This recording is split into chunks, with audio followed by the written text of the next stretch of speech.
we present Kenneth Williams, Derek Nimmo, Clement Freud, and Amy MacDonald in just a minute.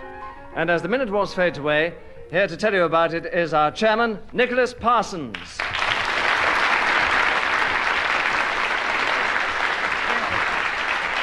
Thank you very much. Hello and welcome once again to Just a Minute. And as you've just heard, we welcome back Amy MacDonald to play the game, looking lovely amongst these three awful men.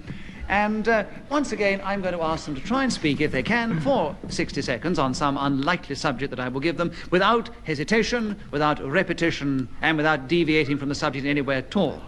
If one of their opponents thinks they're guilty of doing this, they may challenge and they will gain points or give points away according to whether I uphold their challenge. Let us begin with Kenneth Williams. I'm sure you've got a lot to say about yourself, I'm Kenneth. raring to go, yeah. Good. Well, can you go on Oliver Cromwell? Oliver Cromwell? Yes, that is the subject, Kenneth. Oliver Cromwell, 60 seconds, starting now. He was a disgusting old man and, of course, a regicide, and was wont to use such expressions as, "I do beseech thee from my bowels," which, of course, is quite unnecessary, and put to the sword women and children, over 5,000 at Armagh, was responsible for the desecration of some of the loveliest of our ecclesiastical buildings, and had the doubtful honour of having his body disinterred. Derek Nimmo, you've challenged. Why? Deviation. Hesitation, sorry. I don't think he hesitated, and you did say deviation first. So all that happens is I don't agree with the challenge. Kenneth gains a point, and he goes on with Oliver Cromwell for 32 seconds, starting now. And they dug him up and hung him at Tyburn, and quite right too, that's what I say. Not very often we've had his kind in this country. He called himself Lord Protector, and of course he was just adding what they nowadays would describe. Clement Freud, you challenge. Why? Hesitation. Yes, I agree with the hesitation there. Clement, you take over the subject. There are 17 seconds left for Oliver Cromwell, starting now. If I had served my God with half the zeal with which I served my king, he would not. Kenneth Williams, you challenge. Why? Because these are not the words of Oliver Cromwell at all. I quite agree. Didn't say they were.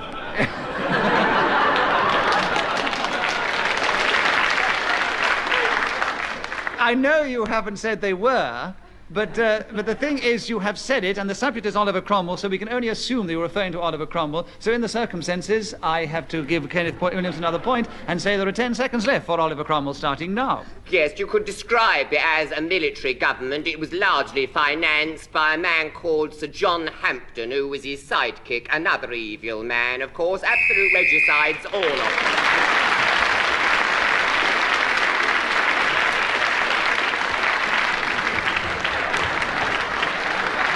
Well, as Kenneth Williams was speaking when the whistle went, and that tells us that 60 seconds is up, he gets an extra point. And it means at the end of the first round, he has a commanding lead of 3 over Clement Freud's 1, and the others have yet to score. It is obvious that Kenneth's knowledge of history puts him into this position. All right, let's continue with the show. Amy MacDonald, will you begin the second round? My favourite springtime activity. Can you talk in front of these 3 fellows here about that for 60 seconds, starting now? Well, every morning I allot myself 10 minutes for exercises. Derek Nimmo, why have you challenged? Well, deviation, because if it's every morning, it can't be springtime.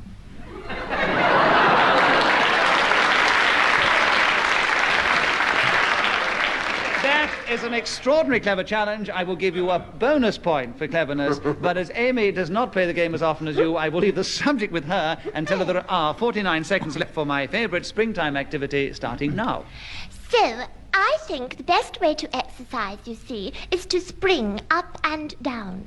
So I bought myself a trampoline, and I get my trampoline out every morning, and Derek I get Nimmo, on- why have you challenged? Regrettably, repetition of trampoline. Me. Yes, she did repeat her trampoline more than once, alas. So, Derek, I agree you take a point this time, and the subject over. 41 seconds left. My favourite springtime activity, starting now. My favourite springtime activity is Amy MacDonald.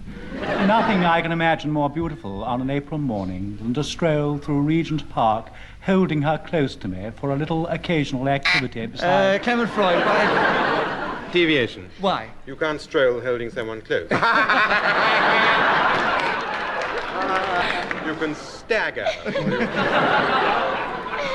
You've never seen Derek Nimmo at his best, obviously. I will give you a bonus point for cleverness, Clement, but leave the subject with Derek, because we don't know how he manages to get through Regent's Park, or any park, with this particular activity. 28 seconds left, Derek, to continue, starting now. I said to Amy, would you mind Dick Clement Freud, why have you challenged? Repetition, he's already said, Amy. Yes. That is the subject on the card. No. It's the subject on your card. You're quite right. Clement Freud, you have another point, and you have 23 seconds left for my favourite springtime activity starting now. My favourite springtime activity is Kenneth Williams. There's no better time of year. Derek Nimmo, why have you challenged? Deviation.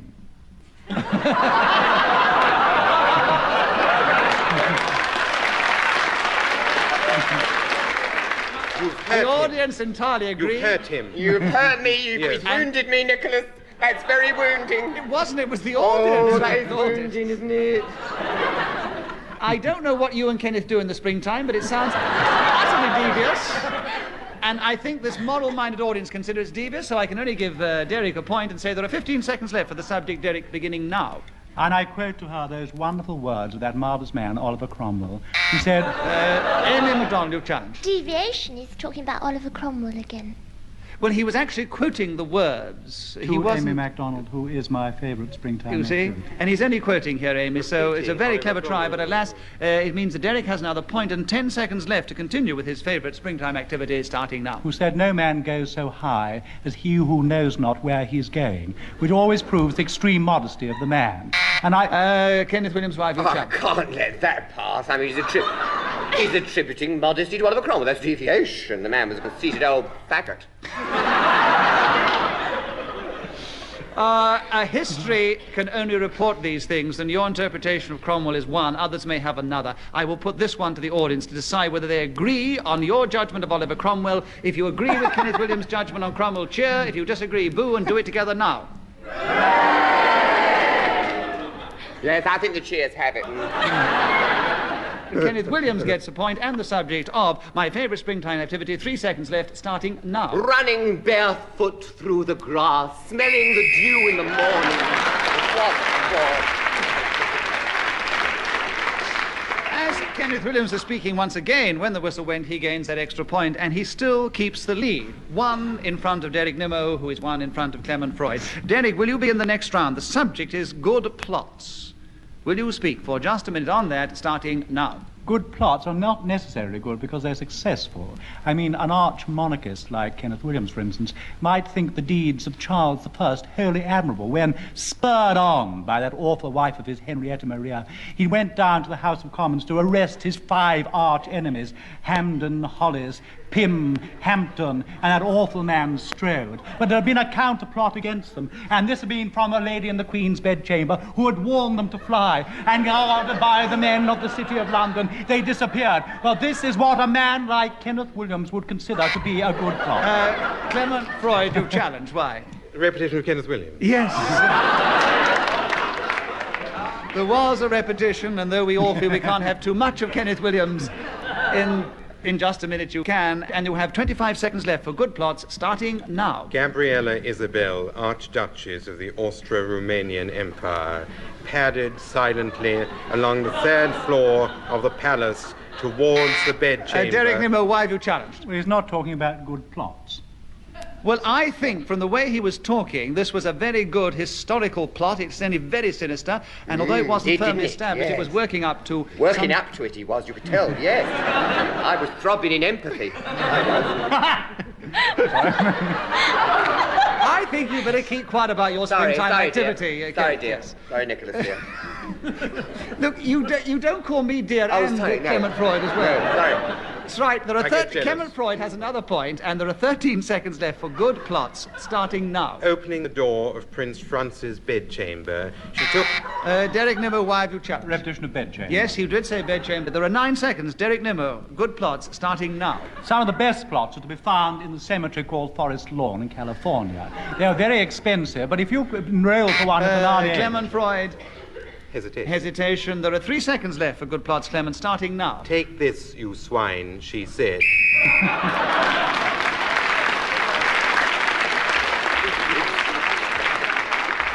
At the end of that round, Clement was speaking when the whistle went, so he now has a small lead of 2 over the others.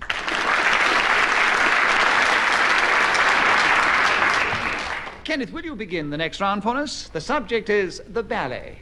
Will you talk on that without demonstrating, we hope, for 60 seconds starting now. This is where you get your entrechat, meaning, of course, your opening chat, and, of course, your balletto Amy, names. why have you challenged?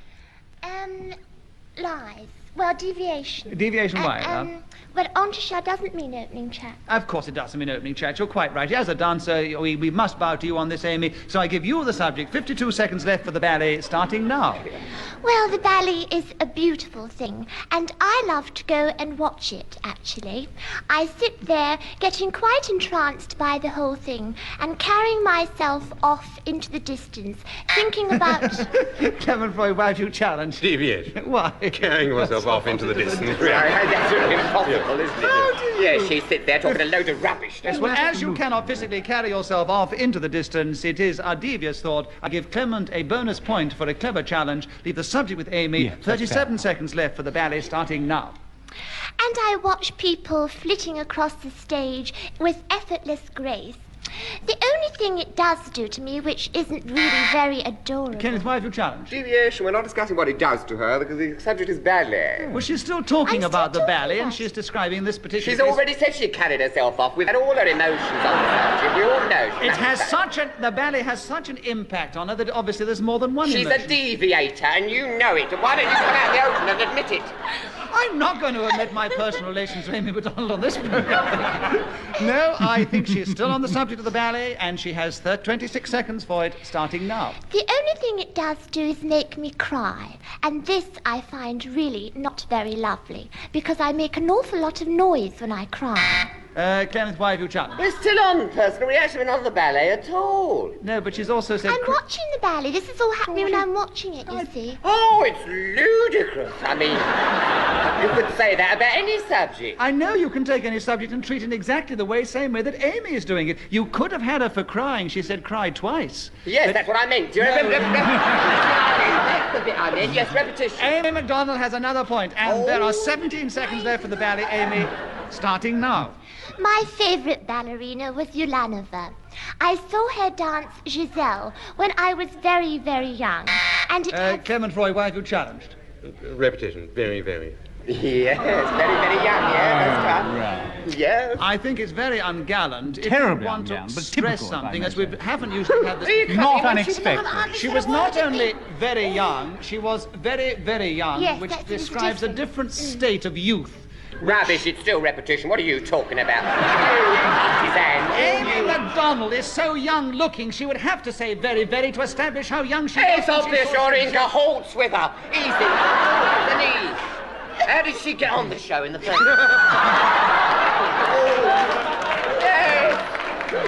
She's slipping him the chase. She danced her way on, didn't you? Oh, I like Amy, 9 seconds left for the ballet, starting now.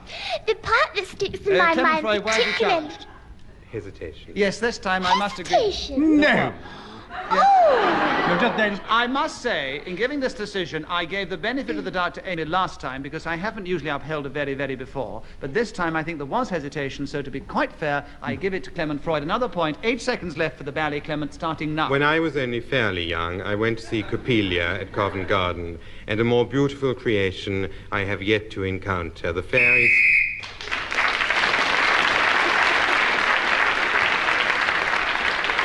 Well, as Clement Freud was speaking when the whistle went, then he gets that extra point, and it means now that he is exactly equal alongside Derek Nimmo. And Amy MacDonald has scored quite a few points. She's danced her way up from the back alongside Kenneth Williams into second place. Amy, your turn to begin. We're going to hear your voice again, Amy. How lovely. Can you dance this one for us too? The subject is What Thrills Me? 60 seconds, starting now. Well, lots of things thrill me, actually.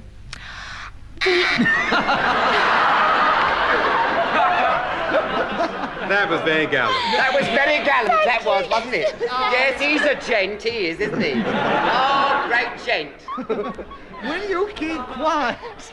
Derek Nimmo, you got in there first. What? Hesitation, Yes, I'm awfully ashamed to say. Yes. Hesitation. It was complete dry up. Well, Amy, I'm fascinated to know what the biggest of all must be because it completely stopped you in your tracks. 55 seconds left, Derek, for what thrills me starting now. One of the things that rarely thrill me is being on a programme like this with such exciting people like Kenneth Williams, who's always good for a giggle, and old Clement Freud over there, and there Ian Messon, who never says a word, but stands there holding his watch and blowing his whistle, and dear Nicholas Parsons, that wonderful example of clean-limbed English middle-aged youth.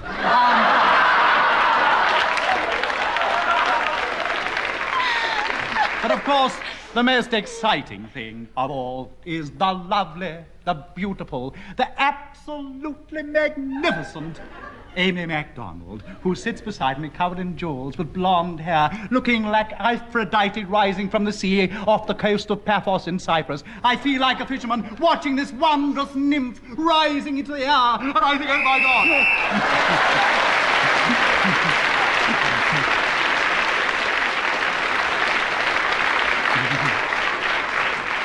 An extraordinary, well-deserved 2 points. And Flattery gets you somewhere. One for getting in, one for when the whistle went, and none of us dared have challenged him when he was paying such nice and rude compliments to us all. Derek, I'm going to ask you to continue talking because it's your turn to go again. The subject is turning turtle. 60 seconds starting now. Well, I turned turtle only once, and it was a most alarming experience. The first thing I knew about it was when a piece of hard skin appeared on the small of my back. I first thought it was a wart, but I went along to my doctor. By this time it had grown to the size of a large toadstool. The surgeon said, "You are turning into a turtle." I said, "I'm very..." Amy MacDonald, why have you challenged? Because nobody would tell him he was turning into a turtle. I quite That's agree. He could not ridiculous. possibly turn into a turtle. So, Amy, you have 37 seconds for turning turtle starting now. I was walking through my garden one day. The trees were all in bloom and the birds were singing. And Derek Nimmo, why have you What challenged? deviation has not got to do anything with I anything very haven't much. got to the turtle yet. I could believe she could turn turtle walking through a garden with the trees all in bloom. Amy, you have another point. 31 seconds left for turning turtle starting now. As I was looking at my feet and kicking my way along the paths, I suddenly came across a very strange object. Whereupon I looked at this thing and thought to myself, oh, a turtle, I thought. Clement Freud, why have you challenged? Deviation, if she knew it was a turtle, it wasn't strange. It was obviously very strange for Amy to see a turtle in her garden. I don't think she finds turtles in her garden regularly, and so I believe that it was a strange experience for her, and so she has 16 seconds for turning turtle starting now. I only thought it was a turtle. Derek Nimmo, why have you Well, challenged? you see, repetition of turtle. We've had too many turtles We've had now. too many turtles, yes. So, Derek, you have 13 seconds for turning turtle starting now. Out in Chichester Harbour I sailed in my little dinghy. It's called a heron. And there the most extraordinary thing happened to me. A wind blew up a 5-7 gale, and over I went into the slush. Amy, why have you challenged? Deviation, he hasn't mentioned anything about turtles. He's talking about boats and winds and... I know, but he was just going to say he turned turtle in his boat, you see. So, Derek has another point with 4 seconds left. Turning turtle starting now. And as the chairman said, I then turned turtle into the sea. Clement Freud, why have you challenged? Repetition, you've just said that. Yes, I've just said that. But I haven't. We've had far too many turning turtles already, I think. So Clement Freud has another point, and 2 seconds left, starting now. Come into the garden more.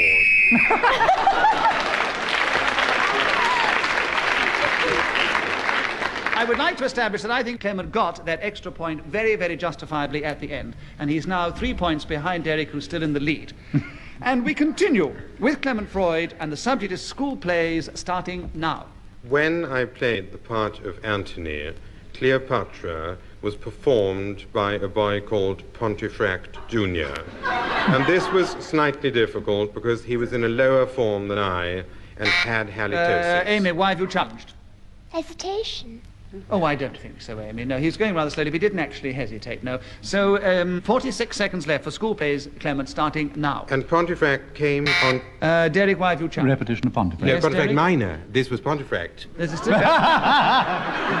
Well, then you should have said Neatly Pontefract different boy. Senior. Different boy. It might be a different boy, but you repeated Pontefract. I'm Derek Nimmo has a point, and there are 44 seconds left for school plays starting now. There's a play that I've always wanted to appear in, but my son appeared in it first. This is a play called The Scarlet Pimpernel, and I went to see him play Sir Percy Blakeney. Amy Now, MacDonald. that was definitely hesitation. Well, all right, you don't need to... Of course it was. Absolutely right. It's right. You have a Very point, good. and you have 32 seconds left for school plays, Amy, starting now. In my first school play, I played a bush. It was in Macbeth, and my part of the whole thing was to stand behind a bush. Oh, Derek, now- repetition! Of course. Oh, bush, yes. I'd also thought being devious. If you were a bush, how could you also stand behind it? So anyway, Derek, you have 21 seconds left for school plays, starting now. In my very first school play, I played a mushroom. And if you ever played one, you have to wear a very big straw hat. And then you're covered from head to foot in brown stockingette. Then I had on some slippers. Now, unfortunately, I came on without one of my slippers, and I got a laugh. Clement Freud, why have you challenged? Repetition of slippers. Yes, there are Oh, 6 what a seconds sad- left for you, Clement, on school plays, starting It's a now. lovely story. And then he It was most said, oh, that we now had charming. here Delightful but story. 1/10,000 of those men in England that do no work today. A very exciting situation. Clement Freud is creeping out fast on Derek Nimmo. He's now only 2 points behind him. Amy is only trailing a little behind that, and Kenneth is a little bit behind Amy. Kenneth, will you begin the next round? My other self. Can you tell us all about it in 60 seconds, starting now? I can only assume this refers to my better self, or as my cousins in Germany put it, mein besseres Ich. Ah, what flotations this arouses. Oh, how delighted I feel in turning, so to speak, the spot. Derek Nimmo, why have you challenged? Absolute revulsion. The thought of there being another self remotely like Kenneth Williams. Deviation, repetition if there are two, and hesitation because it fills me with such horror. How Williams has a- blows he rains upon me. Yes, and Kenneth Williams has another point. I disagree entirely. 39 seconds left for my other self, Kenneth, starting now. It would be said properly that it dwells, so to speak, upon an intellectual plane. A place where I... Derek Nimmo, why have you challenged? A nervous thumb. I mean, I didn't mean to. Kenneth Williams, you have another point, and there are 28 seconds left for my other self, starting now. A level of fancy upon which I can soar to heights which know no limitations in the physical world. I can become the principal dancer in the spectre in a rose, have the petals falling all over them. Amy MacDonald, why have you challenged? Well, deviation, because he's talking about his other self, but if he put his mind to it, he could do it all that as himself now. I could do the spectre that I rose. You must be mad. She'd start raving bonkers. Or something like that. I think it's a very clever challenge, Amy, yes. I must explain to the listeners that Kenneth's about to get up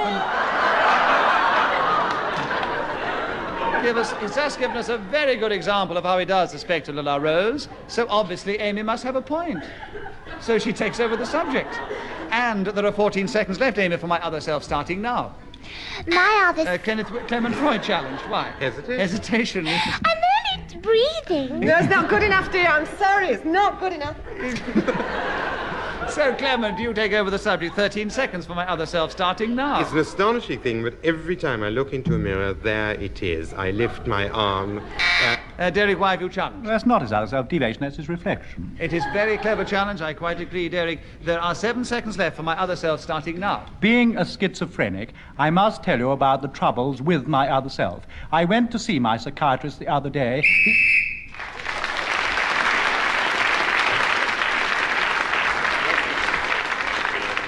Derek's thwarted revelation there means that he takes the extra point when the whistle went, and it also, unfortunately, is the end of this particular edition of Just a Minute. So I must give you the final score. Kenneth Williams was only just in 4th place, about 2 points behind Amy MacDonald. Amy was a few points behind Clement Freud, who was in 2nd place, but by a clear 3-point lead was this week's winner, Derek Nimmo.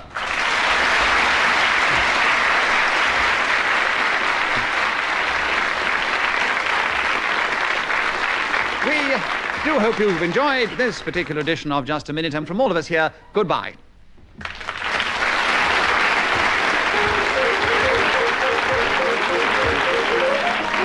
chairman of Just a Minute was Nicholas Parsons. The programme was devised by Ian Messiter and produced by Simon Brett.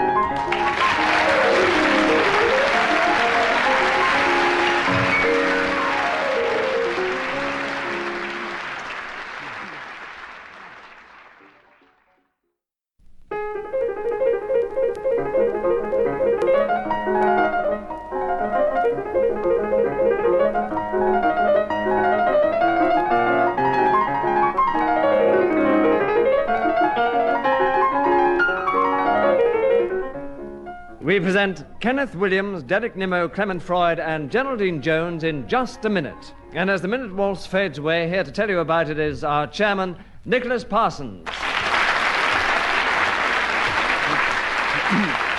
Thank you. Thank you very much. Hello and welcome once again to Just a Minute. And as you've just heard, we are delighted to welcome back Geraldine Jones to our programme, looking extraordinarily pretty, I must tell the listeners. I'm going to ask all four of them to try and speak for just a minute on some unlikely subject without hesitation, without repetition, and without deviating from the subject in any way at all. If one of their opponents thinks they're guilty, they may challenge them, and if I uphold their challenge, they gain a point, and if I don't, the point will go to every speaking. Kenneth Williams, will you begin? The subject is Constantinople.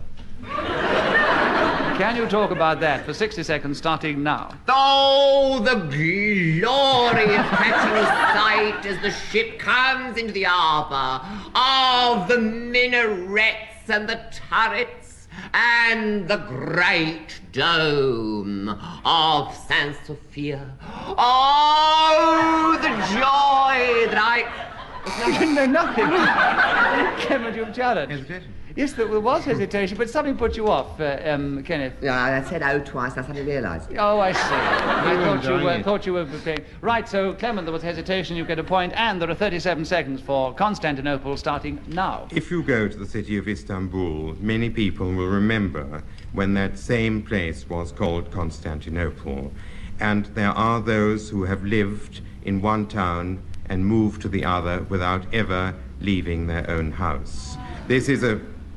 Geraldine Jones, why have you challenged? Hesitation. Yes, there was. He was so overcome with his cleverness, because all the audience went, oh, isn't that brilliant, they thought to themselves. Oh, I thought it was a groan of boredom. No, it wasn't. They were deeply impressed with you. They've all become your fans, Clement. So there are 21 seconds left, because Geraldine now gets a point and takes over the subject, Constantinople, starting now. My first acquaintance with this word was, like many others, as a small child when some fool came up to me and said, Constantinople's a very hard word, spell it. And of course I, being an extremely precocious child, had absolutely no difficulty at all. Clement Freud, why do you challenge? Repetition of child. Yes, alas, you did bring your childhood in more than once. So, Clement, you get another point and 9 seconds for Constantinople starting now. In this gay city of wide streets. Derek Nimmo, why have you challenged? Repetition of city. Yes, because he talked about the city of Constantinople and Istanbul. So, Derek, you gain another point, and there are 7 seconds left for Constantinople starting. And I went to this jeweller's shop and he produced a very nice blue-green... Kenneth Williams, why have you challenged? A jeweller's shop has nothing to do with Constantinople. Can I justify? But it might well be in Constantinople. You must give him a chance to finish his sentence, Kenneth. So all that happens is that Derek gets a point. Well, I'd like to hear this justification. Well, all right. Quickly, Derek. Why, do I do it within my time? Or... No, you just say, finish your Well, sentence. I went to the jeweller's shop and he produced a lovely bluey green stone for me. I said, I can't stand Constantinople, I'd much rather have pearls.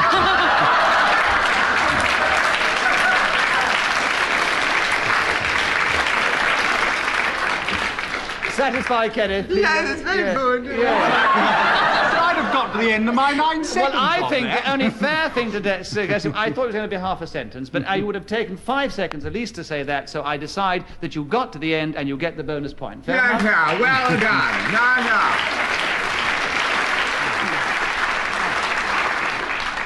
No. Derek Nimmo, will you begin the next round with the subject of tall stories? 60 seconds starting now. A tall story is one which is supposed to be true, but is probably apocryphal. I like... Geraldine Jones, you've challenged. Why?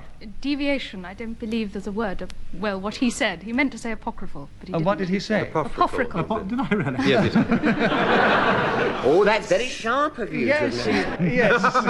Geraldine, you gain a point, because I agree with your challenge. There are 55 seconds left for tall stories starting now. The best tall stories are, of course, those that you don't realise are tall. Derek Nimmo, you challenge. Hesitation. Hesitation, I quite agree, Derek. You got straight back, you get a point. You have 50 seconds for tall stories starting now. A yarn that was told to me, which is supposed to be true, is of a nun, a sister of mercy, riding in a jeep in the Libyan desert when she ran out of petrol. She walked to a nearby oasis. Clement Freud, why have you challenged? Deviation. It wasn't petrol, it was the Jeep. Oh, you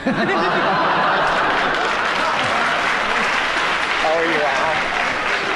Oh, I adore you, Clint. Clement Freud, you take a point for that, and there are 40 seconds left for tall stories starting now. Hans Andersen wrote one which was placed in a balloon, and as it passed a garden populated by children, one said, "Oh, look, it is 3 feet up," and the other said, "More like 6 inches. 7 meters," replied another. "No, 8 miles.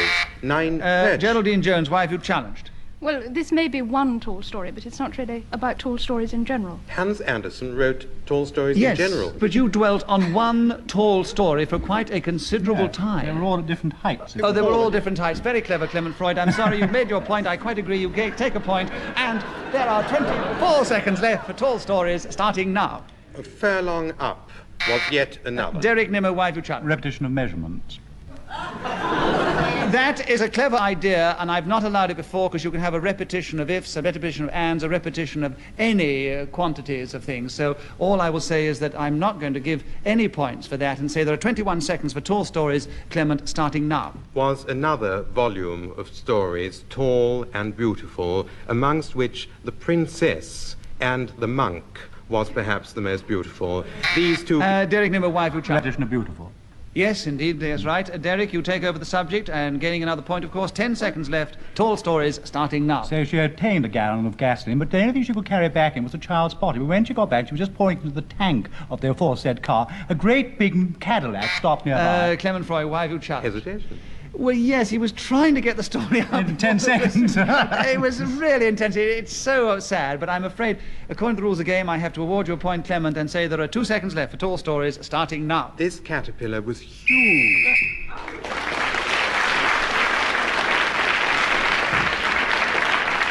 As Clement was speaking, when the whistle went, then he gains yet another point and takes him a little further into the lead. Clement, will you begin the next round for us? Plastic gnomes. Can you talk about that for just a minute, starting now? The two that I most like is a Bakelite model. Geraldine, why have you challenged? You can't have the 2 is. You're picking him up in a grammatical error. A grammatical deviation, yes. I quite agree. You have a point, and you have 55 seconds for plastic gnomes, starting now. I have a very good friend who bought several plastic gnomes because he lived in a block of flats where everyone took great pride in their gardens, and he felt that this really was a lot of ostentation. Derek, why have you challenged? I thought you said, well, deviation, because if they live in a block of flats, they couldn't have gardens. Yes, you do have gardens in some blocks of flats. They share them. Landscape. It must be awfully Moreover. uncomfortable, mustn't it, to have a garden? in a block of Very flats? uncomfortable, but there is a I mean, garden... can you imagine that? Don't argue with the chairman, Derek. That's very naughty. That I know you never do it, do you, No, Kenneth? I don't. Thank you, Nicholas. Geraldine has another point, Derek. and there are 45 seconds left for plastic gnomes, starting now. Instead of flowers, he filled the garden with these quite hideous creatures with red caps and green jackets and blue trousers. And all his neighbours were absolutely furious because they felt it lowered the tone of what was otherwise a very nice bourgeois. Derek, no, why have you challenged? Snobbery. You can be as snobbish as you like as long as you keep playing the game correctly. Geraldine, you have another point. 34 seconds for plastic gnomes, starting now. I was very interested to find that the plastic gnomes took on a particular character because they were living in this rather discriminatory... Clement Freud, why you challenge? A plural of gnomes and a singular of character. It's a deviation. Oh, yes, grammatical error. Yes. Grammatical error. Yes, grammatical error. He's been absolutely nuts ever since he was had on 2 ways. He's been waiting for one challenge only to get back on a singular plural. What was it? A character? What was it again? I've forgotten, but the audience, the audience applauded. If you've forgotten, Geraldine has another point, and there are... No, I tell you. Oh, God. Because I disagree. Oh, you see, they don't like you now. What was your challenge, Clement? A grammatical... Grammatical deviation. I know it was grammatical deviation, but what was it? You should have listened.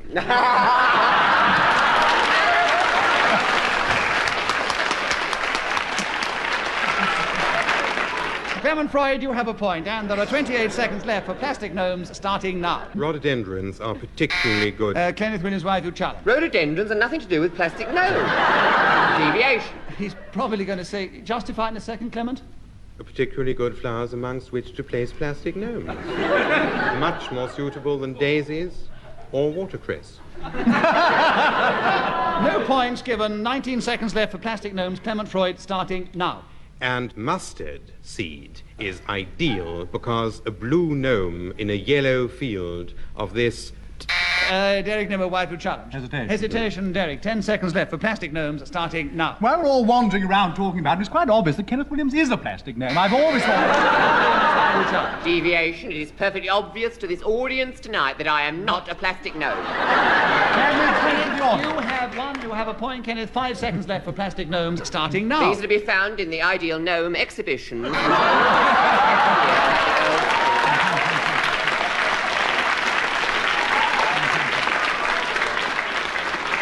Clement Freud, you challenged then. Why? You did challenge. You thought he said something else, so he gets an extra point. So, Kenneth has a point. And there are 2 seconds left for Ideal Gnome. I'm sorry. 2 seconds left for plastic gnomes starting now. And jelly gnomes for sadists to eat.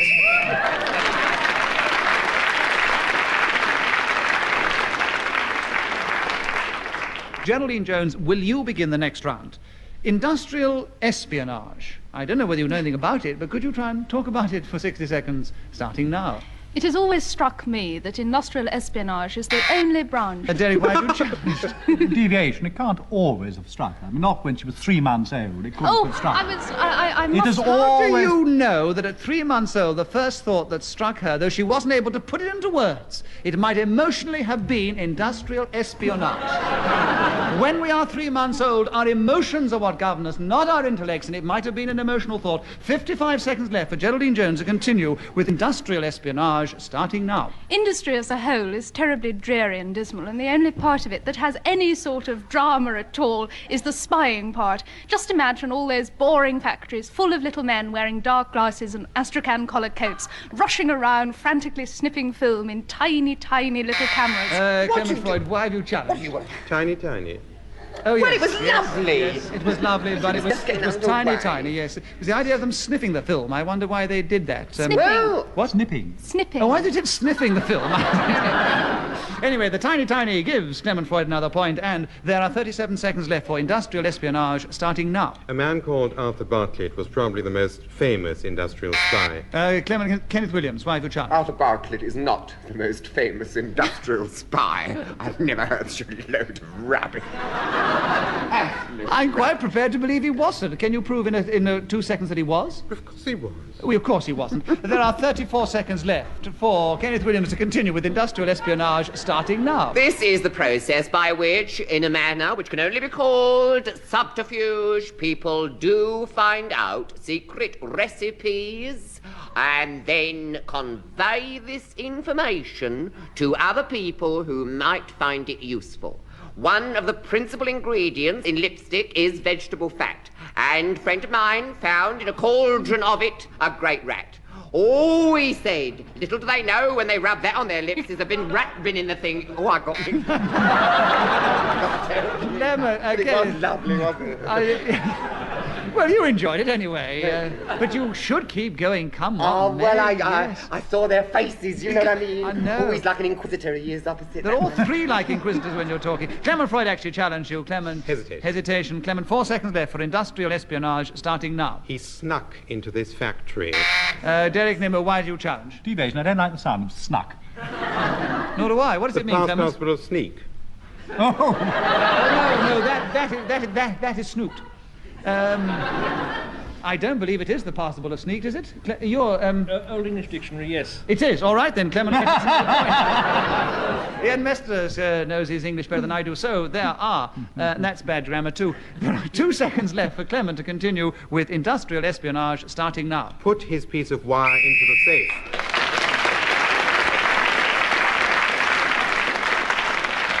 Well, Clement Freud's clever use of the English language gives him, in the space of 2 seconds, 2 points. He really has snuck himself up into a very definite lead at the end of that round. Derek Nimmo, will you begin the next round? My worst moment. 60 seconds starting now. This happened to me after recording this program a few weeks ago. I went into a nearby hostelry with the bearded fellow sitting over there chatting to Kenneth Williams, and a man came over to the aforesaid Freud and said... Clement Freud, why do you challenge? Deviation. Why? He hasn't aforesaid Freud. Came over to... He was talking about a bearded fellow. Yes, but he didn't. He actually... Aforesaid Freud Yes, but- implies that the word Freud has been previously mentioned. He established that he was talking about you, who were sitting there with a beard, In that talking case, to aforesaid Kenneth... person, but not aforesaid Freud. No, you are Freud, your name is Freud, isn't it? He established it was you... I admit it. Yes, right, thank you very much. Derek Nimmo has a point. And there are 47 seconds left for my worst Freud... My worst moment starting now. And the chap came over to this fellow and said, I bet you're surprised to see me here. And when the chap had gone, the chap... Geraldine, you challenged. Hesitation. Hesitation, Geraldine. You take over my worst moment with 40 seconds left starting now. My worst moment took place a very short while ago when I was playing this game, and suddenly it seemed that every single person in this theatre was against me. I made a perfectly valid point, and everyone agreed with these 3 men who outnumber me anyway. They have all the experience. They play week after week, and I come here hot foot from my hard day at the office and try to play, and what happens? They're all against me, and I go on. I don't think that there should only be 3 things in this game to interrupt the Derek fight. Nimmo, why have you challenged? Well, repetition of 3. 3 men opposite me, 3 feet, or... I mean, this game... I think it is such a heart-rendering story, Derek, that I am not going to let you have that challenge. It's a very good decision. I'm Very good. I'm going to let Geraldine Jones continue. And say there are 9 seconds left, Geraldine, for my worst moment starting now. There should be a 4th thing on which to break in on, and that should be discrimination, and then I'd win hands down every week, which is something... Clement Freud, why have you challenged? Deviation has got nothing to do with my worst moment. It all sprang from it. I can She's promise you- established... Very worked up. She's very emotional. If she couldn't feel it so deeply, if it wasn't her worst moment, she really feels it very deeply, and I quite agreed. Obviously was her worst moment for quite a long time. 4 seconds left, Geraldine, starting now. I have no doubt at all that this moment will leave its traumatic impression upon my mind forever.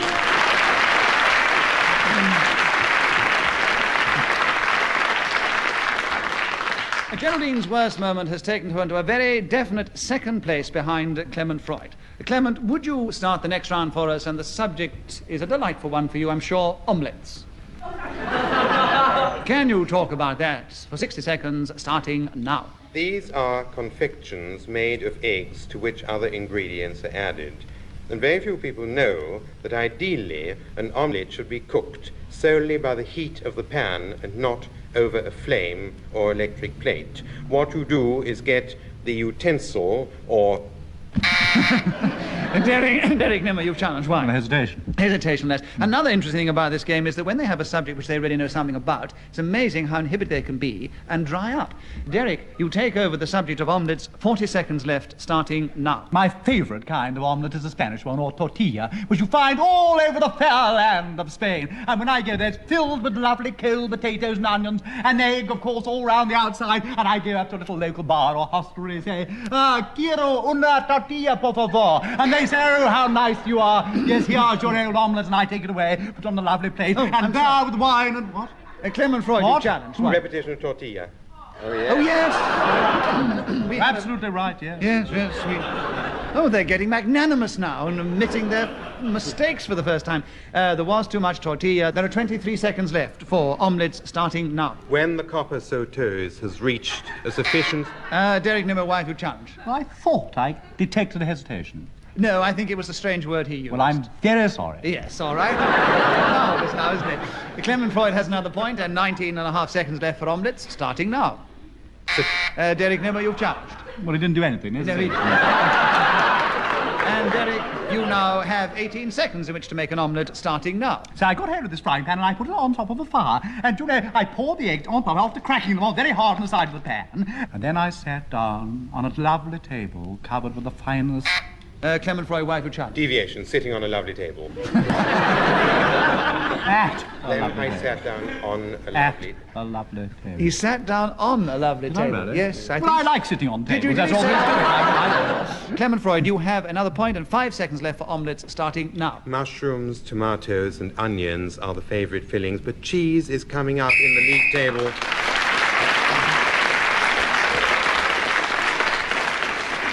At the end of that round, Clement Freud has increased his lead just a little over Geraldine Jones, and Kenneth and Derek are trailing somewhat. Kenneth, the subject is Hamlet. Can you discourse on that for 60 seconds, starting now? This is one of Shakespeare's most brilliant morality plays, and I suppose it does provide the sort of ambitious part for which any young actor could become inflamed. And it's unique insofar as the author has given quite explicit instructions for the performer. Speak the speech, I pray you, as I pronounced it to you, trippingly on the tongue, or do not mouth it, as some of your players do. I would as lief a town crier spoke my lines. Nor speak no more than is set down, for there be of some that will laugh to set on some barren quantity of spectators to laugh also, though in the meantime some necessary question of the play be then to be considered. That's villainous, and shows the most pitiful ambition in the fool that uses it. Pray you avoid it. Yes.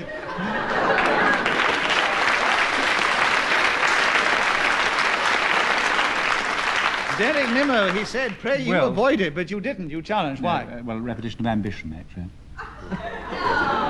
Ambition at the beginning, ambition for any actor, ambition at the end of the speech. I think if you can keep Huh? going in this game with a speech of Hamlet's and at the pace that Kenneth did it, he just deserves to get a Yes, point. but if you could Continue. lose yours, we're all around and losing theirs. He's absolutely right. He's got a valid point. He's right. He's got a valid point. He was listening carefully. He was listening carefully, and that's how we've got to play the game. That's right. No, give him his due. Give him his due. We've got to play the game.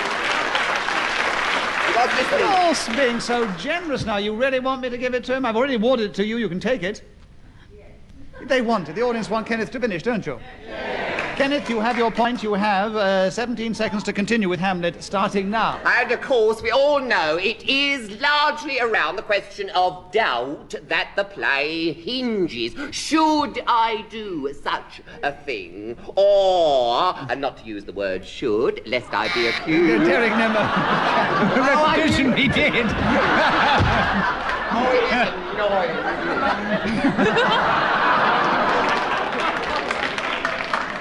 I award a point to Derek Nimmo for his challenge. There are 3 seconds left for Hamlet. Derek, starting Ham now. is a diminutive form of the Anglo-Saxon word ham, meaning calm.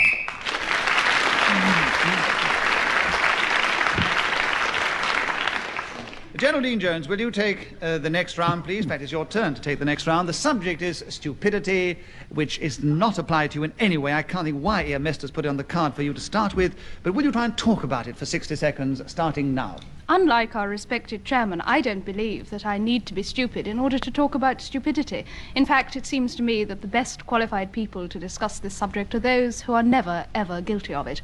Of these, I am naturally one. Otherwise, I wouldn't be able to speak for so many minutes without raising the smallest laugh, because everybody knows that laughs generally are generated by something somehow or other stupid. I'm getting very stony. Kenneth Williams, why do you challenge? Well, deviation. She's running herself down rotten. Yes, but you can't just be devious because you're running yourself down. You're allowed to do that. Now, if you had said that it is devious because laughter is not always produced from something which is stupid, I think is often produced from highly intelligent things, I would have agreed. And as you didn't, I agree with Geraldine Jones as another point, and there are 33 seconds left for stupidity, Geraldine, starting now.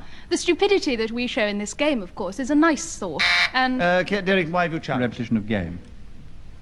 Yes, she did say a game before because she was talking about it. Derek, there are 30 seconds for you to take over stupidity, starting now. I think the most interesting definition of this word is contained within the book of the prophet Micah. O listen, ye children of Israel. The most stupid of men are the most loved of the Lord Jehovah. And I've always found this to be a most interesting thought because it's helped me tremendously through life because I am blessed with stupidity. It has been my greatest natural asset. People look at me in the street and say, how you great stop me saying that?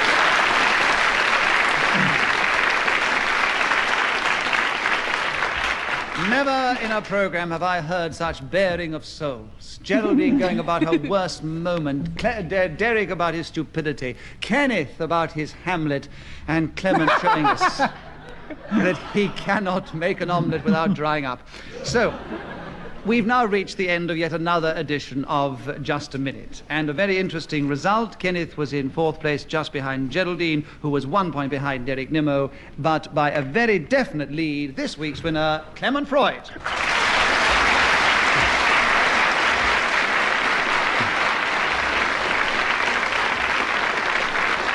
We do hope you've enjoyed this particular edition of Just a Minute, and from all of us here, goodbye.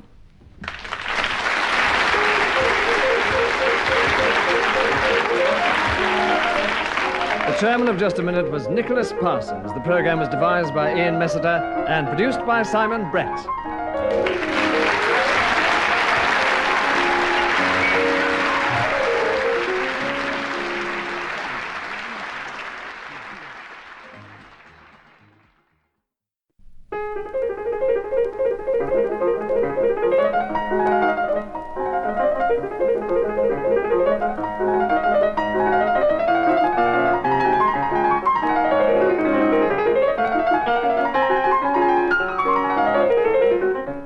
We present Kenneth Williams, Derek Nimmo, Nicholas Parsons, and Sheila Hancock in Just a Minute.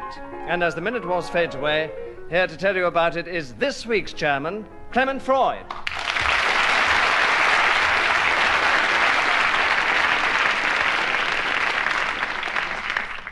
Thank you for that tremendously warm welcome.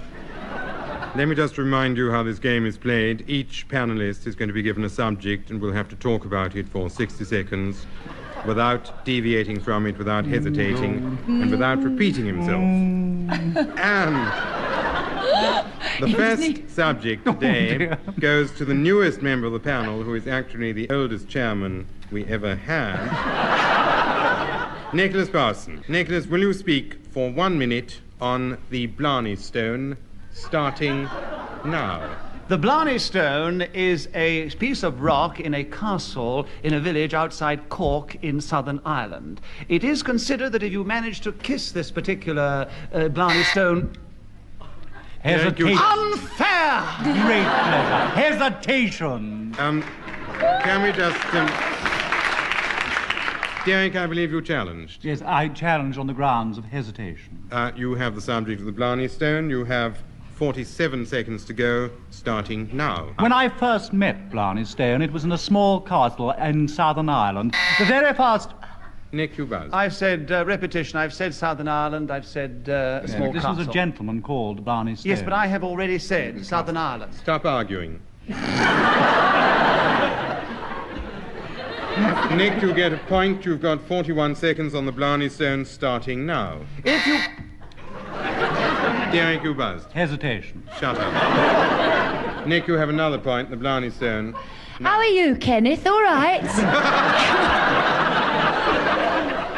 Just tell them you're here. Say something to me. I'm perfectly all right, Good. Sheila. I'm listening, though. Go on. If you kiss the Blarney Stone, it's considered that you have the gift of eloquence. Derek, you buzzed. Well, he said if you kissed before. That's absolutely correct. Well, I Derek, love kissing. I mean... Derek has another point. He has the Blarney Stone. He has 34 seconds, starting now. This particular piece of masonry was hewed from the earth some 789 years ago, come next Pancake Tuesday. Interesting thing about it, that in attendance at the time was the Thane of Thward, which is one of the smaller villages outside... Kenneth, you challenged. A deviation. There aren't any Thanes in Ireland. It's the Scots term. Well done.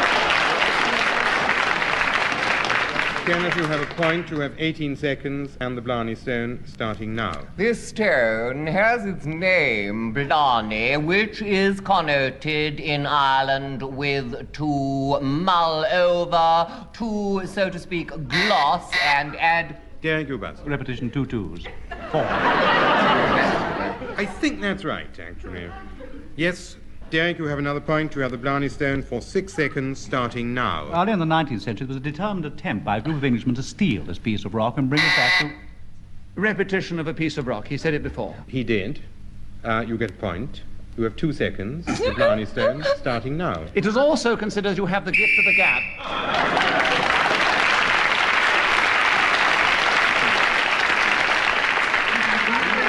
As Nicholas was talking while the whistle went, he gets another point, and he shares the lead with Derek Nimmo, and they are just ahead of Kenneth Williams, and Sheila Hancock is there. Bottom. Still. Yes, go on, No, say it. I don't care. I don't care. It's all a bit creepy, isn't it, though? Sheila, it's your turn. Oh, The subject is magic for 1 minute, starting now. this is something with which I could not do without. To start with, you have the sort of conjuring magic. Ow! Get Derek, off. I'm afraid so. Derek, you have a point, you have magic. 54 seconds, starting now. I remember going to the Roman Empire in the old days, and there seeing wonderful magicians standing there, pulling out of bags rabbits, out of the sleeves of their... Kenneth, you buzz. 2 outs. 2 outs, I quote.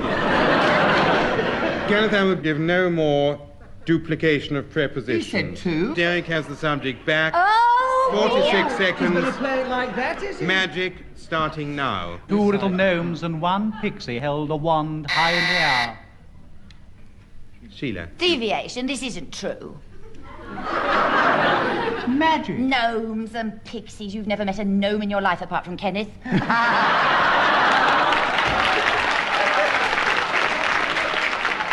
Sheila, you're absolutely right. He's never met a gnome in his Cool. life. You have the subject. You have 36 seconds on magic, starting now. There are certain people who have magic, like Clement Freud. He has a great magic. Deviation. Clement Freud has no magic. It's another point, Sheila. 31 seconds. Sheila, starting now. Kenneth Williams has it off and on. Derek has it mainly off. We also sometimes say in the theatre, the magic happened tonight, which means that a sort of communion happens between you and the audience. It's nothing to do with how you work, it's just something that happens. The other day, my little girl was watching her daddy doing a card trick, and I explained to her how the card trick was done, because I'm an immensely practical man. Nick, you buzz. Repetition of card trick. Oh, yes. Yes. Very ungallant, but Yes. in town it Well, she is. was going for a Oh, yes, long yes, time. yes, yes. Well, Nick, you have magic for 6 seconds. And another point, starting now. Some of the best magic you can see comes from television. The other two has to say... Derek, you're Deviation. challenged. It doesn't.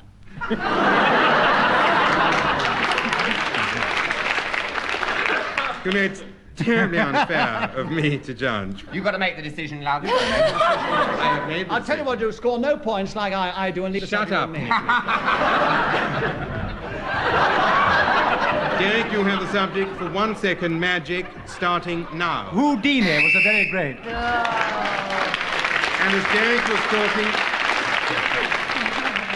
while the whistle went, he gets another point, and Kenneth gets the next subject. Will you speak for 1 minute, please, on laughter, starting now? This sometimes happens through serendipity and sometimes through the machinations or otherwise of professional comedians. Roby came on once and said my last audience simply adored me. The reception I got was sublime. They made me a present of Mornington Crescent and threw it a brick at a time. That other notable comedian, Nellie Wallace. Nick, you challenged. Repetition of comedian. I said comedian. Well, Kenneth, you have another point. You have 33 seconds. Nicholas, be quiet. 33 seconds on laughter, starting now. And she cried out, I'm in the garden watching the birds, wheeling and turning, waiting for them to drop a message by carrier pigeon. And they said, waiting for it, you're asking for it. And laughter was produced with these wonderful lines. Such a nice young man he was, always held me purse, said the change did him good. Another laugh getter. Indeed, it's the most healthy sound that ever issued forth from the human body.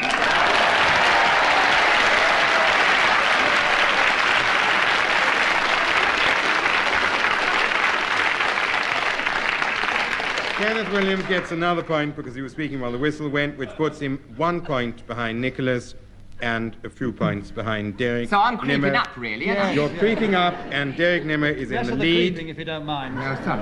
and has the next subject, which is hobgoblins. Will you speak about hobgoblins for 1 minute, starting now? Source of great regret to me that people these days tend not to believe in fairies and gnomes and pixies, and in particular in hobgoblins. But all of you here who are privileged to look at Kenneth Williams tonight will know without any doubt they do still exist. What is a hobgoblin? A small... Nicholas, you challenge. Deviation, I don't believe that Kenneth Williams is a hobgoblin. I think he's a this- human being. This is not a game in which you spread your beliefs. Derek, you have another point. You have hobgoblins. You've got 41 seconds, starting now. A small, ugly, mischievous demon is a hobgoblin. And that is what we see here. Sheila. I'm not going to have that. He's not ugly.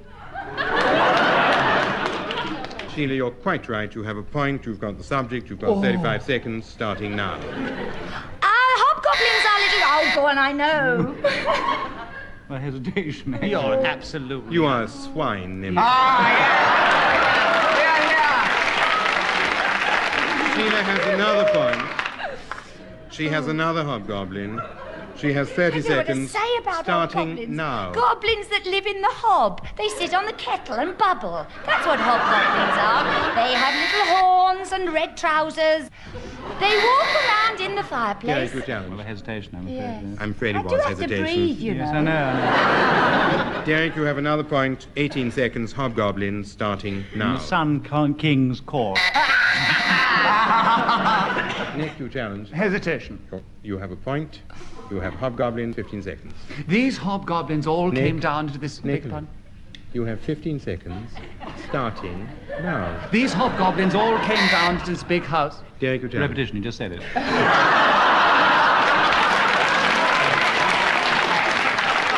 Nick, you have another point in 13 seconds on hobgoblins, starting now. These particular creatures came into this house with the three lads. Derek, you challenge. Repetition, he says, yeah. That, I think, really was repetition.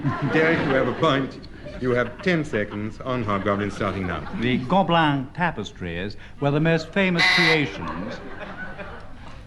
Nick, you challenge. No, I didn't challenge, dear. Kenneth. Yes, because he wasn't saying goblin, he'd say gobelin.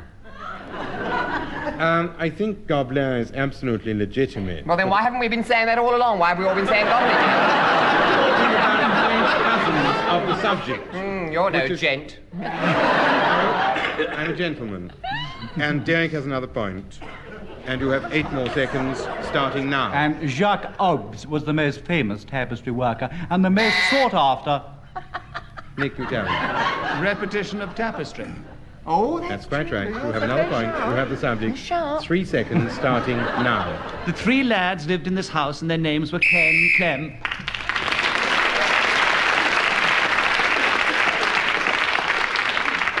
Nicholas gets another point because he was speaking while the whistle went. He's now 3 points behind Derek and some way ahead of Sheila Hancock, who is just ahead of Kenneth Williams. Who am I? Oh. And Nicholas has the next subject. Will you speak for 1 minute, please, on crumpets? Starting now. Crumpets are absolutely delicious. Well toasted with plenty of butter on them, you can have them for pretty well any meal you like. I love them myself. Of course, in the Midlands, they're usually referred to as pikelets. In other parts of the country, they're sometimes called muffins. In the singular, this word has a quite different meaning. It usually means a woman of very easy virtue. And if you into any script at all, it is sure to get a laugh.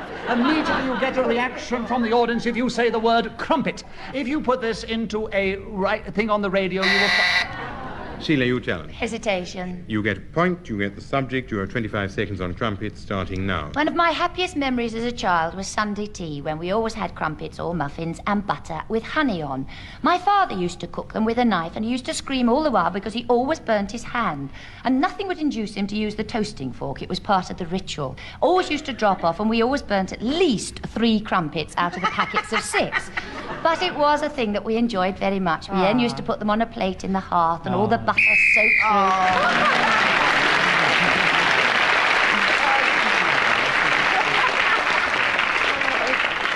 Sheila, you get another point because you were talking Oh, while the and you whistle were also went. gallant, because I did say always an awful lot. Did you? I Yes, didn't you know. I did. thought it was Laughed. healthy. Mouths were watering. I could feel the butter. You're now...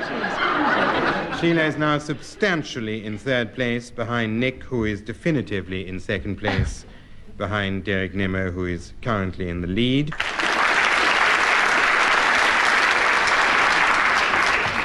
Sheila, you start the next round with landladies. Oh. Will you speak for 1 minute on landladies starting now? These are both the terror and the delight of my life.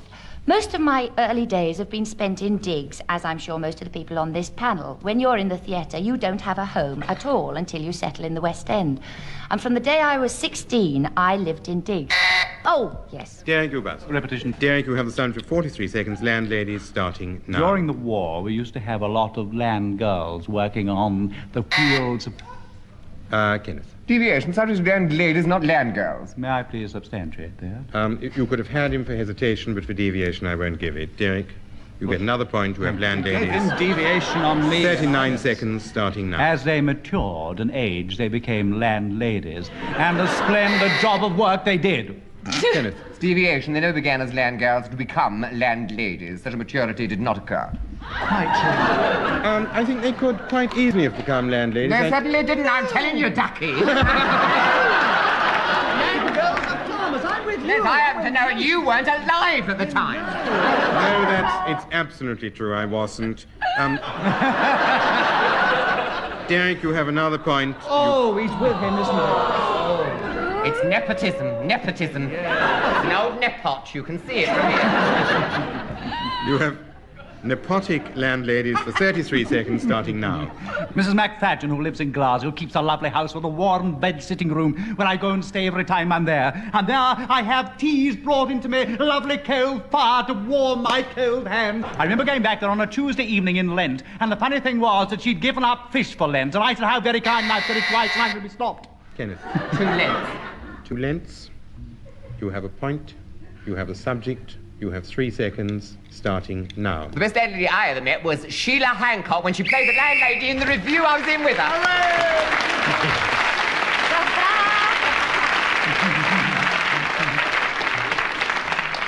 You know, I never thought we would get to the end of the landladies, but we have.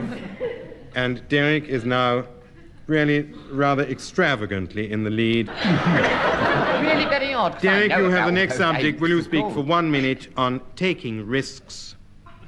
And will you start now? Well, of course, I do think of all the great truisms, this one is perhaps the most true, that one should always try to take risks. And we have done tonight, for instance. We have sitting up there as our chairman, Clement Freud, looking like a reincarnation of Genghis Khan. Kenneth, you challenge. Deviation. Clement Freud does not look like the reincarnation. You needn't of go Genghis on. Khan. You have a point. Kenneth, you have 42 seconds on taking risks starting now. This involves, of course, vulnerability, and it's something about which I am an authority. Whenever one takes a step, be it into the middle of the road, there is the danger that we might be run over or... Sheila. Deviation is a pretty funny step that gets you right into the middle of the road.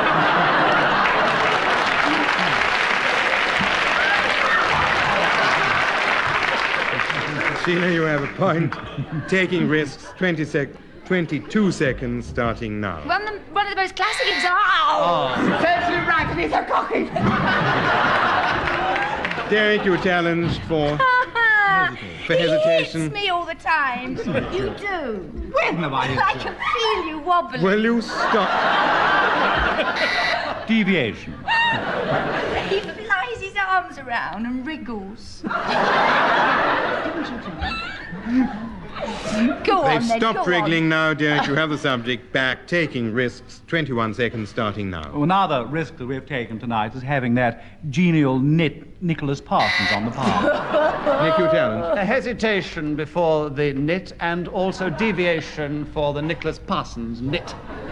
Nicholas Parsons gets the subject, 16 seconds on taking risks, starting now. I took a very big risk when I decided to become on the chair of this particular program and allow Clement...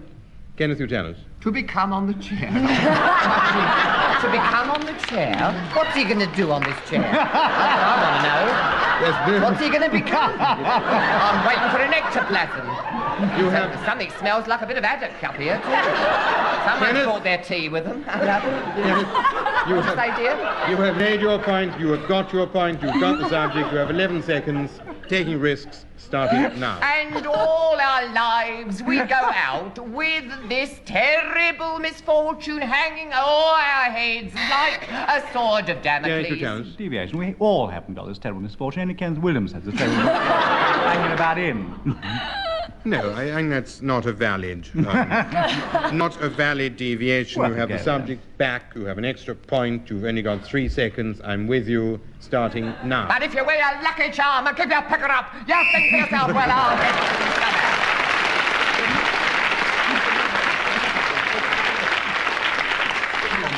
Kenneth, you have leapt past Sheila Hancock. Oh, am I in the lead?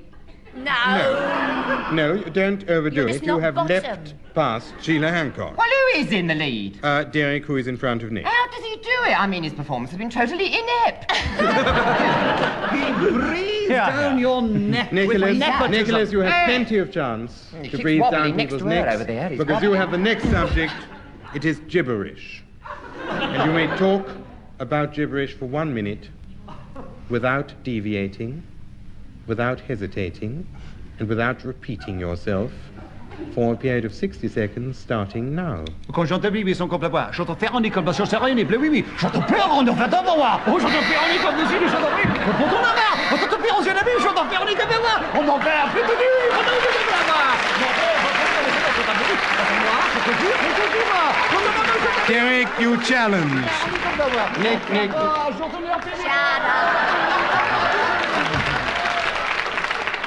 Nick, you were challenged about 48 seconds ago. Otherwise, you would have gone on. You challenged. On the grounds of repetition.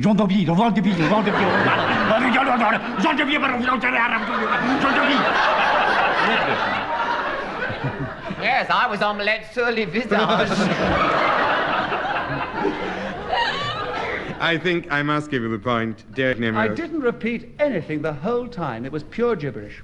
But pure. As it continued to be gibberish, it was repetition, and therefore...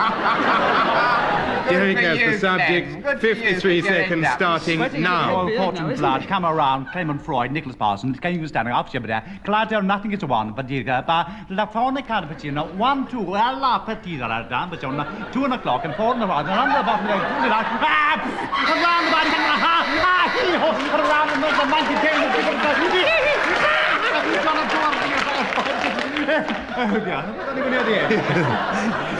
Derek, you're nowhere near the end because Nick challenged you. And I think on the same grounds, I must give it to Nick. I challenge him in exactly the Yes, same grounds. exactly. But actually, I can substantiate my challenge. Actually, ha. That is definitely. I've already given it to you. You're in danger of losing it.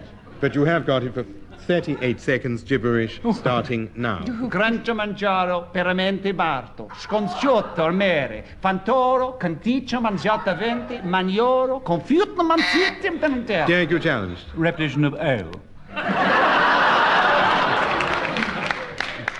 Nick, you have an extra point. You have the subject. You have another 28 seconds starting now. This is a most fascinating subject. Gibberish is, of course, the obliteration of sense, and you put words together in such conjunctivation that you do not understand them. The audience is mystified, puzzled beyond Kenneth, words. you challenged. Conjunctivation. Conjunction exists. Conjunctivation doesn't. It does in my vocabulary. Kenneth, you have a point. Something you have the wrong subject. with your eyes. Conjunctive. What did you say? Kenneth. Gibberish for 18 seconds starting now. I really don't understand it, but if somebody says, Tribble, very quickly, the Asian British sparkle with the wax, or Ulysses, study the eardrum, in order to pass the siren, Nick, you challenged. Well, I get him on the same as before, repetition. No, you don't. Not Kenneth, you have another point.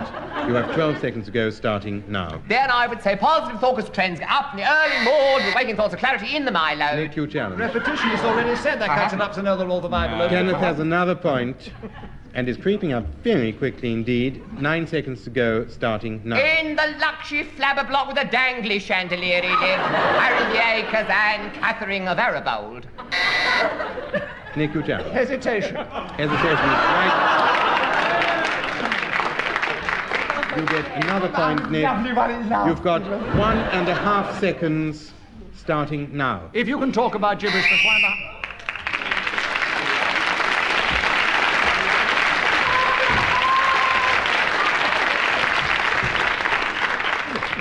That brings us to the end of this edition of Just a Minute. Time too. The winner, let's do it in the reverse order, as was done by Nicholas Parsons, who was once chairman of this program. And propose a in vote of 4th thanks place was Clement. Sheila Hancock. In 3rd place, Kenneth Williams. And in 2nd place, 1 point behind this week's winner, was Nicholas Parsons. Which means that the winner this week was Derek Nimmo. The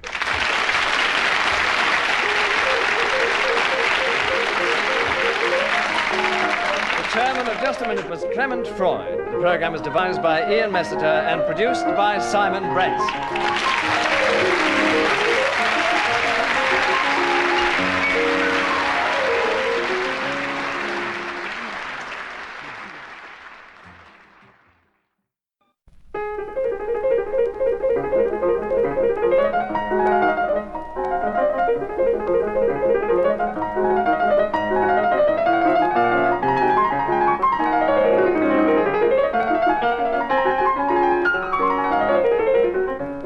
We present Derek Nimmo, Clement Freud, Nicholas Parsons, and Geraldine Jones in Just a Minute. And as the minute waltz fades away, here to tell you about it is this week's chairman, Kenneth Williams. Thank you very much. Thank you. That's nice. Thank you. Yes, well, some achieve greatness, some are born to greatness, some have it thrust on them, and it's been thrust on me this week to be chairman, because Nick Parsons said you can try to get in a bit of your own medicine back on me, you know, because we do have a go at him some weeks. So this week I'm the chairman, just for this week, you see. Because you know, in this game for 60 seconds, without repeating yourself, and without hesitating, and without deviating. And the first subject this week is the alphabet. And our first contestant is Nicholas Parsons.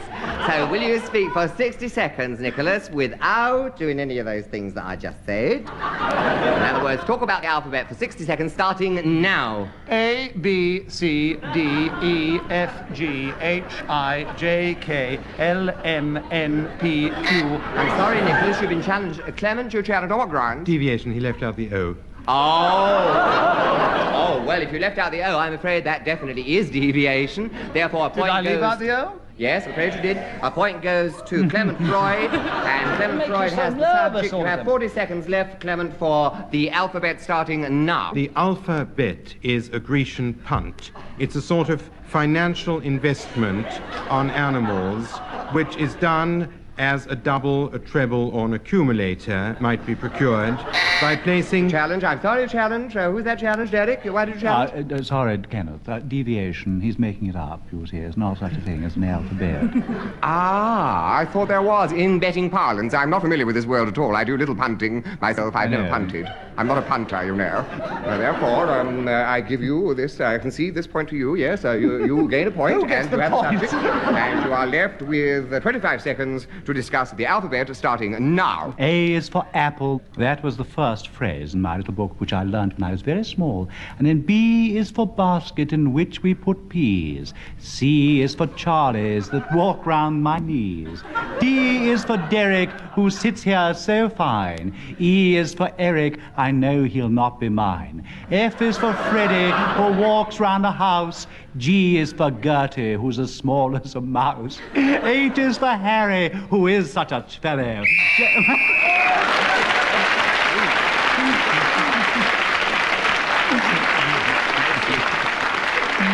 Well, Derek Nemo gets a point for speaking when the whistle blew, and that means he's in the lead. Clement Freud is close behind him, and Geraldine and Nicholas have, I'm afraid, yet to score. However, we go on now with the next subject, which is the film industry.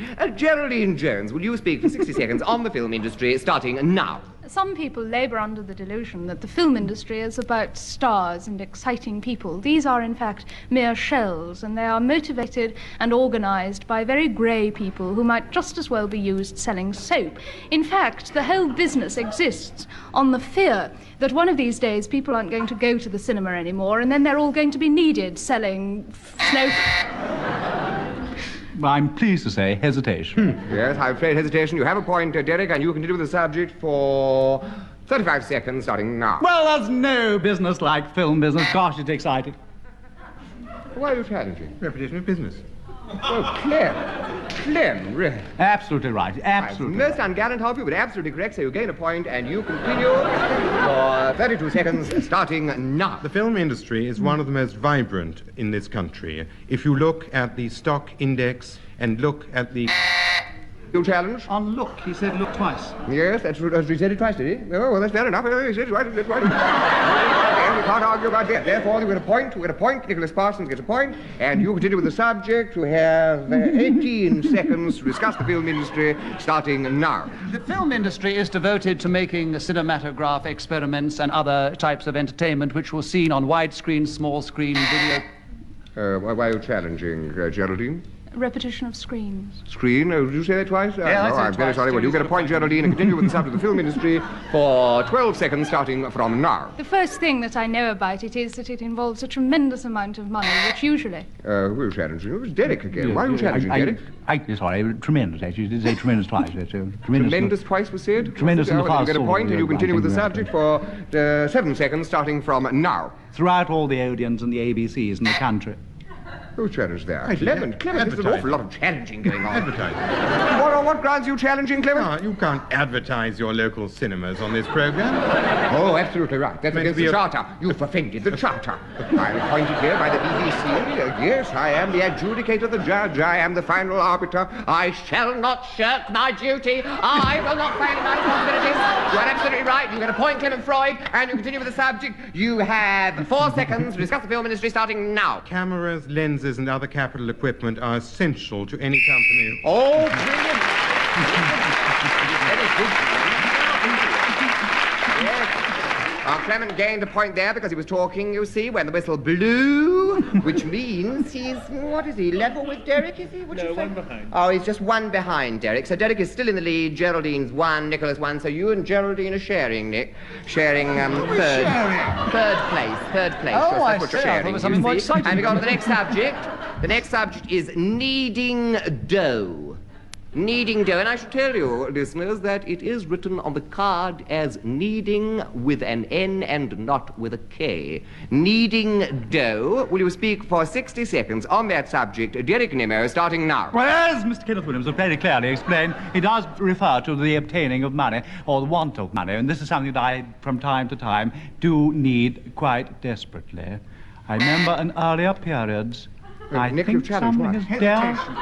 Hesitation? Oh, I didn't notice the hesitation at all. No, I think you get another point, Derek. Go on. Thank you, Ken. Yes, continue. Ken. For 40 seconds, Thank you, continue. Ken. Now. Now, right, yes, well, sorry, I wasn't quite ready. Did you usually say starting now? Clement Freud, why were you challenged? That was hesitation. That was hesitation. I'm afraid you're absolutely right. Clement gains a point, and you continue with 45 seconds starting now. I was once in Market Harborough with only 11 and twopence in my pocket.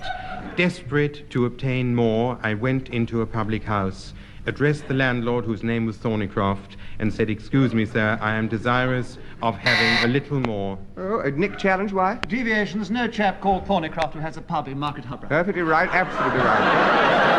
You gain a point. You gain a point. You gain a wait point. till the letters come in. Mr. Thornycroft, I'm terribly sorry. Starting Mr. now. Thornycroft. Well, of course, this is a very vital, obviously. Oh, I challenge was from to leave, Clement Freud. I never Why have you get challenged, started. Clement? I'm packing it in. I'm Why sorry. have you challenged, Clement? Hesitation. Hesitation, you're perfectly right. You gain a point, and you continue with 28 seconds kneading dough starting now. In Oakham and Uppingham, in dire distress, I once had to call... Yes, why have you challenged, Derek? Dire distress.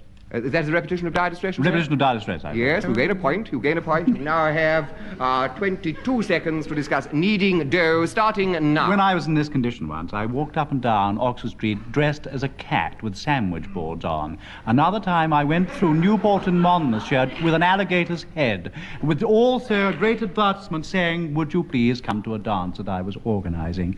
Other times when I have been kneading...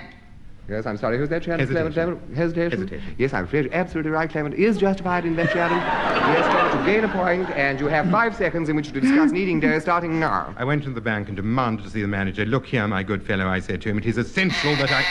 Oh, another challenge. Oh, Derek, why the challenge? Deviation. His bank manager couldn't be a good fellow. That's perfectly true. Oh, that's very good. Isn't that exactly why one calls the bank manager, my dear fellow? Yes, because he's such a rotten there, fellow? and you have half a second left to discuss kneading dough, starting now. And down to the Labour Exchange. I'm almost carried away myself now, you see. Who's in the lead now? Oh, Derek's leapt into the lead. There's nothing about that, is there? Oh, Derek Nimmo leapt into the lead. It's quite startling there.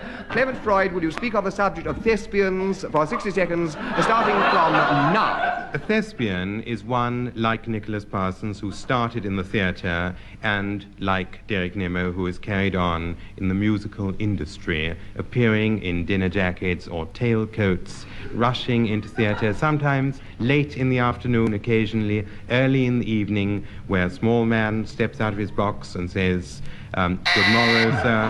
Hesitation, I'm afraid, Geraldine, was that your challenge? Yes, you're absolutely right. You gain a point, and you have the anticipated. subject. You have the subject. You have 35 seconds to discuss thespians, starting now. I once spent a very long and boring year at school in the United States, and there they rather pretentious. Oh, challenge from Clement. Why was that challenge? Deviation. Deviation, No, perfectly correct. no. You gain a point, and you have left 30 seconds to discuss thespians, starting now. There are costumiers who will hire you clothes such as might... Oh, challenge from Geraldine. Why are you challenging, Geraldine? Deviation. What about... What Well, about... thespians are actors and costumiers aren't. Absolutely true. You gain a point. Yes, and the audience are with you. Yes, the audience are obviously with this very attractive young lady, Geraldine Jones, and she has 35 seconds in which to discuss thespians, starting now. The thespians at this aforementioned place of education were the rather pretentious dramatic society.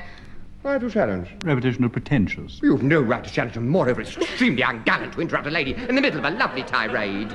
She's got, what is it now, 22 seconds to discuss thespians, starting now. Several times a year they put on extremely bad plays in which they couldn't really act because they didn't really... Oh, I bet they couldn't act. I can see that lot. I can just see them. Oh, I bet they were a riot. Yeah.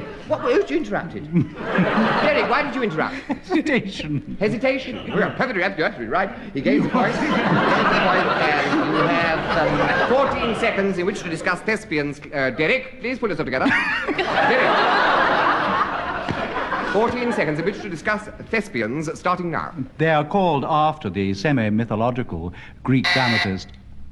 Nick, why did you challenge? A hesitation. A hesitation? Did you notice the hesitation here, mister? Was there? Well, you get a point then, Nick. You get a point, unquestionably, and you have 10 seconds in which to discuss thespians, starting now. One of the greatest thespians I ever saw was Sir Laurence Olivier. Oh, what was that challenge? I'm sorry, my hand slipped. Oh, your hand slipped. Geraldine is becoming very nervous here, and as of course you can see, the score is creeping up there, and it's getting down, really very. I'm getting quite worked up myself here. Yes, I'm throbbing in empathy with you all. So yes. Well, no point scored there, is there? Nick continues for 7 seconds with the subject of thespians, starting now. I went to see this act on the stage when I was quite a young lad at the Old Vic, and he was playing Macbeth, and he said, "If it were done when 'tis, 'twere it were done quickly. If the assassination..."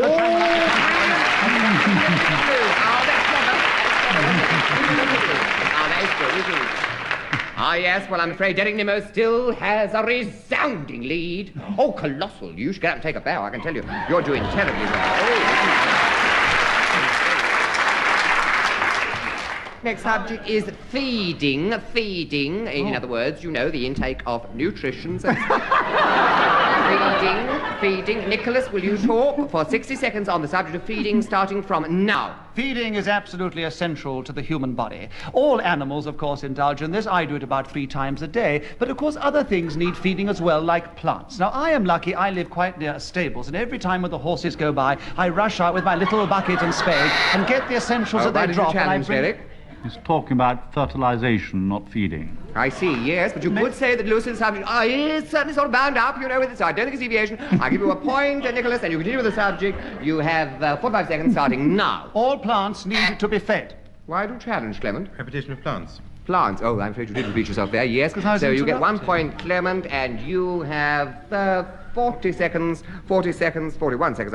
to discuss feeding starting now. In canteens, this happens at least twice a day when the massed assembly gather together and eat. In other words, they pick up a knife and a fork and begin to shovel into them meat and fish, vegetables and fruit, rice and potatoes, often washed down with tea, coffee, wine, or other... So, Geraldine challenge. Why, Geraldine? Deviation. Deviation? Why? Talking about drinking, not feeding. Oh, but it's an essential part of the process, dear. It's got to be washed down, yes. It'll take in a load of starch. You need a load of tannic acid to wash the lot down. That's tea, isn't it? No, he's a lovely fella, Clem. He gets a point, and he continues with the subject. How much has he got? 20 seconds, Clement, starting from now. In the world of our dumb friends, this is usually done with earth, water... Hesitation, Alfred. Yes, hesitation. Yes, you get 1 point, Nick. And you continue with the subject. You have 15 seconds starting from now. When you collect the manure, it is essential not to put it immediately onto the plants because it's got a lot of acid in it and it... Yes, that is true. Ooh, challenge. Oh, Derek. Derek, why did you challenge? Repetition of plants yet again. So. Oh, he said it twice. Oh, that's what... You can't talk yes, about... well, you gain a point, Derek. And you continue with the subject. You have 8 seconds to discuss it starting from now. So I went up to the meter maid and I said, I'm sorry that I'm feeding the thing, but she said, you mustn't do it. You know it's against the law. And I'm terribly sorry, and I won't do it again. But she said, well... Yes, why did you challenge Deviation. It's nothing to do with feeding. You're absolutely right. Feeding you gain the a meat, point. And you continue with the subject. Clement, you have 2 seconds to discuss feeding starting from now. White fish. Oh, you won again. Oh, you are clever. Oh, that is good, isn't it? No, Ah, well, Clement, of course, by that brilliant stroke, has plunged literally into the lead, and Derek, you are now behind him, and still third place, Geraldine, Nicholas. Oh, well, yes, good work. Geraldine, can you speak on keeping up with the Joneses for 60 seconds? Keeping up with the Joneses, a happy pun there, a bit of serendipity, so to speak. Keeping up with the Joneses for 60 seconds, starting now. This is something that, of course, I personally have never found the smallest difficulty in doing. I do understand, however, that some people would differ with me in the interpretation of this phrase and suppose that it's rather like keeping up with rabbits. There are so many Joneses that nobody can actually count them. And what I mean by it, that is, the impossibility of attaining the illustrious heights which are constantly reached by anyone bearing my most magnificent name, is something that they don't really give... Oh, we challenged there. Derek, why did you challenge? Well, it's not a magnificent name. It's a very dreary old common name. It is one of the greatest names in the history of the Principality of Wales. Just 'cause you're... And moreover, I think you've adopted a most ungallant attitude to this lovely child here. 2 points. It's a point to Geraldine. Just because he's called Williams. 2 points to Geraldine.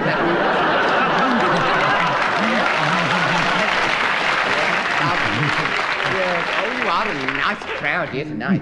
Yes, and so, Geraldine, you have 33 seconds left to discuss the subject of keeping up with the Joneses starting from now. There is one section of the population which finds this particularly difficult. Challenge from Derek again. Challenge from you again, Derek. What grounds?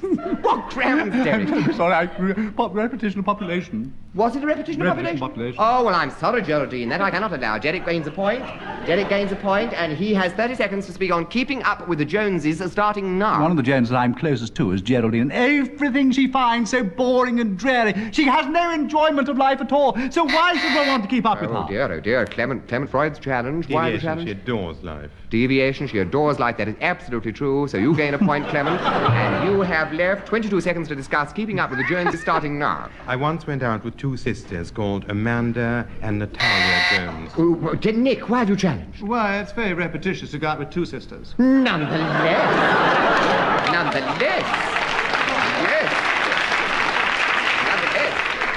I would say it was adventitious. So he gets a point for that. Clement gets a point. And continues with the subject. You have 22 seconds for keeping up with the Joneses starting now. They were respectively 4'9" and 4'11". Oh, a challenge from Nick. Why is that? Repetition of 4. Oh, yes, I'm afraid there was a 4 before.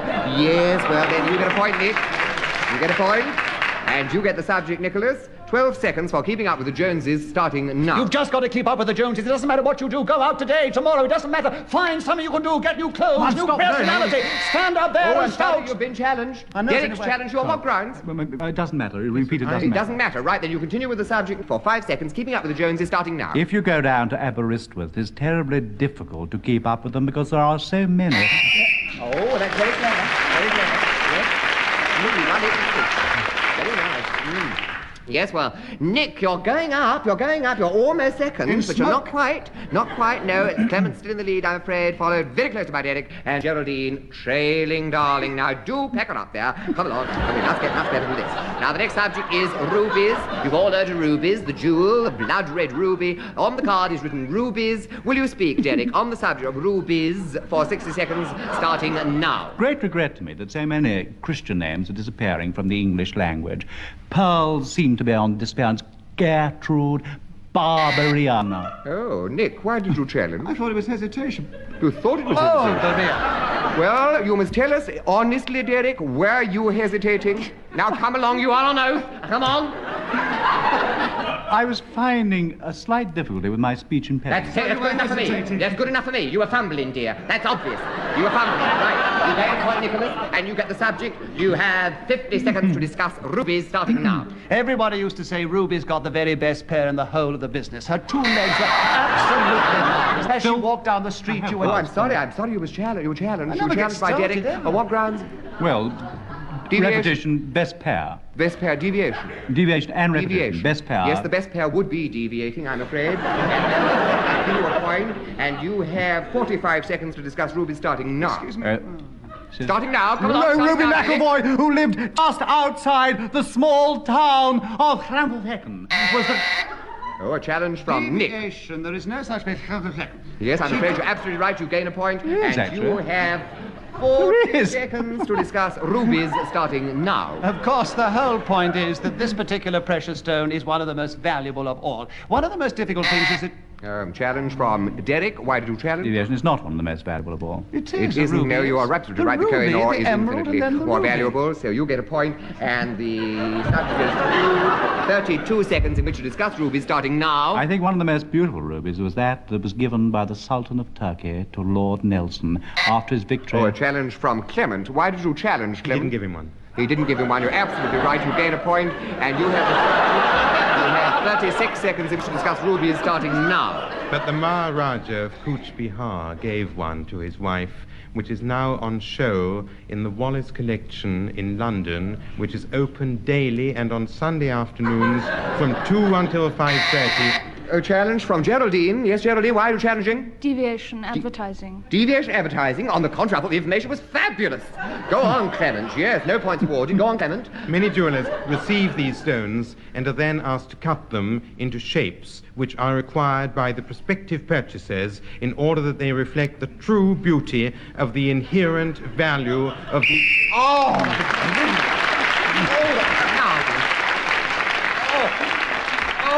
I'm beside myself there. Never heard such fluency, such articulation. You're a very gifted fella, there's no doubt about it. And moreover, you're in the lead. Derek's second and the rest of you are still trailing. Well, there we go. Clement, carrier pigeons. Will you discuss carrier pigeons for 60 seconds starting now? This used to be one of the most popular forms of transport. One got a pigeon and trained it. There's a challenge from Derek. Why are you challenging, Derek? Deviation, not a form of transport. Nobody was carried by a Absolutely pigeon. right. You gain a point, and you have 55 seconds to discuss carrier pigeons starting now. It was, in fact, one of the best ways of sending messages. You take them in large baskets down to the front where the warring crowd, such as Lord Nelson at the Battle of the Nile, when he got that lovely ruby from the Sultan in Turkey, which is absolutely true. He got it out of his hat and gave it to him. Anyway, he sent a message off by a carrier pigeon to Lady Hamilton, Challenge from Nick. who was I'm sorry, waiting. a challenge from Nick. Why are you challenging Nick? Repetition of message, he said. Yes, I'm afraid he did. You gain a point, Nick. And now you have 40 seconds to discuss carrier pigeons, starting now. As I was walking out of Euston Station the other day, there was a woman beside me with a very large basket, and the porter turned to me and said, "A carrier pigeon." And I said, of course, I couldn't possibly do it. It's probably got a very important message with it. And these messages, of course... Challenge from Clement. Why are you challenging? Messages. Messages, I said messages. Yes, you're absolutely right, dear. So you gain a point, very nicely put, and you take the subject. You have 36 seconds starting now. During the Second World War, there was a certain phasing out of this type of transportation. Nicely put, nicely put. What's the matter, Nick? Well, but deviation, you established, Mr. Chairman, earlier on, that carrying pigeons were no form of transportation. No, transport they were. Ah, yes, you see, there's a difference between transportation and transport, and I think Mr. Clement Freud, using the word in quite different sense here, was absolutely justified, and therefore I award another point, and he continues the subject for 18 seconds starting from now. Pieces of paper bearing graphic inscriptions were tied with rubber bands and attached. Derek, Deviation, you can't tie with a rubber band. you can't tie with a rubber band. On the contrary, I've done it myself. So you lose a point, and you gain the subject, and you have 12 seconds starting from now. And attached the legs of the carrier pigeons, which were then told to home, meaning to return to the place from which they set out before leaving for the front line. Oh, brilliant! And he's won again. Oh, legendary winning indeed. Clement Freud has, as you see there, leapt into the lead at the end there to win. So he is this week's winner, and second was Derek. Nicholas was third. Geraldine lamentably trailing, but game to the end. So give it a good clap. There we are.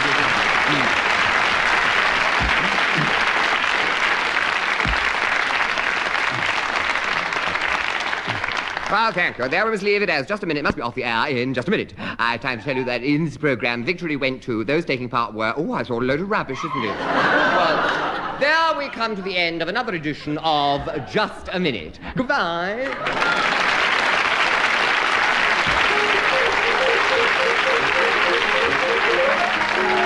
The chairman of Just a Minute this week was Kenneth Williams. The programme was devised by Ian Messiter and produced by Simon Brett.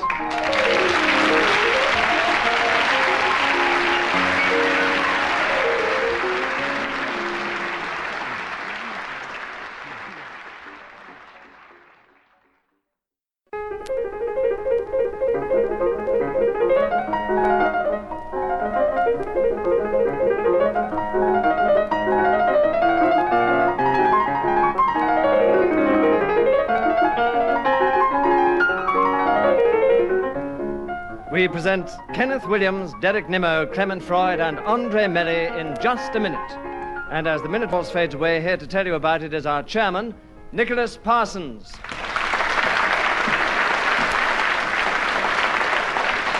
Thank you. Thank you very much, and welcome once again to Just a Minute. And the rules are as before. I'm going to ask them all to speak, if they can, for just a minute on some unlikely subject, without hesitation, without repetition, and without deviating from the subject if they can. And the others think they're guilty of doing this, they may challenge, and if I agree with that challenge or not, they will gain points or otherwise. That's how we play, and let's begin with Derek Nimmo. Derek, the subject is passing the buck. Would you try and speak for 60 seconds on that, starting now? Well, I'm a tremendous believer in passing the buck, particularly at the period of the year when it is rutting. I think it's most dangerous if you go anywhere near a fallow or red deer when it is in that state. Now, to rut, as you probably know, is the period of intense sexual excitement which they experience occasionally during the passing of 12 months. Another way of using the passing the buck expression, of course, is the way from the game of poker. When a player is about to hit his go next, they put something in front of him to show that it is going to be his next go, and that's why it's used in the sense... Clement Freud, you have challenged. Lots of hesitations, really. Repetition next. Next. Yes, it was the next time round, yes. There was rather a lot of next. It wasn't just twice, Derek, so... I'm sorry, I'm awfully sorry. No, it was terribly interesting. We were very worried about what was going to happen to these deer, especially. Anyway, Clement Freud, I agree with your challenge, so you gain a point, and you take over the subject of passing the buck, and there are 20 seconds left, starting now. Frequently on the west coast of... Derek Nimmo, you've challenged. Hesitation. Yes.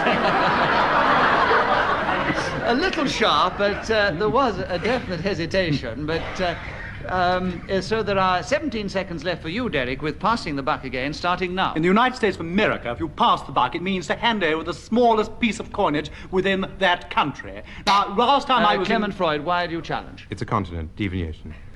The United States of America is not a continent. Yes, it is part of the American continent. It is not actually a continent. So, Derek Nimmo, as I disagree with your challenge, takes another point, and he continues with the subject for 10 seconds, starting now. Of course, in Bushy Park, it's terribly dangerous because they have these big antlers, and they come charging towards you, and you have to duck down underneath the brambles and keep well clear, because if they get at you... Clement Freud, why have you challenged? Deviation. Why? Brambles in Bushy Park. I should think that there are brambles in Bushy Park, the same as most of the other parks of this country.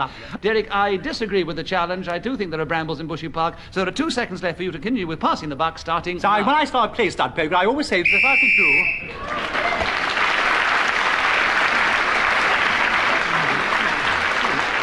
The whistle that has just blown tells us that 60 seconds is up, and whoever is speaking at that particular moment gains another point. In this case, it was Derek Nimmo, who at the end of the first round has taken a very natural and commanding lead. Clement Freud, will you begin? I say natural only because he's spoken so much, not for any other reason.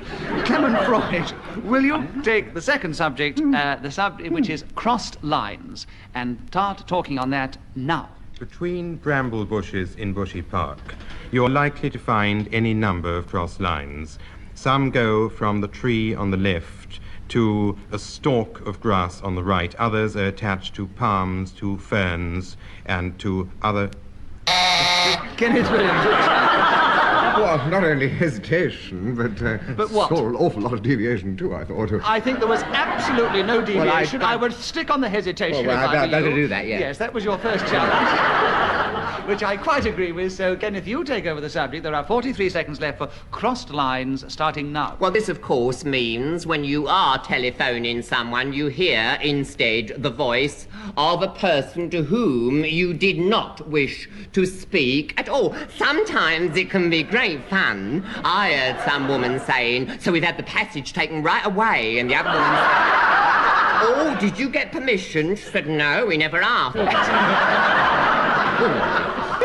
And the operator said, we're going to blow through the receiver tonight because mastoidal germs do get in the earpiece, and so do cover your phone with a nice plastic bag like you get from the cleaners. So she's sitting there with this over her phone, and of course waiting for it to get covered in black, and of course it's all rubbish, I mean, don't it? Derek Nimmo, why have you challenged? Deviation is all rubbish.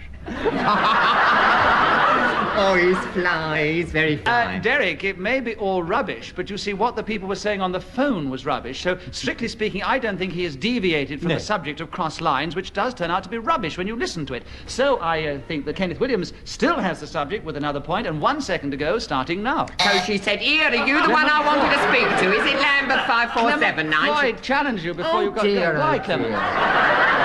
Well, hesitation. I disagree entirely. Kenneth, you have half a second to continue with cross lines, starting now. Lambert 5406, she said I'm after.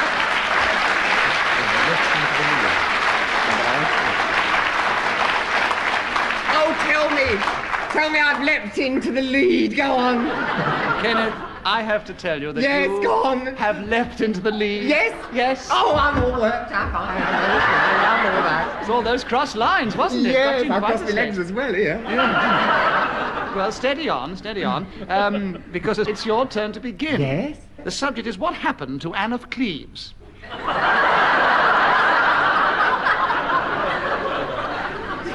Well, having twitched your nose up to the left-hand side of your face and back to the right, can you tell us, for 60 seconds, starting now? Well, this John of Ravensburg sent her over here, not to be confused with Raven, of course, though many people thought he was, to have thought that she could successfully marry Derek Nimmo, why have you challenged? Deviation. She wasn't sent here, but Thomas Cromwell went over to look at her first. Deviation. Yes, but as I understand from my history that she came unwillingly, I do believe No, that she she came was... quite willingly. Holbein was sent over to paint a Yes, picture. but she may have come willingly, or with the you may believe she became unwillingly. He still is on the subject of Anne of Cleves, what happened to her, so he's not deviating from the subject, which is the exact ruling. So therefore, I cannot have you for deviation, and Kenneth gets another point, and he continues with the subject. 47 seconds left, starting now. Her portrait was sent on ahead, and Henry expressed a fancy. He said, "Ooh, not bad. She's quite dishy." Clement Freud, why have you challenged? What's the matter with him? Hesitation. Well, there was hesitation, but I think it was the audience reaction that slightly inhibited him. Yes, exactly.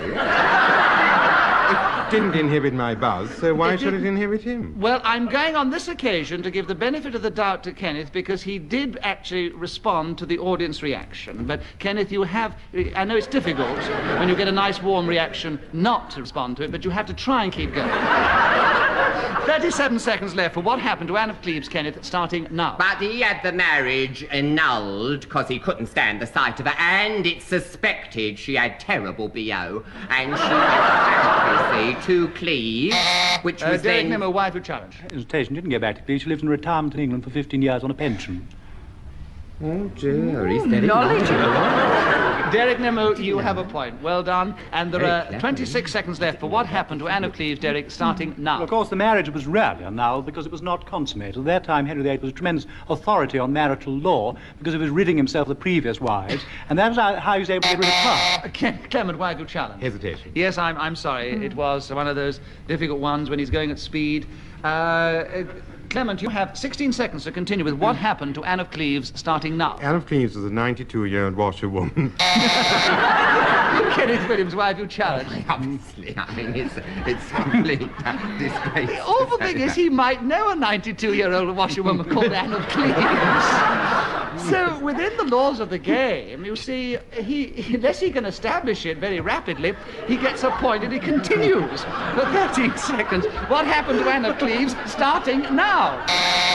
Andre Melly, you've challenged. He didn't start. He didn't start. Andre, you have a point. 11 seconds for what happened to Anne of Cleves, starting now. The Anne of Cleves I knew was an absolutely useless type of doll. It was the kind that you couldn't take the clothes off. They were all Elizabethan. You couldn't even take her knickers off, which everyone knows. Kenneth Williams, why have you challenged? Deviation, why should you want to take the clothes off in the first place? It's an unhealthy curiosity, that is. That's unhealthy. I haven't come here to listen to a load of filth. I thought this was going to be a decent game for family entertainment. I thought it was family entertainment I'd come for. I'm not here to listen to a load of filth. Well done, Kenneth. We really enjoyed that. Absolutely lovely. Andre Melly has another point and she continues with the subject. Right. If you have a doll, you are allowed to undress her and there's nothing devious in it at all. Oh, really? Absolutely nothing. Andre, you have 2 seconds left for what happened to Anne of Cleves, starting now. And her eyes wouldn't shut either. So I just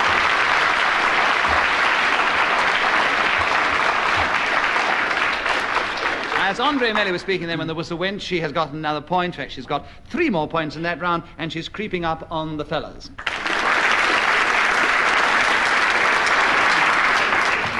Derek Nimmo, will you begin the next round? The subject is tea bags. 60 seconds, starting now. Well, I personally possess a beautiful pair of grey flannel tea bags. I call them that because when I come home at a certain time in the afternoon, I always change into them before sitting in front of the fire to consume a great plate of crumpets and a lovely pot of the aforementioned liquid. I put it on my knee across the grey suiting, which I have already mentioned, and then... Clement Freud, why have you challenged? He's already mentioned it. Well, why have you Repetition. challenged? Wait, what? Repetition, he's already mentioned it. Yes, but he might have mentioned it, but he, in this particular round, referred to it in different terms, so he has not been accurately repetitious according to the just-a-minute rules. So Derek gets a point and continues with the subject. 36 seconds left for tea bags, starting now. Is everybody really knows there's nice little net receptacles that you whack a few tea leaves into, and all types... Andre Melly, why have you challenged? Deviation, they've already got the tea in them. You don't Yes, whack you the don't tea. whack the tea in yourself. They're put in by... You. Which Well, you, I make you my own. made it quite clear to my mind that you personally whack the tea in, and so the manufacturers do that. Andre Miller, you take over the subject. 30 seconds left for tea bags, starting now. These are an American invention, I believe. Clement Freud, why do you challenge? Hesitation. Yes, I agree, Clement. So you take over the subject of tea bags. 27 seconds left, starting now. These were invented in England by a man called Simon Prouston, who in the early... Andre Miller, why have you challenged? Deviation, I don't believe him. Nor do I. Well, you're very foolish then. You've jumped right in it, you have. Because he did invent them, you great fool. If you think, audience, that Simon Prouston invented tea bags, will you cheer? No, will you boo? And if you don't think he did it, will you cheer? So if you're for Simon Prouston, boo. If you're not, cheer, and do it now together. You're against Simon Prouston. Andre Miller, you take over the subject. There are 20 seconds left for tea bags, starting now. These things were invented by an unnamed person who thought... Derek Nimmer, why do you challenge? Deviation. We need Simon Prouston. Actually, we have established that Simon Prouston did not. That's what we definitely established from this audience, and they're the final arbiters in this particular game. So Andre gets another point, and there are 17 seconds left for tea bags, starting now. You put them in the teapot and you put the boiling water on them and it makes a disgusting cup of tea. This is not at all, as anyone like Clement Freud will tell us, a gastronomically correct way to make the aforesaid liquid. And Deviation. How does she know what Clement Freud would tell us? Is she inside his head? Is she clairvoyant? Has she got a crystal ball over there? Well done, Kenneth. Yes. Making these generalisations, she was. Yes, she was, but I disagree entirely with what you've just said. Because she wasn't deviating from the subject of tea bags. So Andre gets another point and she continues for 5 seconds on the subject starting now. you get about 24 of them in a box when you buy them at the grocer's or the supermarket. And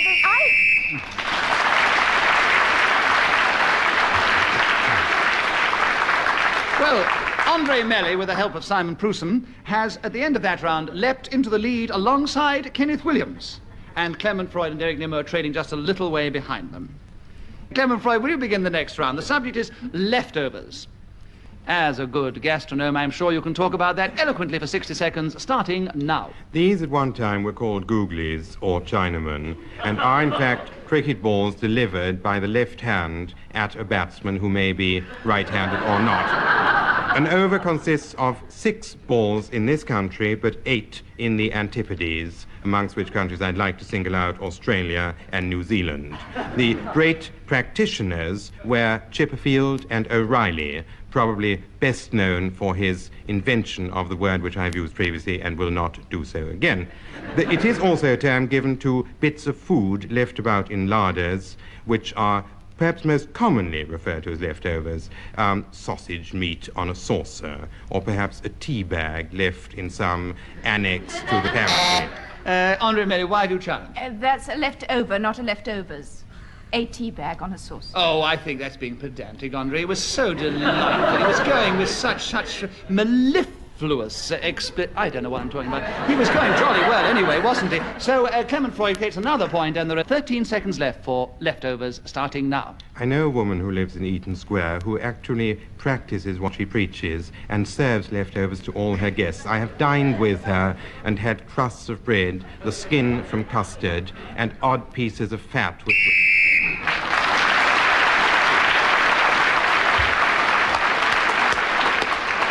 Well, Clement Freud gets 2 very well-deserved points in that round. Deserve them. That was a disgraceful libel on one of London's most distinguished hostesses. He deserved them because he kept going magnificently for 64 seconds with only 1 interruption, and it's more difficult to keep going if you have been interrupted once. Jolly good. And now you've leapt into the lead alongside Andre Melly and Kenneth Williams. A worthy position for him to share with me. But, Andre Melly, will you begin the next one? How to build an igloo. A rather cold subject, but I'm sure you'll warm it up for us. 60 seconds, starting now. First, take a rather nice Eskimo, and second, find... Kenneth Williams, why have you challenged? Because you don't build an igloo by taking an Eskimo. But, Kenneth, it might be possible to do it that way. And maybe Andre has got some very good reason for getting her Eskimo first, who probably knows more about igloos than she does. An Obvious architect... whose side you're on, isn't it? I try to be on the side of fairness and justice. Very partisan, if you are. Very pompous, maybe, sometimes, but I try to do my best. Andre Melly, you take another point, and there are 55 seconds for how to build an igloo starting now. You need an ice glacier that's going rent-free and a large pickaxe or two, and then you leave the Eskimo to get on with it. Clement, why have you challenged? Why have you challenged? Repetition of Eskimo. Yes, indeed. You've had your Eskimo once, so you can't have him twice, can you? Not in this game. Anyway, Clement Freud, you have 47 seconds for how to build an igloo starting now. Unless you have a deep freeze, this really shouldn't be attempted. I know a man who lived in Prince's Kenneth Gate. Williams, why have you challenged? Deviation. Deviation. Deviation. You would never build an igloo if you had a deep freeze. Ludicrous.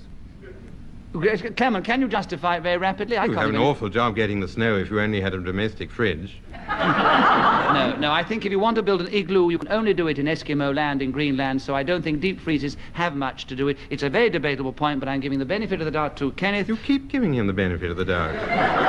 I think with justification. Well, so, then give him the You point. be quiet and don't argue with the chairman. Why don't you just give him You've the got to have decision? rules, you know. You've got to have rules. Kenneth Williams, you have another point and 43 seconds to continue with how to build it, not continue, but to start on how to build an igloo starting now. These are done by making snow into bricks. The process of course... Andre Melly, why have you challenged? Deviation because it's ice. You have to make the bricks of the snow'd all crumble away. You're a great fool. They start as snow, that's how cement starts, liquid. you- And then it goes hard, you see. And there is another point. Whether you would do it that way or not, it is probably possible, and certainly Kenneth Williams might try it that way. So he hasn't deviated from how to build an igloo. Give him the benefit of the doubt. I don't need to give him the benefit of the doubt. He has established it firmly, I hope, and I've explained why. 36 seconds, how to build an igloo, Kenneth, starting now. The warm snow is placed in these boxes, which then put outside, and in the outside, on the outside, I mean, they freeze. Derek, why have you challenged? Well, deviation and repetition, actually. I'm explaining the process. Don't you want to hear it? This is the way to build an igloo. There, you work your Sorry, guts out. what Trying to you help. can't have two challenges. What are you challenging on? Well, on deviation. Why? Because you can't put the snow into your boxes and build it that way. Well, you see, I would have given it to you for hesitation. He might be able to do it that way. You see, he hasn't actually deviated from the subject of how to build an igloo. His igloo may collapse, it may give him the melt, benefit it of the may... doubt. He has no benefit of the doubt. I've established why he has another point. So, there are 31 seconds left, Kenneth, starting now. And moreover, if you get the germs like influenza out there while you're building it, of course, they are dead within seconds. Derek Nimmer, why have you challenged? Deviation, you're talking about Eskimo illnesses now, rather than building an igloo. A very clever challenge. I don't think that has got much to do with building an igloo. So you have deviated, and Derek gets a point, and there are 25 seconds left. Derek, how to build an igloo starting now? This particular kind of glue was invented by a man...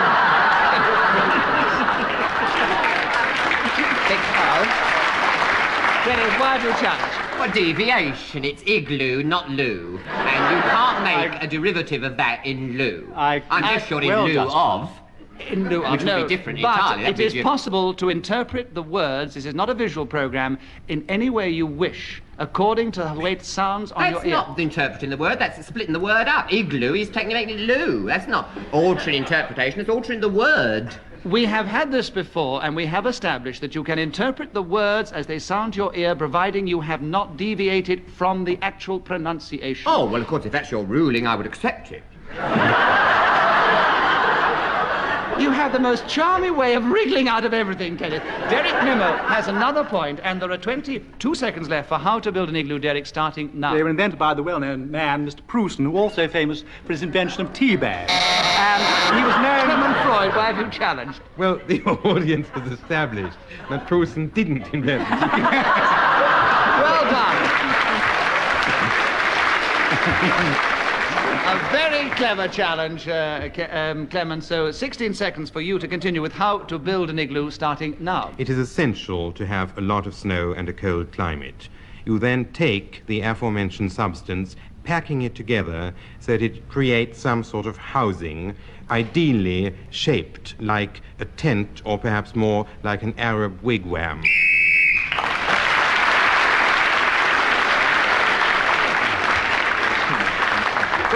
As Clement Freud was speaking then when the whistle went, he goes into second place, only 1 point behind Kenneth Williams, who's still just in the lead. And it's very exciting because Andre's only a little way behind and Derek's only a tiny way behind that. And Kenneth Williams, you begin the next subject. It is English literature. 60 seconds on that, if you can, starting now. Well, of course, I suppose the whole story begins with the Anglo-Saxon period, and of course, Earl Helm and the Venerable Bede, who could hardly write and only just read, and then sweeps with Chaucer into the English Renaissance, which finds its fountainhead with William Shakespeare. After that, of course, very little looms. The only hope thereafter, of course, lies for me in the Romantics. And who better or more representative than Byron, your Keats, your Shelley? Oh, I knew he was going to do that, me only you. Oh, I shouldn't have. Derek, why are you challenged? Well, I haven't done anything at all, really. But when he said you knew he was going to do it because of something other, well, because I said your Keats and your Shelley, yes. and I thought you were going to do me for the repetition. You silly fellow, they were going to let you get away with your year. Ah. You should have kept Oh, yourself... should I go again then? No, you can't. Derek gets a point, and there are 11 seconds left for English literature starting now. My favourite English writer. Andre Melly. Hesitation. Yes, alas, there was. So, Andre, you take over the subject. 8 seconds left. English literature starting now. This is a subject that goes hand in hand with Incl. Clement Freud, why have you challenged? Repetition of hand. Yes, very clever, hand in hand. Brilliant. It's another one of those brilliant Freudian challenges, which gives him another point, and 3 seconds for English literature, Clement, starting now. The modern English literature, as practiced by Auden, is the word that means...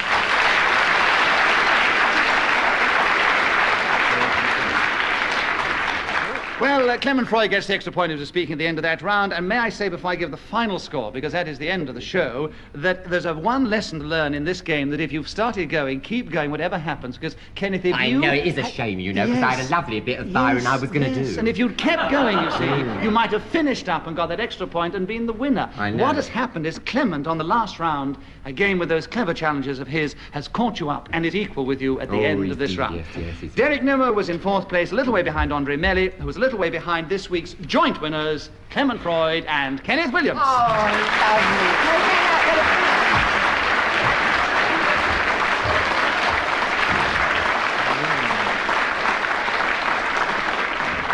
I'm sorry that that's all we have time for in this particular edition of Just a Minute, because we really enjoyed playing the game and we hope that you have enjoyed listening to it. Goodbye from us all. Goodbye.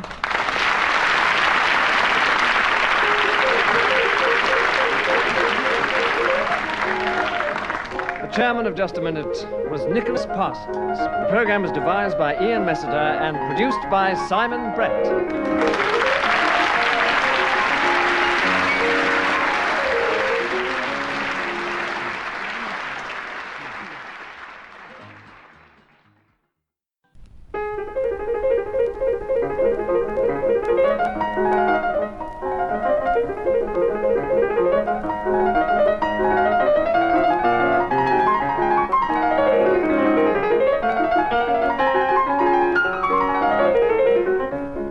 We present Kenneth Williams, Derek Nimmo, Clement Freud, and Geraldine Jones in Just a Minute. And as the minute waltz fades away, here to tell you about it is our chairman, Nicholas Parsons. Thank you. Thank you very much, and welcome once again to Just a Minute. And once again, it's my pleasure to welcome the 4 most exotic players of the game. And I'm going to ask them to speak, if they can, for just a minute on some unlikely subject, without hesitation, without repetition, and without deviating from the subject. If one of the others thinks they're guilty of doing this, they may challenge, and if I uphold their challenge or otherwise, they will gain points or otherwise, and that's the way we play, that's the way we score. Kenneth Williams, will you... The subject is Hercules. Will you talk on that for 60 seconds, starting now? Well, he was one of the most heroic of the Greek personalities in mythology, of course. He was supposedly the son of that old man up there who ruled from Olympus and Alcmenes, and he did incur the wrath, oh yes, of Hera, who sent them serpents to devour him, and he strangled her with his bare hands. And of course, ever since then, he's come to symbolise man, naked strength against adversity. I suppose you'd say his Christian counterpart was Samson, and I suppose his ultimate vulgarisation is the Edgar Barrows Rice thing called Tarzan. I have been compared, I've been called Herculean myself, because on this show I have wrestled with the most appalling adversities and yet come out on top, my face smiling, my strength unimpaired. Is this not the most incredible achievement for anyone? I defy it.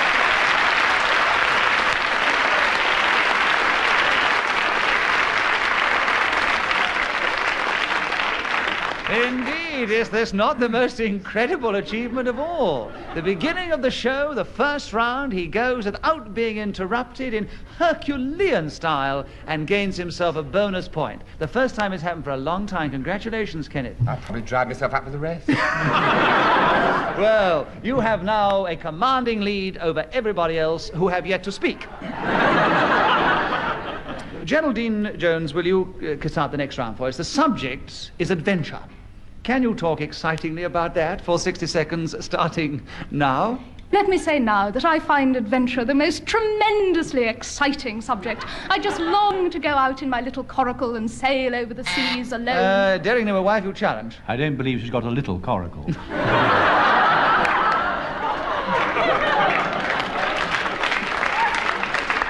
All right, we'll give you a bonus point for cleverness, but we leave the subject with Geraldine Jones and say that you have 44 seconds for adventure, Geraldine, starting now. I yearn to go up to the North Pole and spend days... Derek number, why have you How can she get the North Pole in a little coracle?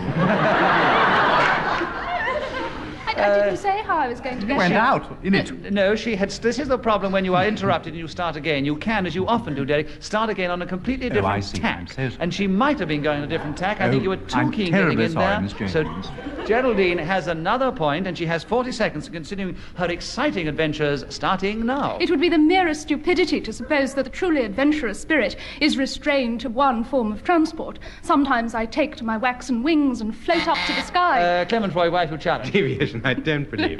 No, I'm afraid there, Geraldine, I do not Coracle, believe you I have will- waxen wings or any other kind of wings. Yes. So, You're right, and that has nothing to do whether it's believable. Deviation simply means leaving the subject. It's not to do with reality. She's at liberty to say what she likes about waxen wings, isn't she? she's allowed to say what she likes about waxen wings, but she was talking about her own waxen wings, and I do not believe that she's got them. Therefore, I award a point to Clement Freud and ask him to continue on the subject with 31 seconds for adventure, starting now. This was the name of a magazine when I was a small boy and had a stirring story about 4 transvestites who went... Clement Williams, why do you challenge? Deviation. Transvestites, indeed. I haven't come here to listen to a load of filth, you know. 4 transvestites sounds extraordinarily devious. Yes, it does. So you get a bonus point for cleverness, and Clement Freud continues with his adventure. 23 seconds left, Clement, starting now. One day I went out into the park late at night, and behind a bush there was a man with a gun and a sword. And as he saw me arriving, he pulled his weapon from his pocket. Eric Nimmo, you're challenged. Deviation. He hasn't become devious yet. You're obviously dying to hear the rest of it. He's throbbing with it, isn't he? You're making it much, much worse, you know, Kenneth. Well tried, Derek, but you got in a bit too soon. He hadn't got there yet, and so Clement gets another point because of that, and there are 6 seconds left for adventure. Clement starting now. Pressed it into my abdomen and said, "Halt!" Derek Nimmo, why have you challenged? The nasty thing to push a sword into somebody's tummy. Very deep. I know, but he still hadn't deviated from his adventure, which he I was see. describing. Oh, well, no, that's quite therefore, he true. gets another point, and 4.5 seconds left for the adventure. Clement starting now. "It is I, a friend," I cried, and the man whipped his revolver to the other side of...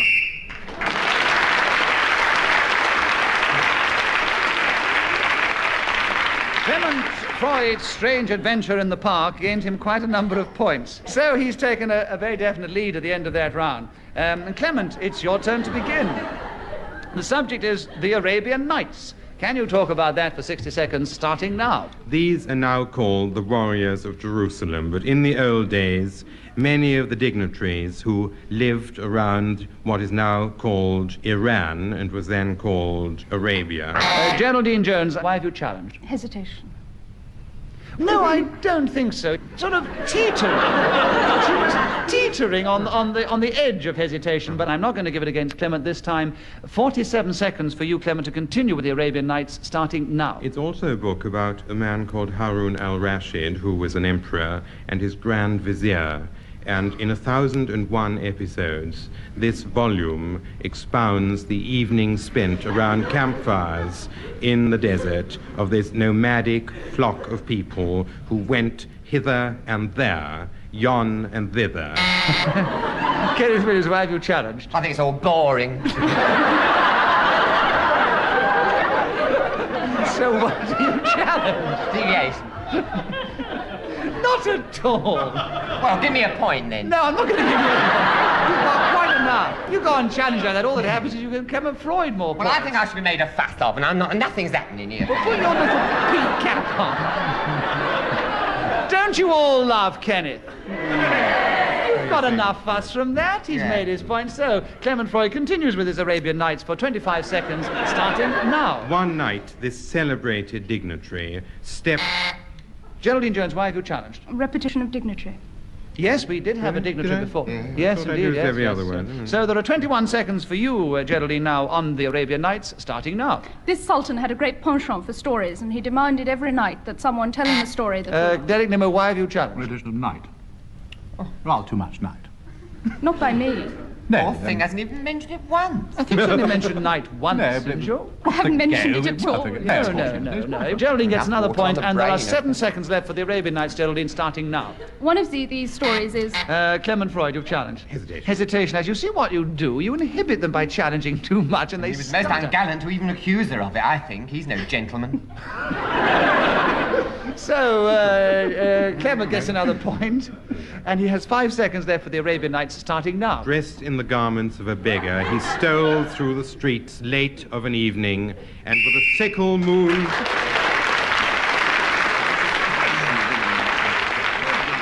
So as Clement Freud managed to get in then just before the whistle went, he was speaking as it went, and he gains another point. In fact, he gets 2 points in all at then, and so he has a very commanding lead at the end of that particular round. Kenneth Williams, it's your turn to begin. Making happy faces. We've asked you to talk about that for 60 seconds, if you can, Kenneth, starting now. This is a happy choice for me because I am a past master, one of the great exponents of making happy faces throughout the length and breadth of Great Britain, from Ballahoolish to Bognor. I'm known for that smiling visage which so gladdens the hearts of our citizens, high and low. But another example of it, of course, would be Franz Hall's famous portrait, The Laughing Cavalier. Oh, what jollity there is in those fine features. Almost one could say...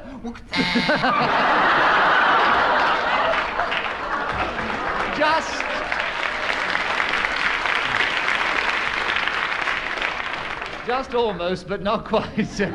Geraldine Jones challenged you, Geraldine. Reluctantly hesitation. Not reluctantly, it was a very definite Well, hesitation. I've had such So, Geraldine, you get a point, and you have moral 23 support. seconds left for making happy faces, starting now. It's absolutely impossible to make a happy face because this implies some degree of compulsion, and of course, if you're not really deeply contented, it's impossible to... Derek Nimmo, why do you challenge? Impossible. Repetition of impossible. Yes, it was, indeed it was. I would have also had deviation because you can make a happy face. I think Kenneth had actually established it beyond any doubt.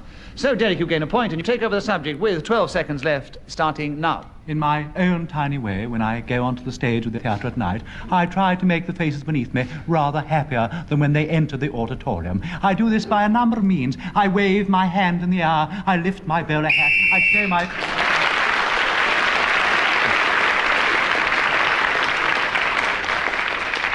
Well, Derek Nimmo's happy faces have last started to bring him a little way up from the rear in the score, because he, for once, is lying fourth, which is unusual. Let us continue, and Derek, begin the next round. The subject is When Father Papered the Parlour. That's one of those long subjects which I know makes it impossible for the chairman to judge when they start challenging, but we'll do our best. Derek, will you start now? Well, I think I must establish at the beginning that my father was a very eccentric man. His name was Henry Nimmo, and he lived in Craigmore Road, Liverpool. When he did finally decide to paper the parlour, he chose to decorate it with copies of the Liverpool Echo. In fact, he chose only the football edition because of the particularly pretty pink colour that they used at that time. Well, of course, this made it a rather lengthy process because he would never put out more than one edition at one week. Again, Clement, why have you challenged? Hesitation. Hesitation, I agree. So there are 30 seconds for when father papered the parlour. Clement, starting now. Lord Finchley, one night, tried to mend the electric light. Himself, he got a shock. It struck him dead and served him right. Derek Nimmo, why have you challenged? Deviation. Why? Well, it's not talking about father papering the parlour. It's why Lord Finchley or something, I don't know. What on earth has it got to do with father papering the parlour, Clement? It is the duty of a nobleman to give employment to an artisan, which is why my father never papered the parlour. I think you got to your point far too late, so I give a point to Derek Nimmo with when father papered the parlour. 15 seconds, starting now. Finally, he got round to the ceiling. This was in 1948. And during the end of the war, there'd come... Geraldine, why have you challenged? 48 was 3 years after. After the war, yes, I quite agree. That was definite deviation. So, Geraldine, you get a point, and there are 8 seconds for when father papered the parlour, starting now. There was only one occasion on which my father papered the parlour, and it is so seared upon all our memories that he will never do it again. He began by very laboriously...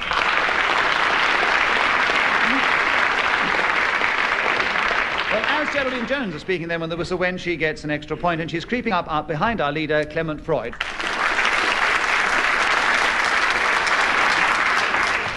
Geraldine, will you begin the next round? The subject is panic. 60 seconds, starting now.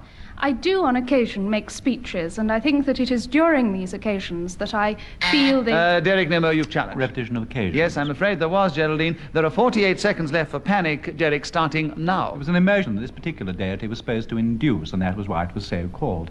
I went to see a play some years ago when a member of this audience was playing this great god, and in fact I was reduced to a tremendous state of panic, because it was played by Kenneth Williams. I remember on the stage in Shaftesbury Avenue, and I saw him leaping around, all in green knickers and things, and my goodness, I was frightened. I rose, I leapt out of my seat, I rushed to the door, down the Strand I went quite a long way, and as I got near at the end of the Strand, I said, I can't see Kenneth Williams again ever, and I turned over the platform this letter a few months later, and there he was, sitting looking at me again, and my goodness, I shouted, I cried, oh dear, have you reached the end? Have I got the end? No. I'm sorry. I let you go on because we loved it. I'm sorry to have exhausted you, Clement. And I know the audience loved it, but a long time ago, Clement Freud challenged, and I think I know why, Clement. Repetition of Strand. Yes, there was far too much Strand in it. You did repeat the Strand. Well, we rushed up and down the... Exhaust myself. Loved it, you see. It is a game, after all. But you did repeat the Strand, so Clement takes over the subject with 13 seconds left, starting now. It has been established that panic is something that I am particularly prone to. Often when... Geraldine Jones, why do you... It has never been established that it is something Clement Freud is prone to. Absolutely. Yes, he may feel it, but it's never been established. So I agree with you, Geraldine, and you take the subject, take the point and the subject of panic with 7 seconds left, starting now. My worst moments of panic are endured when I find myself in the middle of a sentence and I have no idea how it's going to end. I look at the faces... Derek Nimmo, why do you challenge? Deviation. I don't believe that ever happened. Well, this time one could believe it happened. It's not been established. So there are 1 second left for you on panic, Geraldine, starting now. You look at all the faces...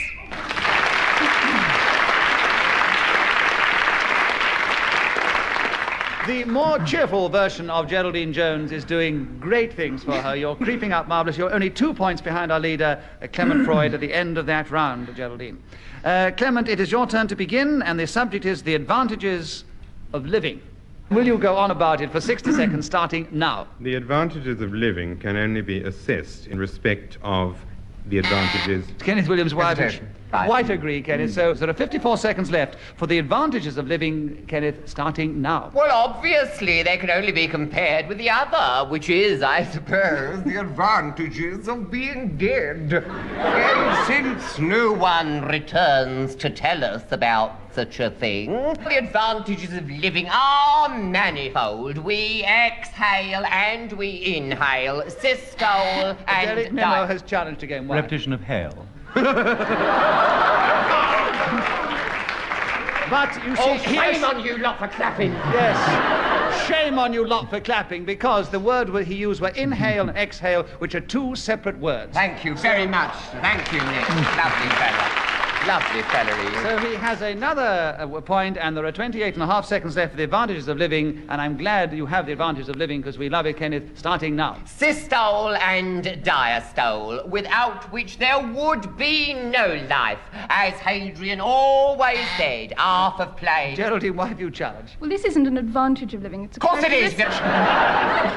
I'm with you, Kenneth. You're still on the advantages of living. I don't think you've deviated from the subject yet, and there are 20 seconds left for you to continue starting now. And the advantages are obviously fulfillment. What better thing in this world have you got than the spectacle of someone fulfilling fulfillment? Wait a minute. Kenneth, let's hear his challenge, Kenneth. What was it? Repetition. What of? And.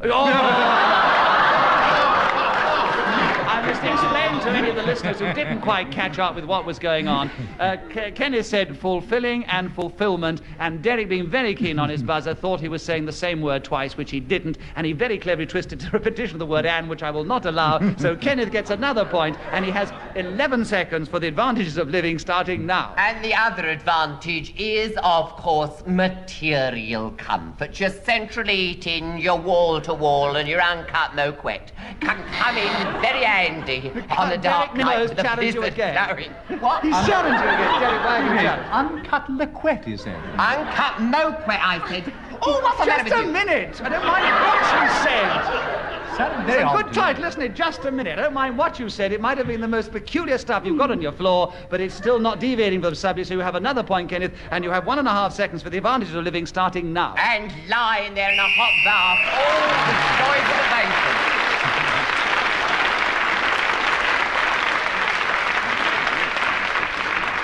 Well, all I can say is that I am glad that Kenneth Williams has the advantages of living and the advantages of abundant life throbbing through his veins to give us such guts and stamina to stand up to all those challenges and come from a mere 6 points up to 12 points at the end of that Oh, does run. that mean I'm in the lead? No, you're still in third place.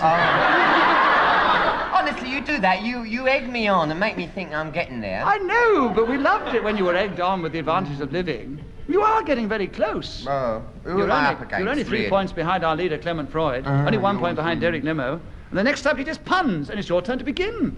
Kenneth Williams, subject puns, 60 seconds, starting now. One of the best examples of these that I ever read was Charles Lamb's, when he said that an undergraduate accosted a gamekeeper in Oxford High and said, "Is that your own hair?" And the man said, "No, it's a wig." And I thought it was very funny, but I was told an even better one about the editor of Time and Life magazine in... Derek Nimmo, why have you challenged? Well, it wasn't a pun. I don't think it was a pun. Of course it was. The man was carrying a hair in his hand. He said, "Is that your own hair or is it a wig?" Oh, you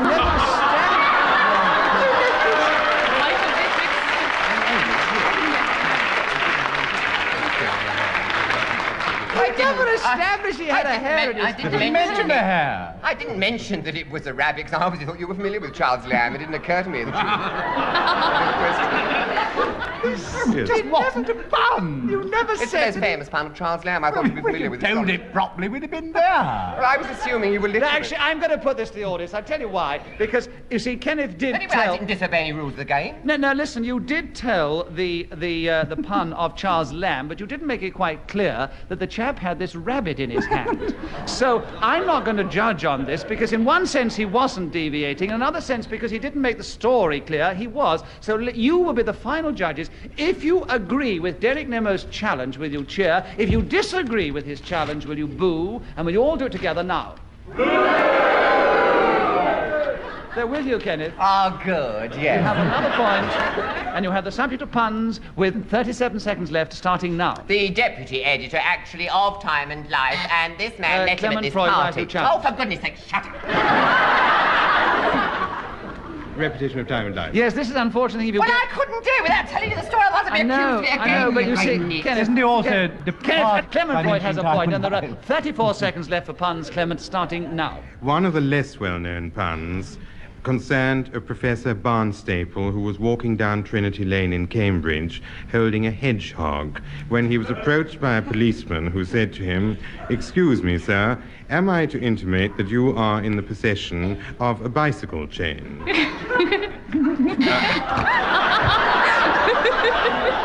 Derek Nimmo, you challenge. Well, hesitation, actually. I should have said Yes, hesitation. Oh, he was barnstorming, honestly. Oh, hedgehogging his way through. Derek Nimmo, you gain a point, and you have 12 seconds left for puns, starting now. There was a certain lady in Whitechapel High Street who was walking along with a nanny goat. She was approached by a third policeman in the Metropolitan Police Force, and he came over to the lady who had the aforementioned beast. Geraldine Jones, you've challenged. Why? Repetition of lady. Yes, that's right. So he did have more than one lady. So, Geraldine, there's literally half a second for puns, starting now. It's terribly difficult.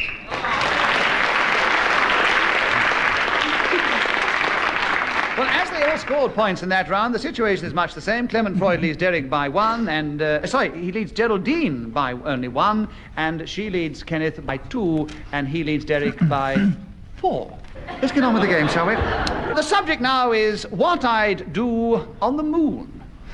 I say, it's a lovely thought. Derek, it's with you. 60 seconds, starting now. Well, I suppose I should get up in the morning in my little suit and I'd wander around and look at the earth and say how awfully pretty everything looks.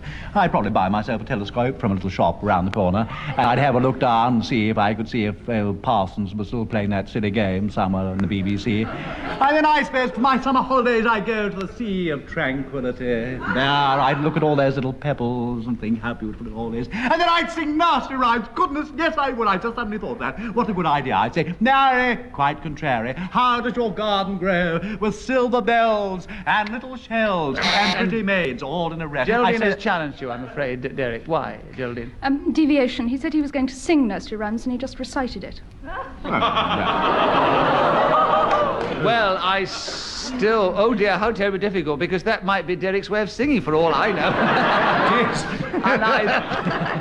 So I think that, strictly speaking, he wasn't altogether deviating from the subject of what I do on the moon, and there are 25 seconds to continue, Derek, starting now. And then I'd start digging, and down I would go into the bowels of the moon. And when I actually approached them, I would look very carefully to the left and to the right before crossing over the aforesaid thing. And then I'd come up the other side, open my napkin.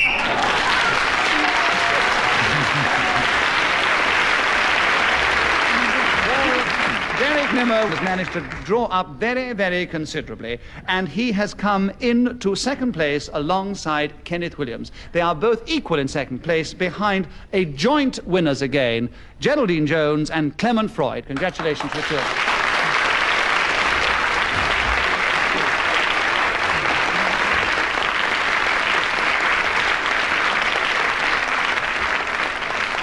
I do hope that you've enjoyed this particular edition of Just a Minute. From all of us here, goodbye.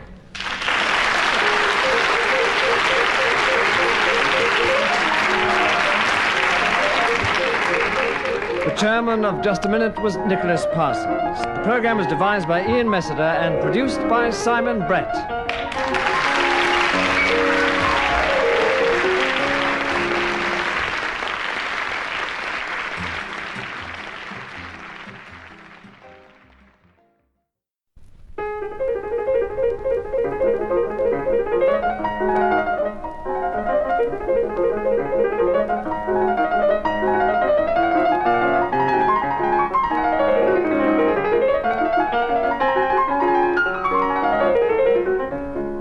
We present Kenneth Williams, Derek Nimmo, Clement Freud, and Andre Melly in Just a Minute.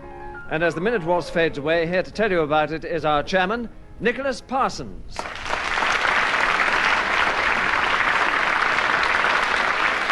Thank you.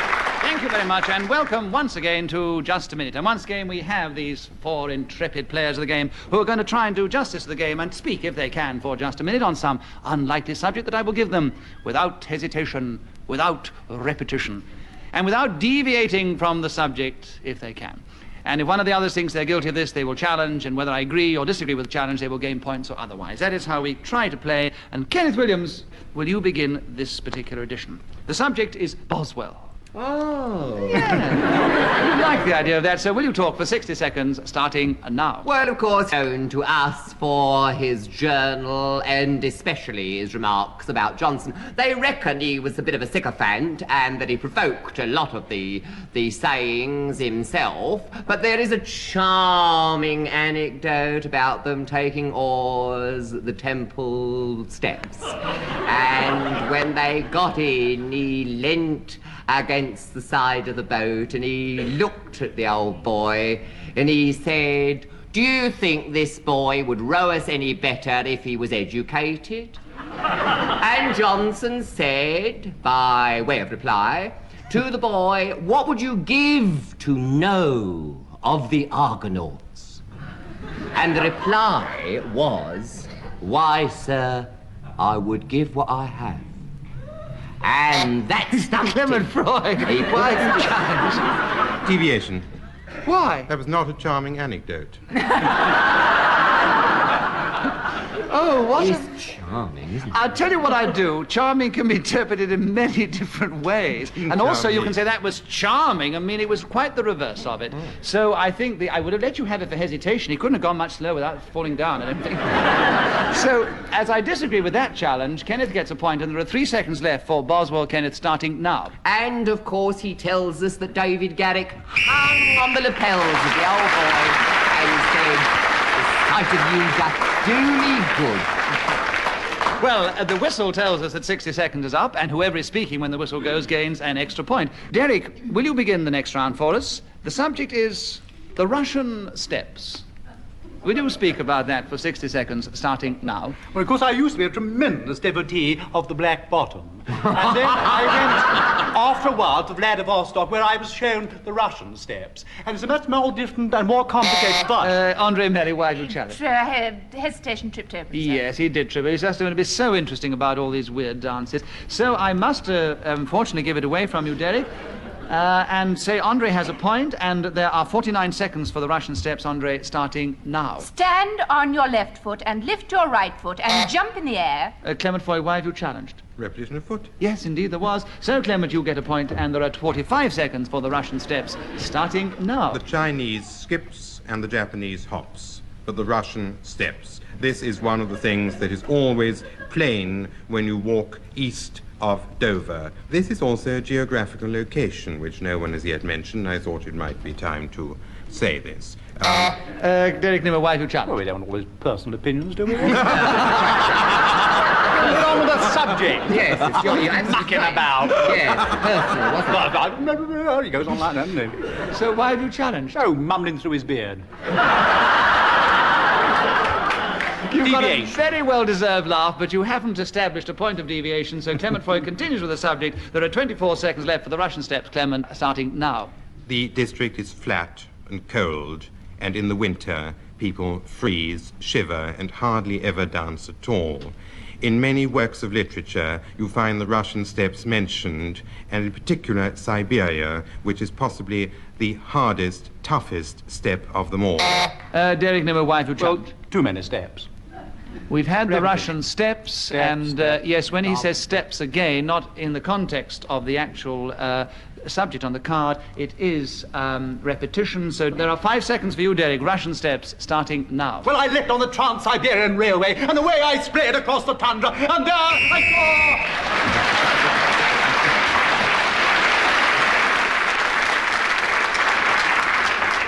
Andre Melly, will you begin the next round for us? The subject is luck. quite something you definitely need, I think, if you want to play this game, but will you try and talk about it 60 seconds starting now? There are two kinds, the good one and the bad one. Good luck is something that you wish people when they're doing something very dangerous, like jumping out of an aeroplane or getting married. And bad luck is something you say when the parachute didn't open or the marriage bust up. And some people are very superstitious. Derek Nimmo, why are you challenged? Hesitation. Yes, hesitation. Yes, you shouldn't have corrected yourself, Andre. 26 seconds for luck, Derek, starting now. I remember when I was a very young soldier being down on my luck outside Catterick, which is in Yorkshire. I had a most terrible time, really, because I had a knapsack on and a little billy can by my side. And as I came out of the church, they had me in the most enormous black cat. Hesitation. Hesitation, I agree, yes. I was in full flood. Absolutely full flood. Full flood with a hesitation in the middle of the flood. And Clement takes the subject of luck, 9.5 seconds, starting now. There was an old man called Hunt who took his sister out to play rugger, which was terribly bad luck because at the school to which Derek she Nimmo, went... why have you challenged? I'm sorry, I had an itchy thumb. Yes, you had it. You thought it was deviation. Clement still has another point and the subject, and 2 seconds left, starting now. Because she was lucky enough to go to school, the games were not compulsory.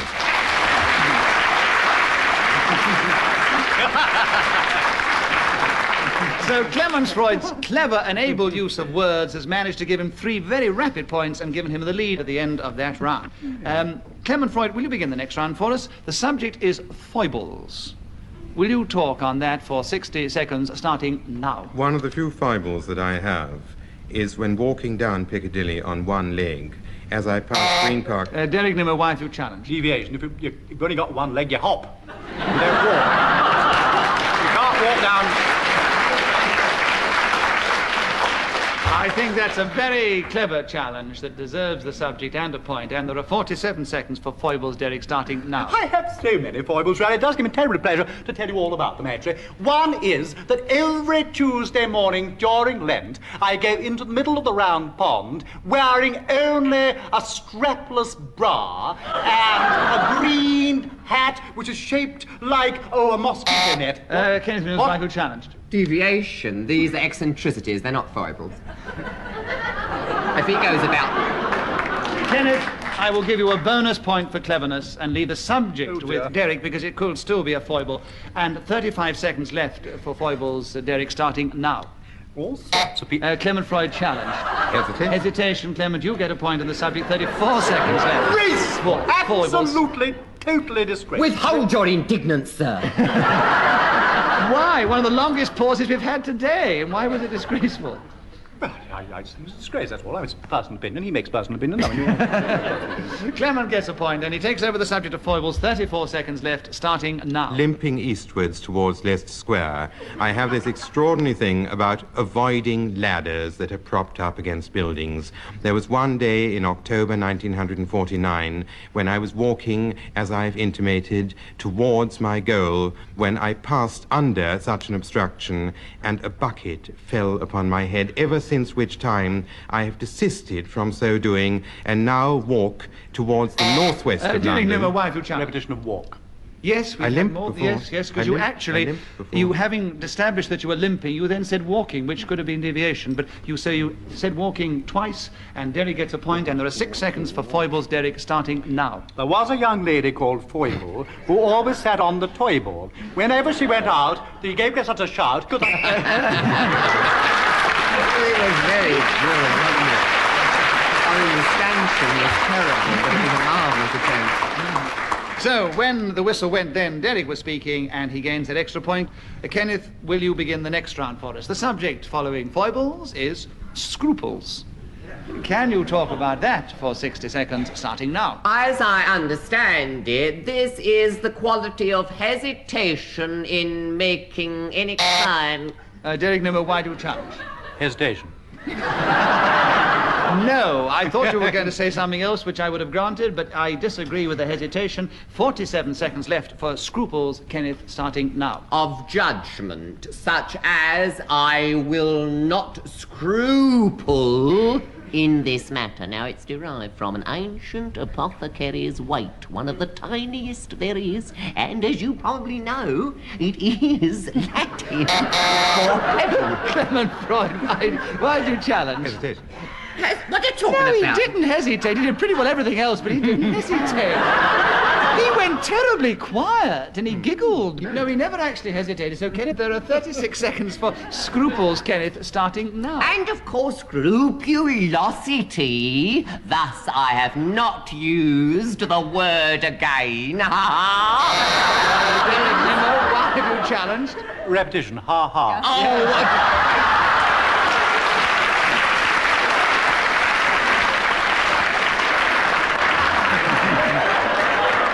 Derek, I agree, you take a point, and there are 27 seconds for scruples starting now.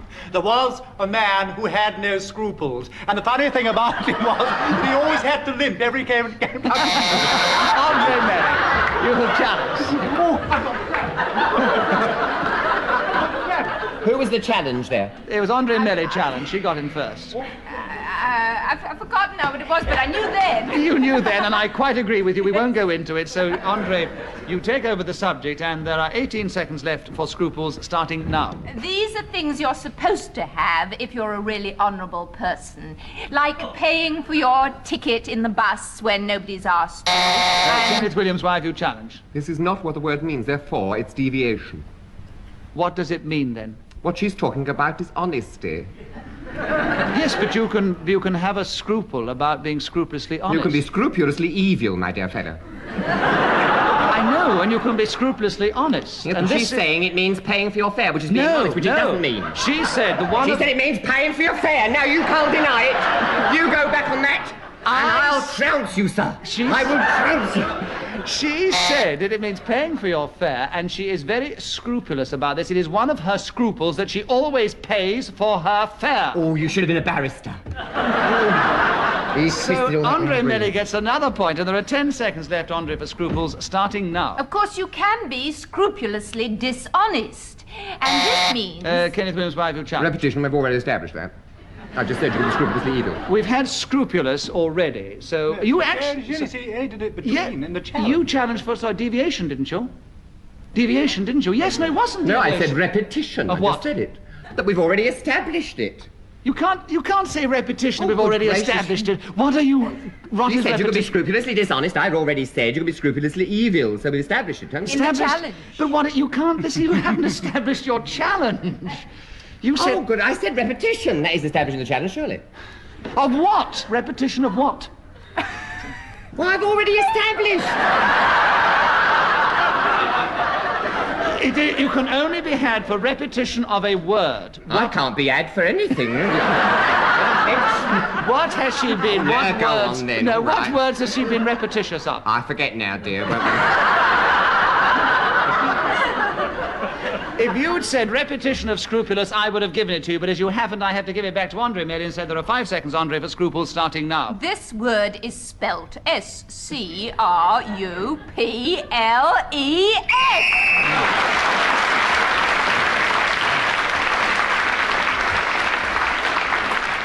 And as Andre Melly was speaking at the end of that round, she gains an extra point, and I'm delighted we've heard her voice so much because she's got back with her scruples into the game again against the cut and thrust of these 3 abominable players.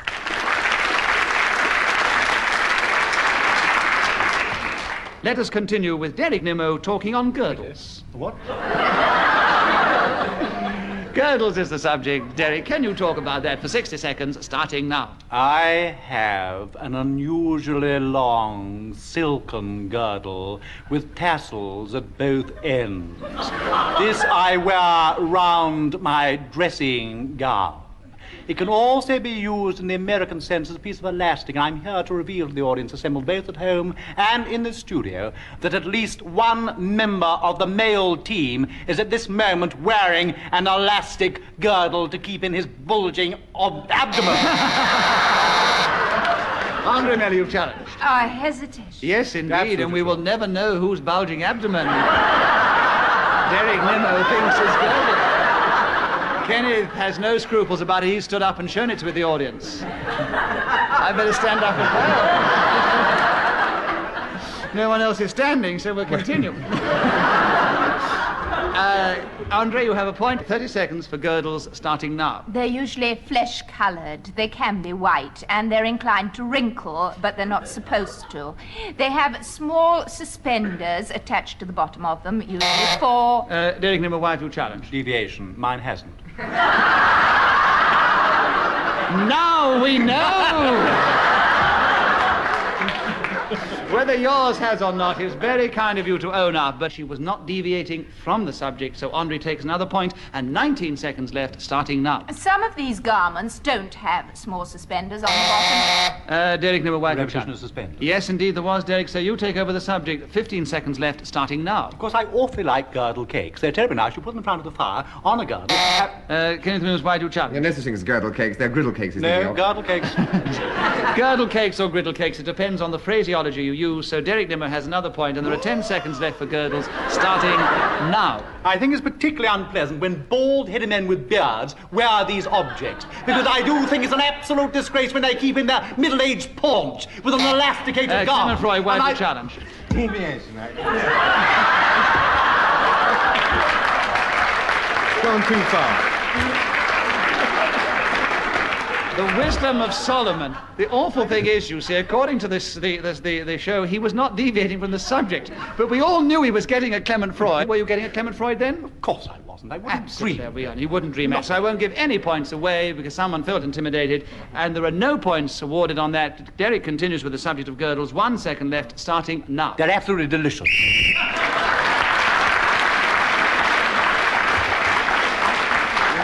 So, as Derek was speaking and gets another point when the whistle goes, he goes a little further into the lead at the end of that round. Andre, Melly, will you begin the next round? The subject is noodles. 60 seconds, Andre, starting now. These are a kind of Chinese spaghetti that are not really very nice when they're boiled and served with butter, but are very delicious when crispy and given to you with chicken chow mein or one of those things. They are made, I imagine, out of Chinese flour and water. Derek Nimmo, why have you challenged? Hesitation. Hesitation, I agree, Derek. So there are 42 seconds left for noodles, Derek, starting now. There are lots of noodles in this world, and I am one of them. I found this out at a very early age. It was pointed out to me by my great aunt Beatrice, who lives in Prestat, and she turned to me and said, "Derek, you are a noodle." I said, "Thank you very much, very kind of tell me." And ever since then I've remembered it, and I go through life with this great cross round my neck with a noodle. What? Clement Freud, why have you challenged? Deviation. Why? You can't have a noodle crossed round your neck. Clement Freud has a point, and there are 20 seconds left for noodles, Clement, starting now. Noodle is to English gastronomy what spaghetti, tagliatelle, cannelloni, and other members of the pasta family are in the Italian cuisine or coccino.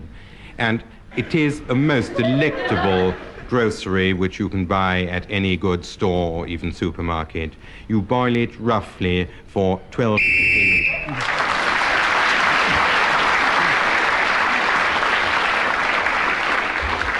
Those of you who don't know will never find out how long to boil it. But anyway, Clement Freud gets another point for speaking when the whistle went, and he's now creeping up on Derek Nimmo. Clement Freud, will you begin the next round? What an apt subject for this game, brevity. Can you talk on the subject, though, for 60 seconds, starting now? No. Derek Nimmo, you challenge. Why? Well, hesitation. Yes, there was. A very generous hesitation, I think. He really played the game for the sake of the game. And Derek Nimmo, 59 seconds for the subject of brevity, starting now. No. Clement Freud. Repetition.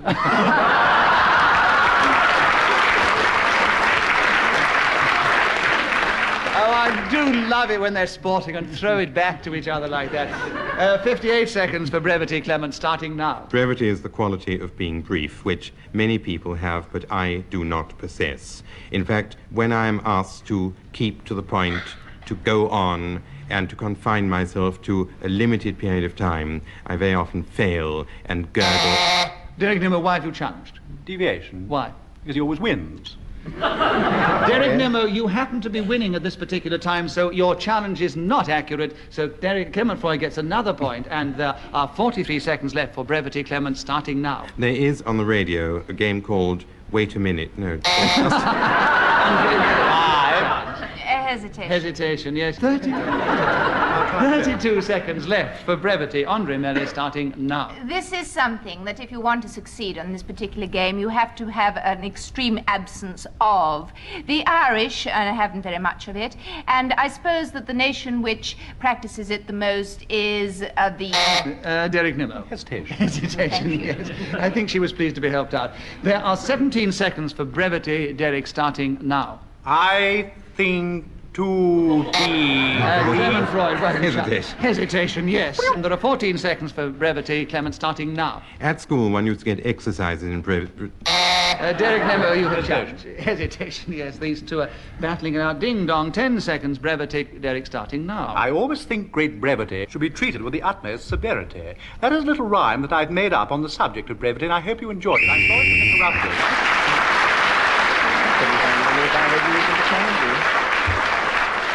Derek Nimmo said a little while ago that Clement Freud always wins. He does win, I think, most of all, but at this particular stage of this game, Derek Nimmo has what I would call a commanding lead. Kenneth, will you begin the next round? The subject is absolutely so apt for you. Nonchalance. Will you go in your inimitable way on that subject for 60 seconds starting now? This is the practice of being apparently unmoved by any kind of adversity, you see, and always having one's composure perfectly. Derek Nimmo, why have you challenged? Well, he sort of put his tongue out at me. I don't know. You see, you see, then. Why did you challenge? Well, I was rather shocked, really. A little upset. There's no real... Well, as you cannot get a He's point... shocked the king will have no horses, I can tell you. As you cannot get a point for being shocked, Kenneth gets a point. And there are 45 seconds for you to continue in your nonchalant way on Nonchalance, starting now. Indeed, Maudie Fittleworth, better known, of course, by her subtitle Fun with a Frankfurter, was one of the greatest experiments of nonchalance in the business. Every time Never a were Frankfurter... you challenged. hesitation. No hesitation, you fool, I'm all right. You weren't all right. I was. Maudie Frankfurter or whatever, little Hampton. Maudie Fittleworth, Fun with a Frankfurter, was well known. Yes. And she said you going then, didn't she? I wasn't hesitating. You'd almost... I never come to- hesitated. Not for a moment. Not for a moment. No, absolutely right. You continue with your subject of nonchalance, Kenneth. 30 seconds, starting now. Well, she was in dead trouble with the Board of Trade because they said the skins were really for export, you see. But she remained... Derek Nimmo, why have you challenged? What has this got to do with nonchalance? I can think of nothing more nonchalance than Maudie Fittleworth going up to the Board of Trade with her Frankfurter. It's the most nonchalant thing I've ever heard in all my life. Kenneth, you get another point and continue with 24 seconds left, starting now. And she never once, in the face of any disaster, revealed any feelings of apprehension. Oh, no! When it come to mulling the claret, in she stuck the poker, and up the fumes would evaporate. People were going, oh, and giving hell. Clement Freud, why have you challenged? Hesitation. Yes, there was a hesitation. I think it was one of the... While he may not have been on the subject, he gave one of the finest displays of nonchalance I've ever seen in all my life. But Clement Freud gets another point, and there are 3.5 seconds left for nonchalance. Clement, starting now. One of the finest displays of nonchalance I have ever come across was in a garden in...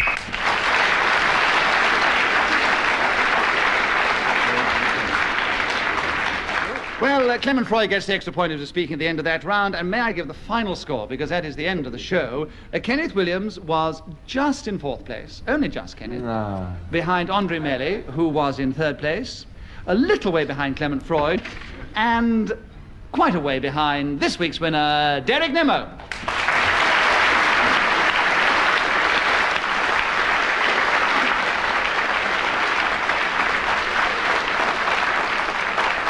I'm afraid that is all we have time for. If anybody wants to have fun with a Frankfurter, may I just say they should write to Maudie Littlehampton, care of Kenneth Williams, and they might get a nonchalant reply. We do hope you've enjoyed this nonchalant game. Goodbye from us all.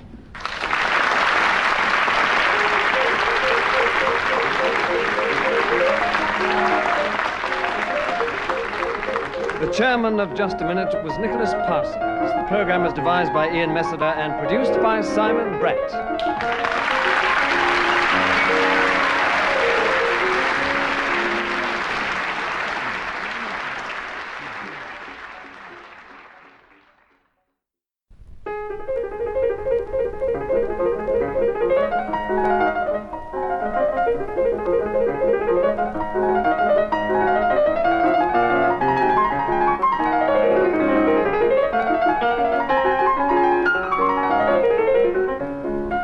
present Kenneth Williams, Derek Nimmo, Clement Freud, and Denise Coffey in Just a Minute. And as the minute waltz fades away, here to tell you about it is our chairman, Nicholas Parsons.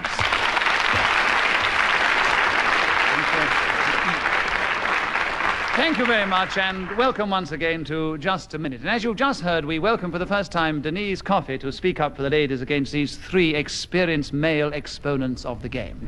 Once again, I'm going to ask them all, if they can, to speak for just a minute on some unlikely subject without hesitation, without repetition, and without deviating from the subject. If one of the others thinks they're guilty of doing this, they may challenge if I agree with the challenge, or otherwise they will gain points, or otherwise according to which way the decision goes. And Derek Nimmo, we'd like you to begin the first round.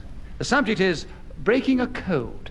Can you talk for 60 seconds on that, starting now? It's very curious that you'd ask me to talk about breaking codes, because it is in fact one of the few things that I'm really qualified to talk about, because I spent the whole of my military service in the intelligence corps.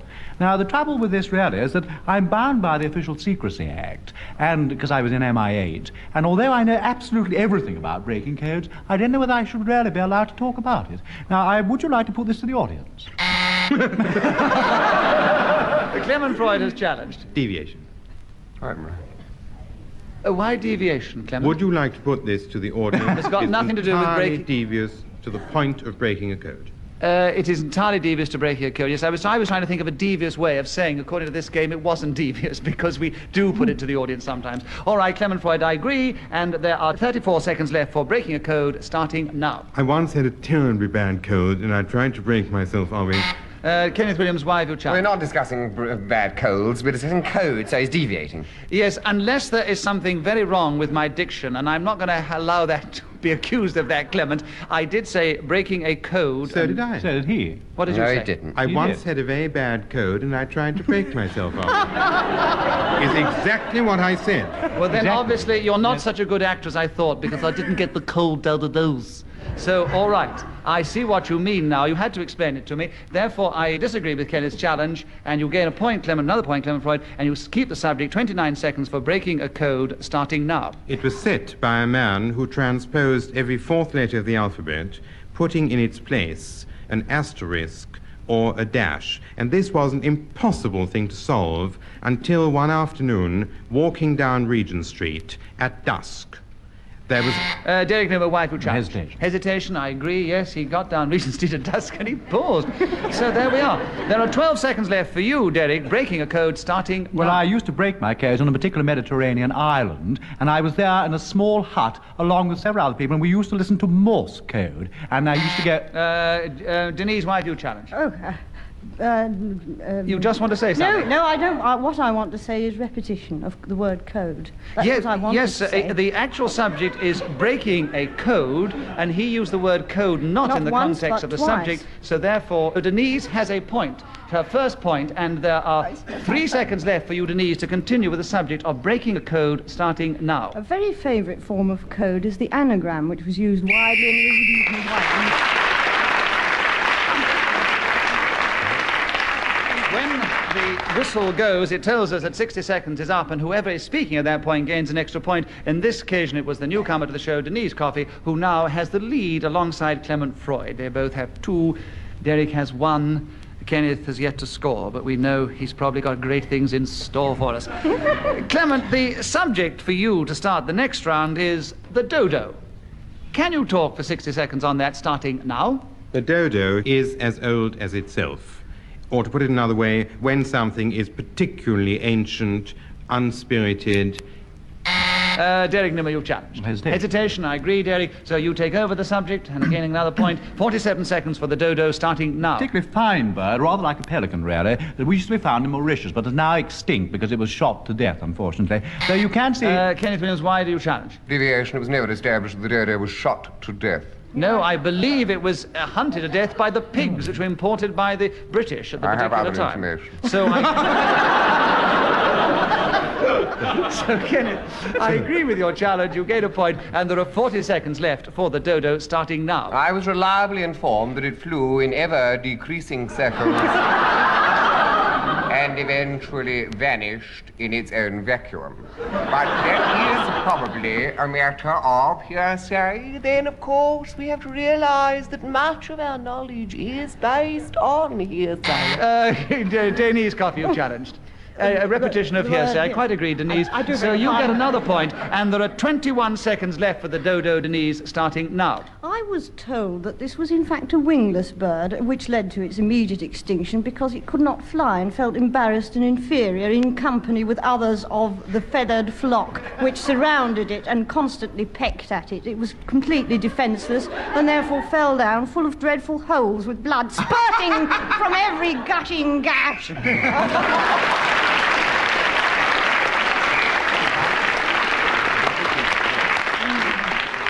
Once again, our newcomer Denise, with her spurting, gushing spouts of knowledge, was speaking when the whistle went and gains an extra point. She now has a lead over all the others at the end of that round. Kenneth Williams, will you begin the next round for us? The subject is being made up for a film. Can you talk about that? I'm sure you can very easily. 60 seconds will do, starting now. It usually takes place very early in the morning, and one is certainly not in the mood for cosmetics, but that is what is applied to one's face. And they lay you out on this slab. I use the term Derek advisedly Nimmo has because challenged you, I'm afraid. Why are you challenged? Lay you out on a slab. the last film I did, I was done all over with this wet wipe, so I had to be on the slab. So such a row! Kenneth, I'm completely on your side. You don't need to defend yourself with such gusto as that, because you've got another point, and there are 42 seconds for being made up for a film starting now. Firstly, they use a foundation cream, which then makes the skin nicely pliable. Delicious makeup, which is then... Freud, why have you challenged? Hesitation. Well, as I couldn't hear what he was talking about, I don't know. I don't know whether he has it. I couldn't hear. If you can hear, I'll let you judge, because I don't know. I'm going to let the audience judge. If you think Kenneth was hesitating, cheer. If you think he wasn't hesitating, boo, and all do it together now. They're cheering, so they thought you were hesitating. So Clement gets a point, and he takes over the subject with 29 seconds for being made up for a film, starting now. For me, this is an experience which is getting longer and more tedious because as my hair has receded... Kenneth Williams' wife, who challenged. Hesitation. Hesitation, I agree, Kenneth. You have 22 seconds left for being made up for a film, starting now. And then this girl gets this brush to make my eyes blue, and she often said to me, this makeup's really quite unnecessary because your eyes are like Derek Nimmo, wife, who challenged. Revolution of eyes. Yes, we've had too much of your eyes, I'm afraid. Twice. Oh. Just done yourself out of a very interesting anecdote. It's a lovely way of getting out of it, isn't it, Kenneth? But Derek gets a point, and there are 8 seconds left for being made up for a film, Derek, starting now. Well, unlike Kenneth Williams, I'm only made up from the neck up. When I sit down in the chair, they put a lovely thing round my neck, and there I sit there with brown put all over me, and my hair's curled.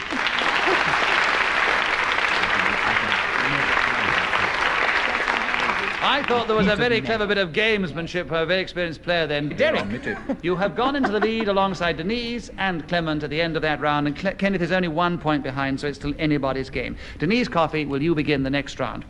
Tweedledum and Tweedledee. Can you talk about them for 60 seconds, starting now? The eponymous heroes of this topic, which has just been mentioned, are two fictional characters, both knights of the realm, who were invented by Eric Dodson, who's otherwise known as Lewis Carroll. Clement, Derek Nimmo, why have you challenged? Not true. They weren't invented by him. Oh, I Tweedledum thought and they Tweedledee were. has been words been in the English language for many, many years. Oh, Yes, I'm afraid they were. They weren't actually clever invented. clogs. He is clever. Oh, yes. Oh, is Miss Sharp straight out of the knife box, that one, I tell you. But it is a very definite challenge, which is accurate, so Derek gets a point, and he takes over the subject with 48 seconds left for Tweedledum and Tweedledee, starting now. Some say that compared with Bonaccini... Kenneth Williams, why have you challenged? Deviation, there's such word as compared. Unless it's a form of comparing you to specialising. I must say, wouldn't surprise me. Yes, well don't talk yourself out of a point. multitude, he Kenneth, does. don't talk yourself out of a point. Oh, sorry. No, I'll give you a point for that because he meant compared, and I agree that was deviation. So there are 44.5 seconds left for Tweedledum and Tweedledee, Kenneth, starting now. They are the names given to two mythical characters who can consist largely of a load of old codswallop. And that is all I really have to say on the subject. So Clement Freud challenged you. Hesitation? No, he did not actually hesitate If at that's that point. all he has to say I on didn't, the subject. but I didn't stop but there. the thing You is, great Clement... fool, I could have gone on to say, but I will digress here. Yes. And etc. You fell right into it, At you that didn't particular you? point... You just fell right Oh, into quiet, Kenneth! He hadn't at that point hesitated, so he gets another point, much to his surprise, I'm sure. 32 seconds for Tweedledum and Tweedledee, Kenneth, starting now. Many people would find such a discussion. Clement Freud, why have you challenged? Deviation. He's already said that that was all he was going to say about it. But he had not yet established in his sentence what else he was going to say, so I'm still with Kenneth, who has another point, and 30 seconds left for Tweedledum and Tweedledee, starting now. Existing largely in the realm of the imagination, there is very little sort of validity which any challenge can properly contain that could be said to dismiss. Derek Nimmo, why have you Well, challenged? he's not talking about Tweedledum and Tweedledee. No, I think he's gone right off it. I think I really do.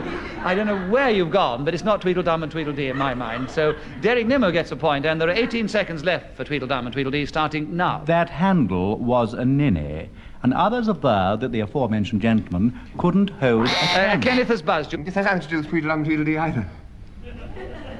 Has it, Derek? Yes, it does. Go on, just quickly justify it. And as there's no difference between them to see, they're as like as Tweedledum and Tweedledee. It's a poem Yes, by it John is a Bowden. poem, actually. I thought he was going on to that. So Derek gets a point, and there are 12 seconds left for Tweedledum and Tweedledee, Derek, starting now. Well, they are, of course, people who are absolutely similar, or kinds of things that show no difference between them. It's something that's been used throughout the English literary world for many years. You can look at it and find these words mentioned throughout the works. Well, as Derek was speaking then when he gains an extra point. Derek, the subject is now with you. By the way, you have a lead of 2 at the end of that round over Kenneth, who's in second place now. And the subject is gorillas, Derek. And couldn't think of a less apt one for you, but Ian's thought of it anyway. And will you begin now? Well, curious enough, I was a gorilla. I mean, actually, I played one, and I had to wear this awful gorilla skin and climb up to the top of the great big thing in Battersea Pleasure Gardens, you know, that Big Dipper thing, and I had to run down chasing a very small dwarf, and it was very perilous and awfully nasty, and I didn't enjoy it at all. And after a while, questions were asked about me in the House of Commons, because people stood up and said, they're on the member opposite. Freud, why do you challenge? Hesitation, yes. Once the questions came up in the House, there were definitely hesitation. So there we are. Clement, you gain a point, and the subject, 33 seconds left. Gorillas, starting now. I was never myself a gorilla, but I have... Derek Nimmo, why do you challenge? Deviation he is.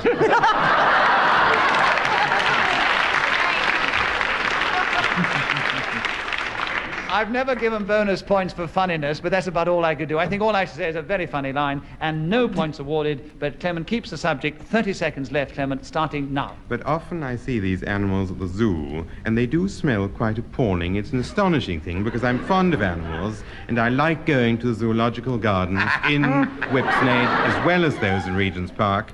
And when I go to the monkey houses, the ape huts, and even the chimpanzee cages, the astonishing odor. Kenneth Williams, why have you challenged? A repetition, he did say astonishing before. No, he said Yes, he amazing did. smell. Oh, no. 9 seconds left for you, Clement, still on gorillas, starting now. The name is also given to patriots who fight, men who come into their... Kenneth Williams, why do you challenge? It isn't. Well, you see, we go by the sound, and people Well, you can't make gorilla sound like gorilla. Well, I'm afraid, you see, Well, you though... just did. I did. Don't laugh, you're just helping them. No, actually, if you were pronouncing correctly, you should talk about a gorilla instead of a gorilla. Precisely. But people... Thank you. You've done it. You've answered it then. They don't sound the same, do But they, I'm dear? afraid people, being very colloquial in their speech, especially in this country... Well, we're not concerned always with people say- or their colloquialism. We're concerned with what's correct. And we are also concerned in this game with how a thing sounds to the ear, and most people, when they talk Well, about... I don't like the way things are going. I don't like it. Seems to me you're giving all the judgments his way. He always wins. You Every always week is the same. I'm fed up with it. You always forget when I give the judgments your way. Oh, shut up. Let's get on with it. The subject is gorillas. It's the way you hear it spoken. There are 6 seconds left for Clement Freud to continue, starting now. In the African forest, there are notices posted up on palm... Kenneth Williams, why... There are no notices in the African forest posted up. It's There all are lies. notices in the You're just African telling a load forest. of lies. I should have the subject back. Notices. We all would like you to have the study back, but there are notices in the African forest, in places. So Clement gets another point with 3 seconds left for gorillas starting now. In India, Pakistan, and Siam, you're very unlikely to find.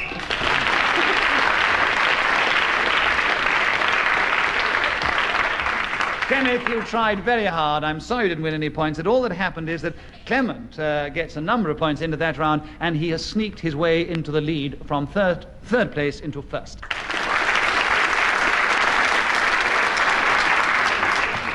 Madison Avenue is the next subject, and Clement Freud, it's your turn to begin. Will you talk about that for 60 seconds, starting now? This is a thoroughfare in New York going from east to west, unlike streets which go from north to south, which is why the city of the Kenneth Williams, why do you... Hesitation. Yes, I think there was a Yes, hesitation. I think he was working out whether he was accurate in saying east to west and north and south. Anyway, there are 50 seconds for you to talk about Madison Avenue, Kenneth, starting now. The Madison Avenue I am most familiar with is, of course, in Birmingham. And when I played it with a marvelous production, I might add, of Peter Pan, I don't wish to sound as though I'm pushing myself, but I was superb as slightly a wonderful character, and I may say I was following in the footsteps. Denise Coffey has challenged you. Why, Denise? I'm afraid we've left Madison Avenue. Well, he was established, deviation. however imagined it may be, that he was in Madison Avenue, Birmingham, giving this strange but superb performance that he thinks was out of this world. So Kenneth gets another point, and he continues for 29 seconds on Madison Avenue, starting now. And at number 10, in that road, there lived... Clement Freud, why have you challenged? Deviation, it's an avenue. Oh, yes, that's a very clever challenge. Wait a minute. Of course, that's rubbish. Watling Street was a road. No, These things are yes, roads. they are basically roads, so Of I will course get they are. Quiet, Kenneth. Well, it does make me wild, Nick. He's just been picking on me. You just said in this particular round how absolutely marvellous and gentle and composed you were. Clement Freud will get a bonus point for cleverness on that, but you keep the subject, because you weren't actually deviating from it. Madison Avenue, Kenneth, starting now. The residence there which I was most familiar with belonged, of course, to Maudie Fittleworth, fun with a Frankfurter. Oh, the times we had in her presence, and the gaiety plastic birds come out the chimney. Oh, the laughter. Demo, you challenge what? Well, we're always having Maudie Fiddleworth with a Frankfurter. We got both Maudie Fiddleworth and a Frankfurter shoved down our throat all the time. We don't want to know about Maudie Fiddleworth. Am I right? And on the blue corner, Derek Nemo, and on my left in the red corner, Kenneth Williams. And I say there was no contest there. Well, we enjoyed that little battle. They didn't actually, listeners, get to actual fisticuffs, to grips with it. But we did have quite an argument about Maudie Fittleworth and her Frankfurters.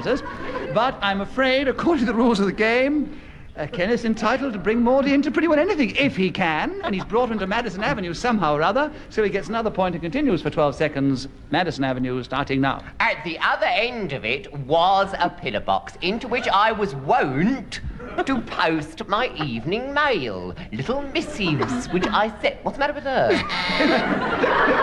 Why do you challenge? Deviation. Why? What's the matter with her? It's got nothing to do with Madison Avenue. Oh, no, solicitude. My name is Coffee, after all. Well, actually, to be utterly fair, Kenneth, that is quite true, you see. Oh, yes, you should keep going. So I agree with Clement Freud. By the way, listeners, Denise Coffey was having a cough, and that's what made Kenneth say the remark. But Clement Freud's challenge was correct, so he gets a point, and there's only 1 second left, Clement, for Madison Avenue, starting now. The American Advertising Industry. So, Kenneth, you see, it does pay to keep going. Another 2 seconds, you'll have got an What a extra shame. point. All What that happens is that gallantry. Clement has extended his unwitnessed. lead at the end of that round. Denise Coffey, will you begin the next round? Tranquility. Can you speak about that for 60 seconds, starting now? Tranquility was an obscure Irish philosopher whose works have mainly been lost to us because he wrote mainly for illiterates, and therefore all his books were contained only blank pages. Denise Coffey, you've challenged yourself. I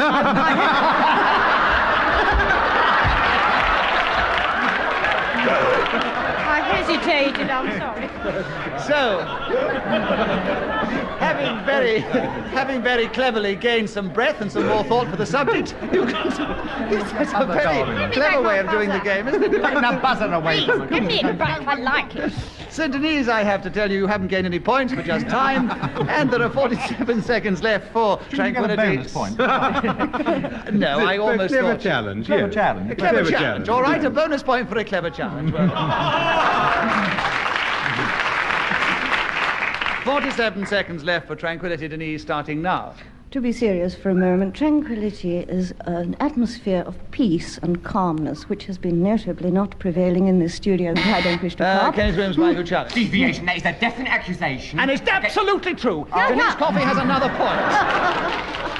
There has another point, and there are 38 seconds left for Tranquility, Denise, starting now. What could be more peaceful than a summer evening upon the bosom of the sea? Clement Freud, Michael Challenge. Deviation. Why? Derek Nimmo could be more peaceful than a summer's evening, for instance. Oh, I He could dispute be, that. but she has not deviated from the subject of tranquility. Right. So Denise gets another point, and there are 35 seconds left, starting now. Wordsworth once described poetry as emotion recollected in this very particular mood of which I'm speaking, and how true that is. Don't you find when you write particular... Derek Nimmo, you ungallant thing. She's I'd set myself wrong. off there. But I have to play the game correctly, so Derek takes the point, and there are 24 seconds left for Tranquility. Derek The starting now. most tranquil person that I ever met was, of course, Gertie Guttleforth and her hot dogs. You used to see her in Madison Avenue in Birmingham, standing there in the most extraordinary calm way. And I used to pass her on Friday evenings after going to see him in Peter Pan. And there she'd be there, all calm, serene, Clement lovely. Freud, Whitewood Challenge. Repetition of calm. Yes, you did say calm before, I'm afraid, Derek.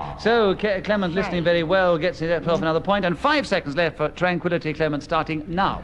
On a calm night in Lowestoft, when the moon is low and the streets are awash.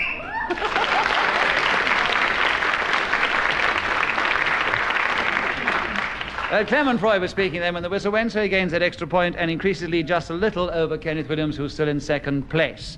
And we continue with Derek Nimmo, and the subject is faux pas.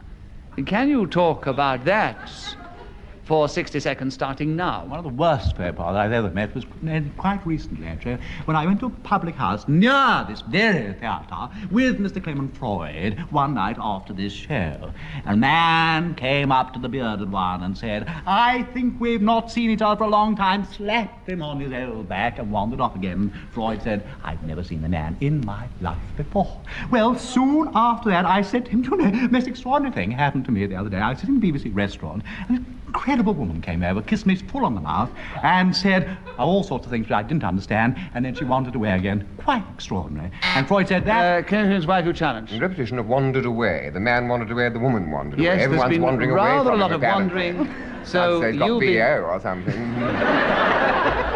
Anyway, Kenneth, your intelligent listening has gained you a point and the subject with 24 seconds left. Faux pas starting now. The faux pas which I once made was appalling, because at this dinner party I said, "How dreadful for someone very young to marry someone really old," and the dinner party was being given by a man of 60. Derek Nimmo, Whitewood Challenge. And his wife was only Yes, 16. there we are. There's a repetition of dinner Rather party. unfortunate. So, Derek, you get a point and the subject, and there are 6 seconds left for faux pas starting now. The aforementioned fellow said, "That was no woman, that was my wife." And in fact, it was Clement Freud's wife.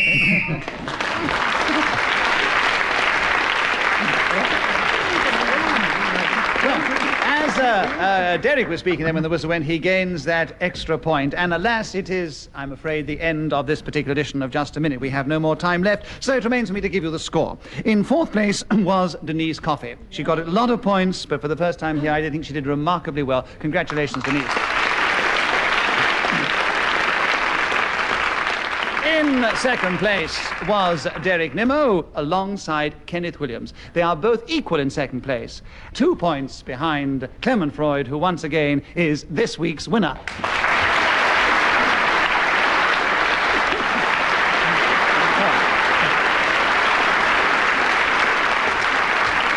We do hope you've enjoyed this particular edition of Just a Minute as much as we've enjoyed playing it to you. Until we all meet again, goodbye from us all here. Goodbye.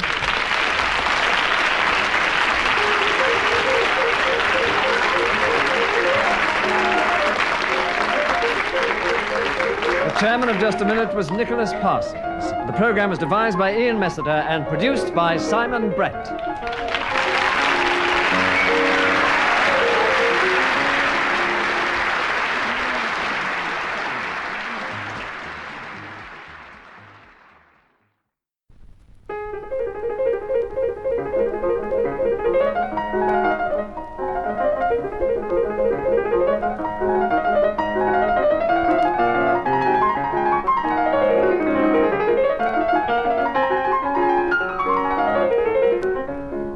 we present Kenneth Williams, Derek Nimmo, Clement Freud, and Geraldine Jones in Just a Minute. And as the minute waltz fades away, here to tell you about it is our chairman, Nicholas Parsons. Thank you. Thank you very much indeed, and welcome once again to Just a Minute. And once again, it's my pleasure to tell you that these four are going to try and speak for just a minute, if they can, on some unlikely subject that I will give them without hesitation, without repetition, and without deviating from the subject if they can. And if one of the others thinks they're guilty of doing this, they will challenge by pressing their buzzer, and if I agree with the challenge or disagree, they will gain points or give them away, as the case may be. So let us begin this week with Kenneth Williams. Kenneth, a delightful subject for you. Romulus and Remus. Can you speak for 60 seconds about those two, starting now? Well, I'm not an expert on your actual Roman mythology, but these two, I think, were brothers who were suckled by a she-wolf. And then they had a most terrible row, and one slew the other, and then he went to the Sabine women, and they had this rape. Now, the idea was, because he had no women, that was the idea, so you say, oh, I was really Derek Nimmo, you challenge, why? Repetition of idea. Yes, and I agree with the challenge, Derek. You gain a point, and you take over the subject, and there are 30 seconds left for Romulus and Remus, starting now. Well, when Romulus and Remus wanted to decide on which hill to build the new city, they went one to the Aventine Hill and one to the Palatine Hill. Clement Freud, you challenge, why? Repetition of hills. Yes, alas there was. It was getting so interesting too. Clement Freud, I agree with the challenge, so you gain a point and you take over the subject with 22 seconds left for Romulus and Remus, starting now. The mother of Romulus and Remus was possibly the first woman to have taken a fertility drug, which is why these two were twins and not brothers, as has been previously mentioned. They built the city of Rome on a number of geographical protrusions. Geraldine Jones, you have challenged. Why? Deviation. He said they built it, and in fact only Romulus built it. That is perfectly correct. It was only Romulus who built... I didn't mean... You did say they... By they, I meant Romulus' workforce. You'll notice that Clement Freud has a very clever way of trying to get out of it. I agree with Geraldine's challenge. He gets a point, and there are 5 seconds left for Romulus and Remus. Geraldine, starting now. My friend has 2 sons, and she's called one of them Romulus and one Remus. They both live... Kenneth Williams has challenged you. Why? Deviation. Well, now, this is about Romulus, it's not about her friends and these sons. Well, Kenneth, you see, it's She's perfectly... just dragging in a lot of private reminiscing. Kenneth, I think you're being very clever, just getting in before the whistle goes at 60 seconds, because the subject is Romulus and Remus, and it is perfectly possible that someone could christen their 2 sons Romulus and Remus. So Geraldine has another point, and she has half a second left for Romulus and Remus, starting now. They both absolutely... That whistle tells us that 60 seconds is up, and whoever is speaking at that particular moment gets another point. In this case, it was Geraldine Jones, so she has a commanding lead at the end of that round. Clement Freud, will you begin the next round? The subject is famous last words. 60 seconds on that, starting now. Perhaps the most famous last words are, "This is the first time I've ever played Russian roulette." But there are... But during the war, there were a number of occasions when people looked into the sky and said, "Is that really a bomb?" Or, "I had no idea this gun was loaded," which must also count. My favorite last words written on the tombstone of a head waiter were, "God finally caught his eye," which seems to me to express very well a job... Geraldine Jones, you've challenged. Hesitation. Hesitation. Well, you might hesitate after that last remark in this case. So, Geraldine, I agree with the challenge, and you take a point and the subject. 23 seconds left. Famous last words, starting now. The thing about famous last words is that usually they're invented after someone great has died by someone else, as, for example, the best, which is, "I was in the right," as you end up in the middle of a... Derek Nimmo, why do you challenge? Hesitation. Yes, it was. Yeah. It was, yes, only just. But there we are. It has hesitation. Derek, you gain a point and take over the subject. 7 seconds for famous last words, starting now. My Auntie Mabel, as she lay on her deathbed, said, "Goodbye to all of you. I'm so sorry to leave every one of my dear friends here."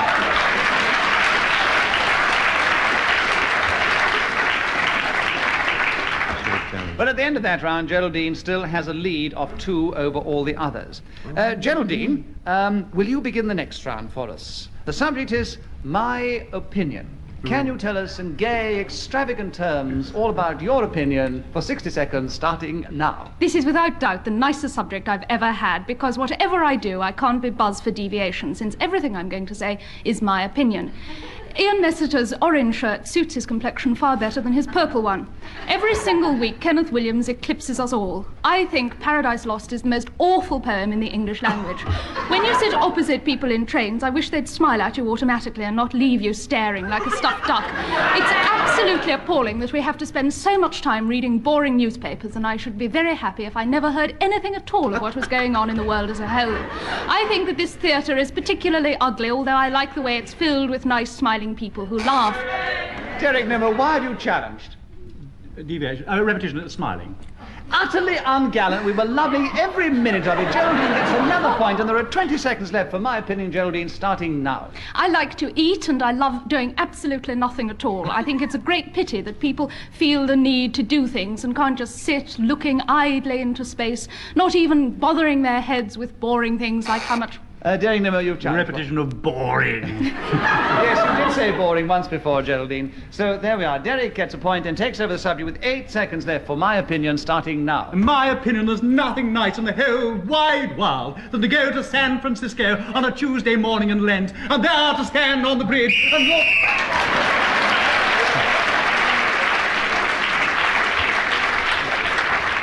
As Derek Nimmo rather cleverly got in again once, just before the whistle went, he gains that extra point.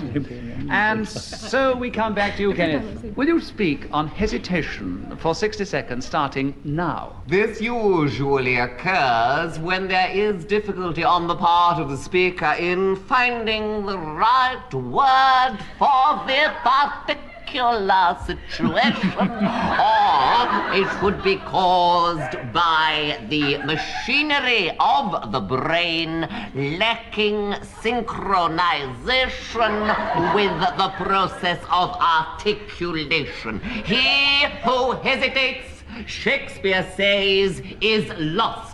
Arnold says we falter on the threshold of this life. Now both indicate, therefore, that a positive action is the only one of which you will find a universal kind of approval in the shape of a great matter. Derek Nimmo has managed to challenge you. Why? Could we have an interpreter?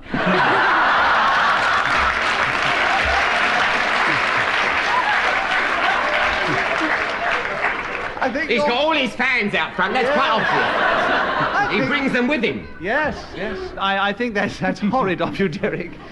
You could, as long as you keep going, you can change your voice as often as you like, as Ken has demonstrated more than once before. He wasn't saying that. He said he needed an interpreter, as though what I was saying was inexplicable. Yes, I understood every single word. Cool. And I loved it all, Ken. Nice, wasn't it? It was lovely, absolutely. And there are 8 seconds left. No, 7 seconds left for you to continue on hesitation, starting now. This is not only verbal, there can be a physical hesitation, a tentative quality.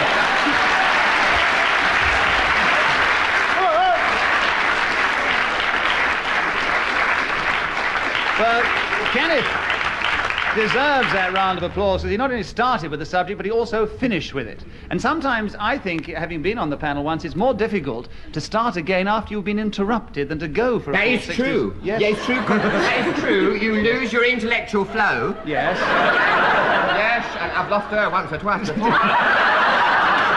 But the thing is, Ken, if you have so many flows, you can pick them all up. Well, again. that is sweet of you to say so. Lovely chairman. Very nice. So, Clement, it's your turn to begin the next round, and we carry on with this idea, repetition. So can you talk for just a minute on repetition, starting now? Repetition means repeating what you have already said, speaking again a sentence which you have previously uttered, or saying once more something which has already come from your mouth.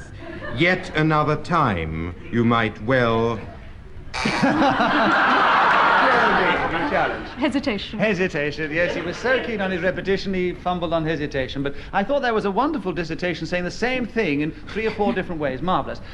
Geraldine, you take a point, and there are 41 seconds for repetition starting now. Although repetition is, of course, on this particular game taboo, it can be terribly useful because by dint of it, you can learn things. Who would ever have learned to count if it hadn't been the number of times that they'd actually spent in going over their tables, or even learning the alphabet? I have gone over my alphabet millions of times. Clement Freud, you've challenged. 2 alphabets.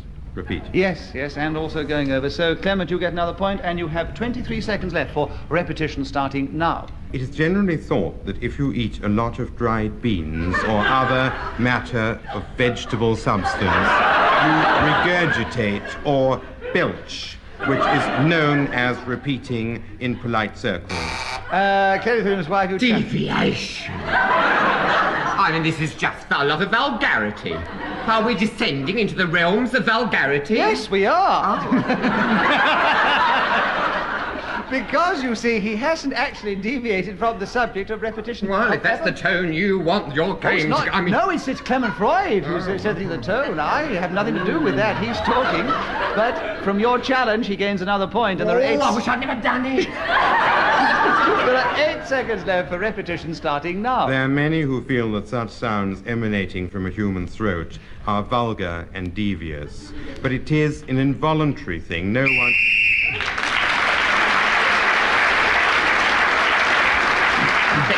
And once again, somebody started with the subject and, in spite of interruptions, finished with it. Clement Freud, who now is equal in the lead with Derek Nimmo at the end of that round.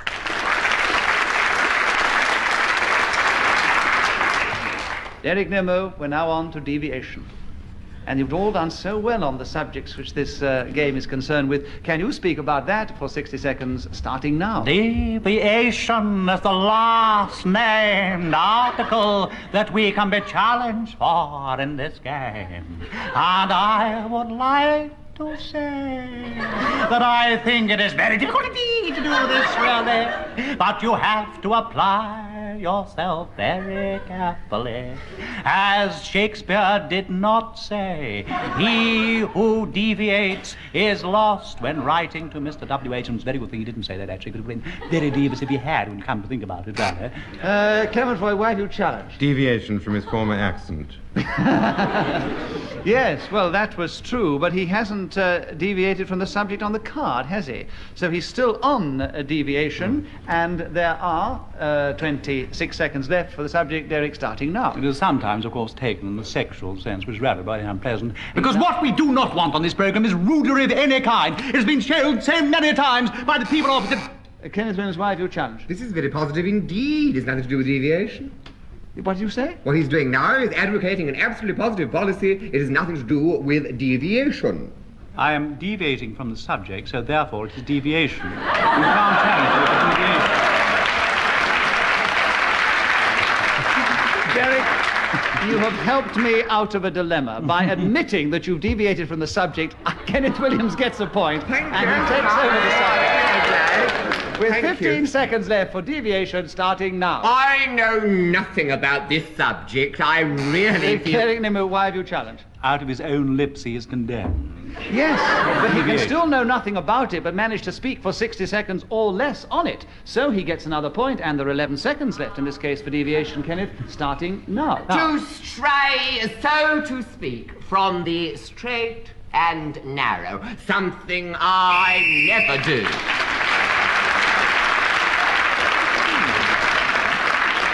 So, I must have gone into the lead there, Nick. I've gone into the lead. You've gone into a very commanding third place. Oh, dear. Alongside Geraldine Jones, and you are only just behind Clement Freud, who is 2 points behind Derek Nimmo, who's still in the lead. Geraldine, will you begin the next round for us? Old Lang Syne. Can you talk about Old Lang Syne for 60 seconds, starting now? I believe that Old Lang Syne is Scottish. It certainly doesn't recognisably be English.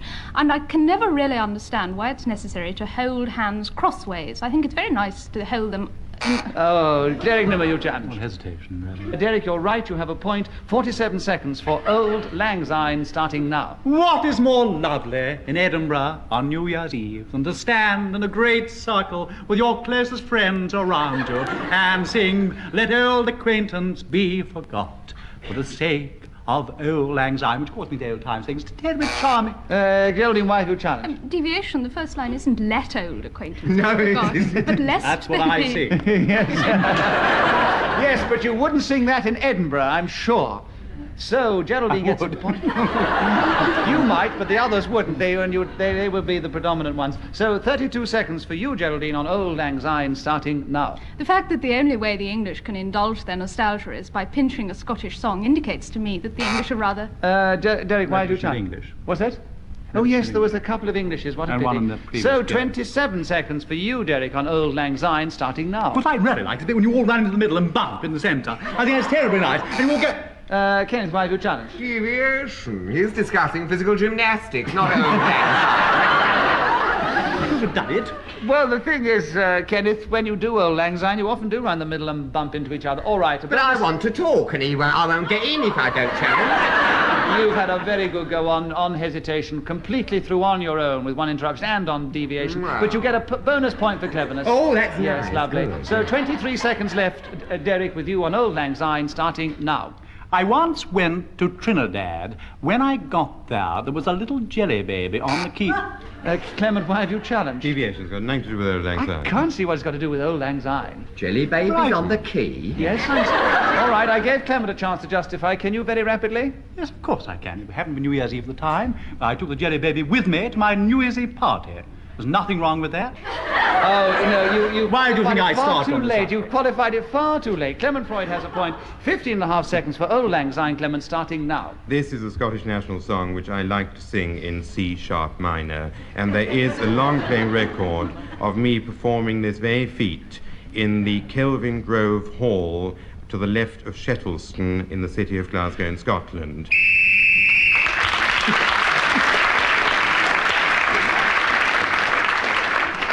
It depends which way you're looking. It could be to the right of Shettleston. I was drunk. So anyway, as you were speaking, Clement, when the whistle went, you gain an extra point, but you're still 2 points behind Derek Nimmer, who is still in the lead. Clement, will you begin the next round? The subject is gags. Can you talk about gags for 60 seconds, starting now? Who was that lady I saw you with last night? That wasn't. It was. He can't remember the oldest gag in I the couldn't business. repeat lady. Can't repeat it. Oh, of course, yes, of course. So, Kenneth, you challenged. Well, I show hesitation. Oh, yes, indeed, you're absolutely right, yes. And you take up the subject of gags. No doubt about it. So, there are 47 seconds left for gags, Kenneth, starting now. These can, of course, refer to obstructions which are placed deliberately into people's mouths, or it can refer to a kind of Geraldine, humorous... why have you challenged? Repetition of refer. Yes, she did say She's refer. very sharp. Yes. And now there are 40 seconds left for gags. Geraldine, with you, starting now. Gags is a wonderfully expressive word for a rather bad joke because the word itself has a sort of... Kenneth Williams, you've challenged. Deviation. It's never been established that gags means a rather bad joke. No, they can be good jokes They as can be well. extremely Yes. good. So, Kenneth, you take over the subject with 34 seconds left. Gags, starting now. The best one I ever heard was when this fellow came on and said, I got a pound of meat at Covent Garden for only fourpence. He said, mutton. He said, no, it was rotten. And it always makes me laugh. And it's a marvellous gag. But of course, Geraldine Jones probably wouldn't agree with me. There you see she establishes that her humour is on a much Geraldine, why higher have you plane. challenged? Well, deviation, much as I like being talked about, it's not relevant to gags. Well, I think it is, because you've just been talking about gags. It was arising out of what you said that Kenneth's now going on about it. So Can I Kenneth have a gets point another for point. cleverness? Because I've never had one.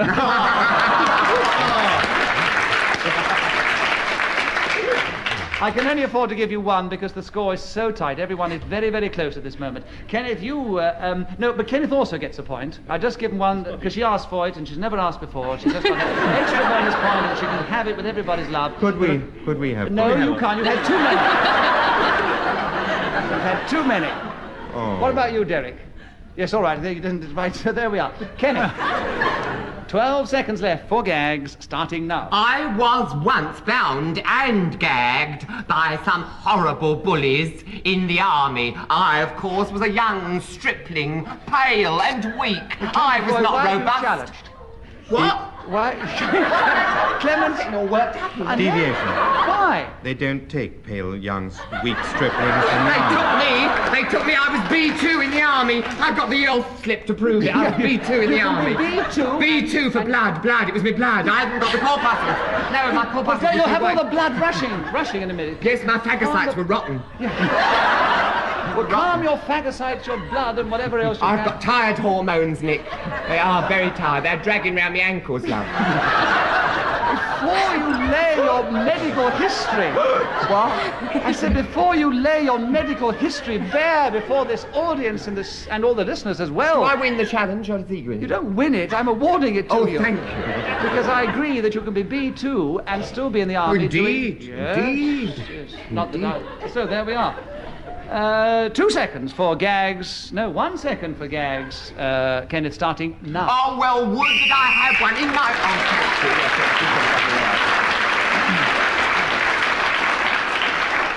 So, Kenneth's blood kept him in at the end.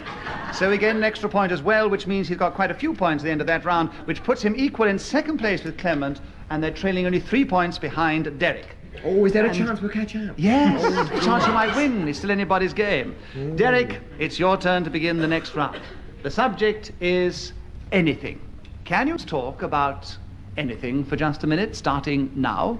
Very kind of the chairman of this program to ask me to talk about anything. All the rest of this program I've been having... Clement Freud, why have you challenged? I know. Yes, indeed, yes. Clement's got a point, and he's got the subject. 52 seconds for anything, starting now. Every summer weekend, you may go into a park and watch cricket, which is performed between...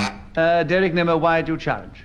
I've not the slightest idea. I really don't know. I didn't mean to challenge. It was a funny, curious reflex action of my thumb that made it go doodle-doodle like that. So I get a have point. no idea. Give him a point. Well, I'm afraid I have to. Yes, It's the pure go on. tension of the situation. I'm so sorry. So Clement gets another point. He creeps up a little. 46 seconds left for anything, Clement, starting now. My daughter has a poodle who is called Polly, and at one time had a dachshund who was known as Suki. And these two animals, in their lifetime, had an astonishingly happy relationship. One day, one of them would rush... Geraldine, why have you challenged? A repetition of one. One day, one. One day, Yes, one of one them. day. I'm afraid at this particular game they're all being very sharp and keen, so I have to give it on small words like that. Geraldine, you get a point and the subject. 21 seconds for anything, starting now. I have always lived on the assumption that anything is better than nothing. In other words, if someone comes to me and says, either you can have a pound of sweets or you can have nothing, then of course I would take the... Derek Nimmo, you challenge. Repetition of nothing. Yes, the last there was, so nothing gets you a point, Derek, and the subject, anything. 11 seconds left, starting now. I was walking over the mountain of Helvellyn, and I saw an ice cream cornet balanced on a rock. I picked it up and licked it with my tongue. It was very sweet. Clement, why have you challenged? Oh, I don't know. I mean, don't know. He said I 4 times, which seemed... I mean, if you're going It seemed a very if you're going to good give it on one, you might as well give it on I. No, not in this particular Really? case. Oh, let's give no. him another point. No, there's some of the audience might Yes, think they so, like- no. yes, let's No, give- you were being very clever. You No, I know there's wasn't only being clever about at 2 all. seconds ago because you saw Ian Messiter put his whistle in his mouth and you thought you'd try and get in somehow or other. And I'm afraid I'm not going to allow it on I, so Derek Nimmo gets that point, which won't make any difference to the final result, and he has 2 seconds left, starting now. And he's a lovely whistler, Ian Messiter.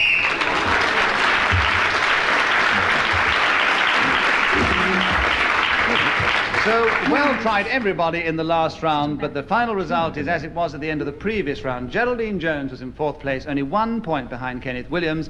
Kenneth was in 3rd place, 2 points behind Clement Freud, and Clement was 4 points behind this week's winner, Derek Nimmo.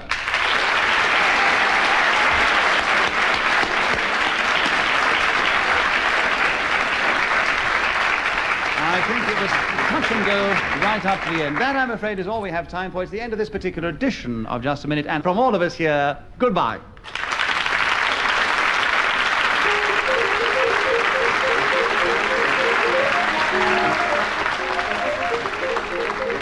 chairman of Just a Minute was Nicholas Parsons. The programme was devised by Ian Messiter and produced by Simon Brett.